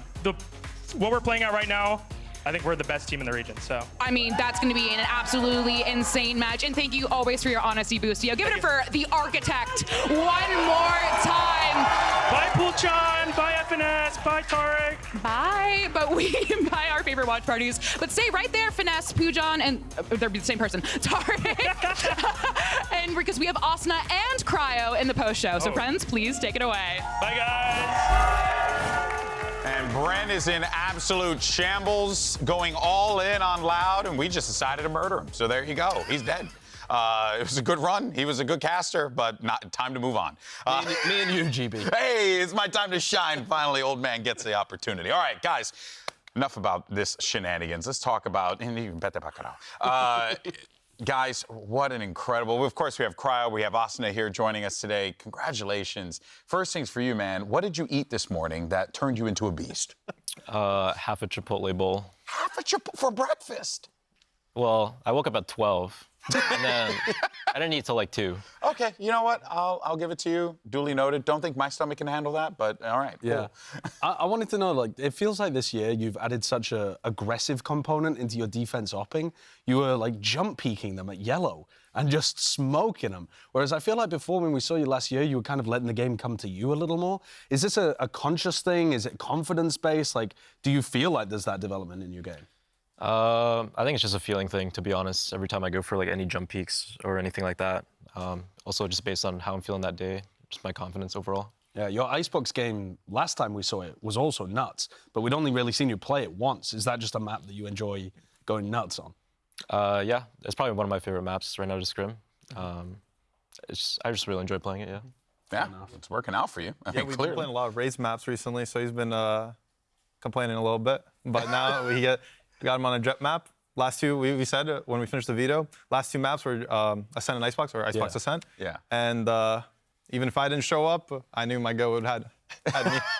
I love that. I love the confidence. Actually, well, I mean, dude, I've been casting you as a part of this 100 Thieves team for years at this point. So it has been a minute, and you've been slowly building up. How does it feel to be in this position with this team now? Because it's just, you look at like the rosters that you were a part of leading up to this. I mean, we're talking night and day, not to disparage them, but there's a clear change in your game, but also the dynamic of the team, wouldn't you say? Yeah, I think definitely have a similar atmosphere from last year as in like camaraderie, or even like 2 rosters ago with Will. Definitely feels like, we're all friends and, we just do stuff together and it's just nice. Is there a lot of pressure on you being the long-standing guy on the roster or no? No, more pressure on Boostio. Okay. Just because that guy keeps talking. He can't shut up, to be fair. Let's keep talking. My head keeps going back to the fact that he was talking smack about the Chinese teams and you're looking to try to qualify for Shanghai. Yeah. that is going through my head. So good luck. Yeah, we do not associate with him. I am not a part of that. He was saying he was worried if he didn't qualify. So long as he understands the stakes, I think that's what's most important here. The other thing I was thinking about as well is that Bang was taking those Chinese lessons last year as well. That's the Nate shot. Yeah, have they been keeping up with them? You've been joining in? Maybe on the side. Yeah, We're not sure. We've been practicing too much. We haven't had enough time to keep up, but we might need to start practicing. That's fair. That's fair. Tell me about the prep against this Loud team, because there was a lot of hype coming in for this squad. And Austin, I want to get your thoughts on this. Like, you saw where the series was going. Did you guys always have that plan? Raise maps, go into some jet maps, give you guys a little bit of a buffer. Did you feel like you came out on top in that picks and bans? Because it looked really good for you, obviously. Yeah, we had 3 days to prep because we didn't find out that we were going to play Loud until Sunday. So Monday, Tuesday, Wednesday. And we knew the 2 maps that we were going to play, and it was just a coin flip on whether they would play Ascent or not. So going into it, Tony and Mike's both had good ideas on what we should be doing on Bind and Icebox. Those are the 2 maps we went over in depth. Obviously, we skim over all the maps, but those were the 2 we went mostly in depth, and they kind of showed. We had a pretty good game plan. We knew what small things we wanted to adjust for the KO on Bind, because that's a small anomaly. And then for Icebox, it was just a cryo show. We just, take fights. Yeah. I want to talk to you a bit as well about the fact that there's been so much community criticism about you in particular. Like the fact that you were playing Raze at the beginning of the year and the whole team looked a little out of sync with how you were entering. And then also the comms videos where people were just clowning on the fact that you were giving your comms in such a enthusiastic way. Like what's your perspective about how that shifted into you now looking like you're super in sync with the rest of the team and dominating Raze maps? Like Bind and Split are looking nasty for you guys. Yeah, I mean, some days when you play entry, things will just click and it'll work out, and other times it won't. Obviously, I'm a little bit more aggressive than most, people. So it just happens to be sometimes you double satchel and, you're just in a hornet's nest and it's just tough. But yeah, things just worked out. Our utility was really good, and not really much has changed except, we just have more depth and, I definitely more confidence, honestly, than the beginning of the year, because, be starting the year off, we hadn't won a game in like 9 months, like a BO3. So, it's not. Obviously, that's on us, but also at the same time, the schedule is a little rougher, mentally, because, you look back, when was the last time I played a match? Oh, I had my BR and then Sentinels, and it's like, you'd rather not really remember that, and then not counting off season. But yeah, I think just overall our confidence level. I remember telling Tony, because we went 0-2 in Kickoff, I was like, we just need to get 1 win, and I promise you we'll be a different team. Could you tell that you were a different team after the win? After G2, yeah, we were definitely hitting our stride. I remember telling that, but Tony also said, we can't wait for that. You need to get that confidence up right now. So, yeah. Coming into the season, were you feeling like that as well? Were you feeling confident about this team? Because, the results speak for themselves, but, you being in this position, also you kind of like migrating a little bit between roles and stuff. Were you feeling confident here? Yeah, I think I've always felt pretty confident in this team. I mean, we were always playing it's just unfortunate. We play like Sen, like in their prime. We played Lev, teams like Sen and Lev. So it's just a matter of time. It was just about that first win, to be honest. Yeah, for sure. And you guys got it, and now look where you are, 1 step closer here. We do have a question from Twitch chat. Orion's on Twitch. Yeah, sure. How does momentum and hype lend to the team's mental state? What do you do to pull yourself out of a bad vibe? That's actually a great one. Asna, you want to take it first?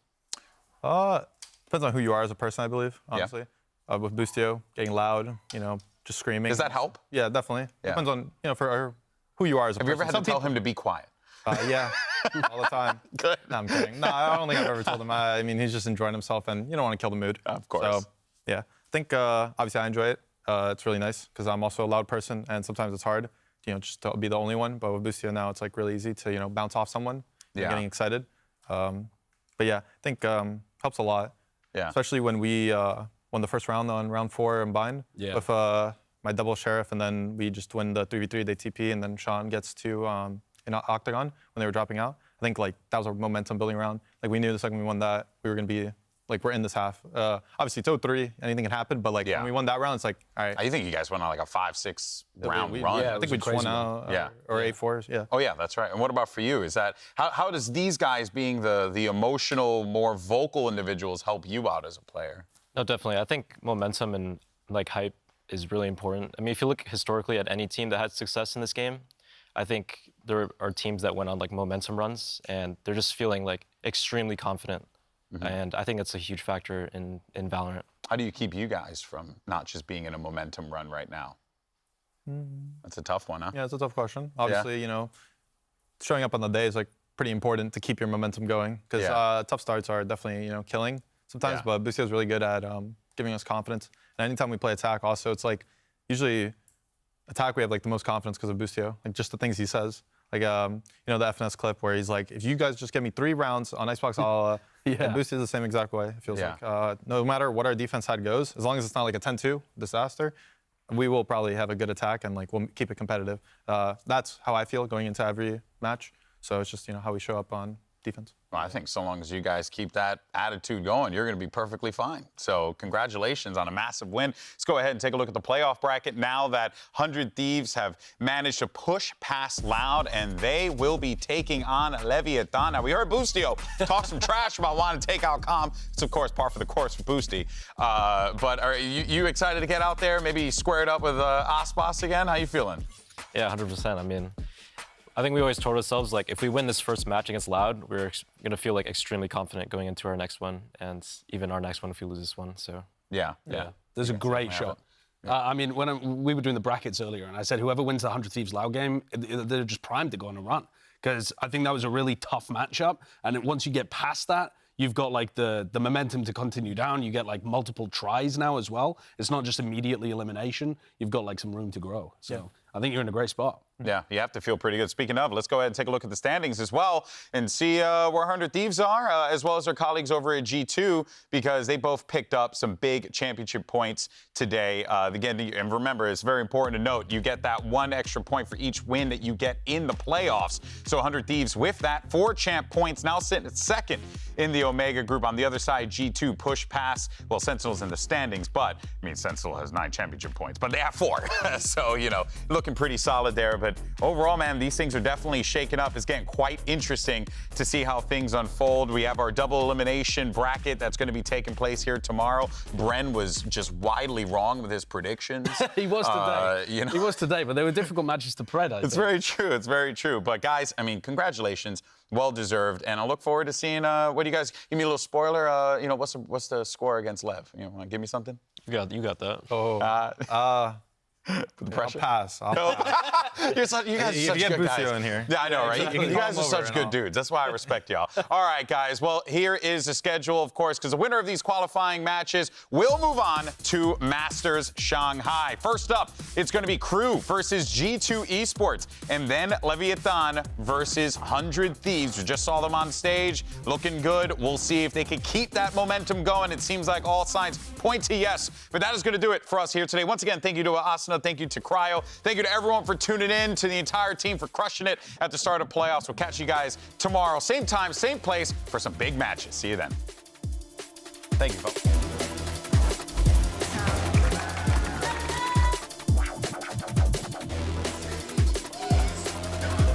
Player standing. 1 enemy remaining.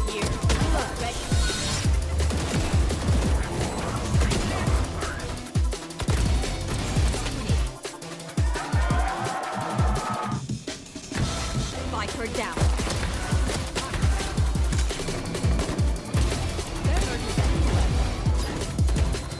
One enemy remaining. G2 gets the first match of this series of the Stage 1 of playoffs.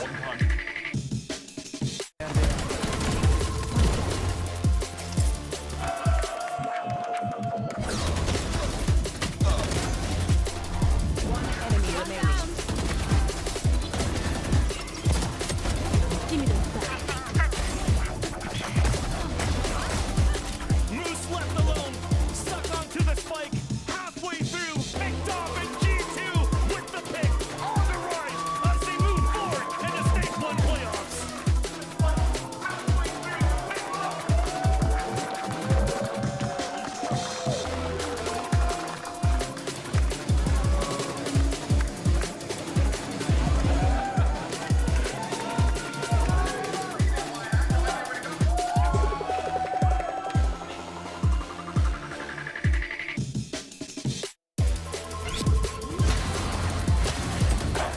One enemy remaining.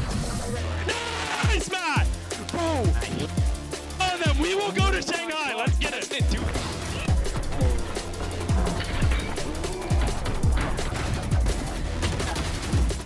30. One enemy remaining. Guys are dialed in and ready.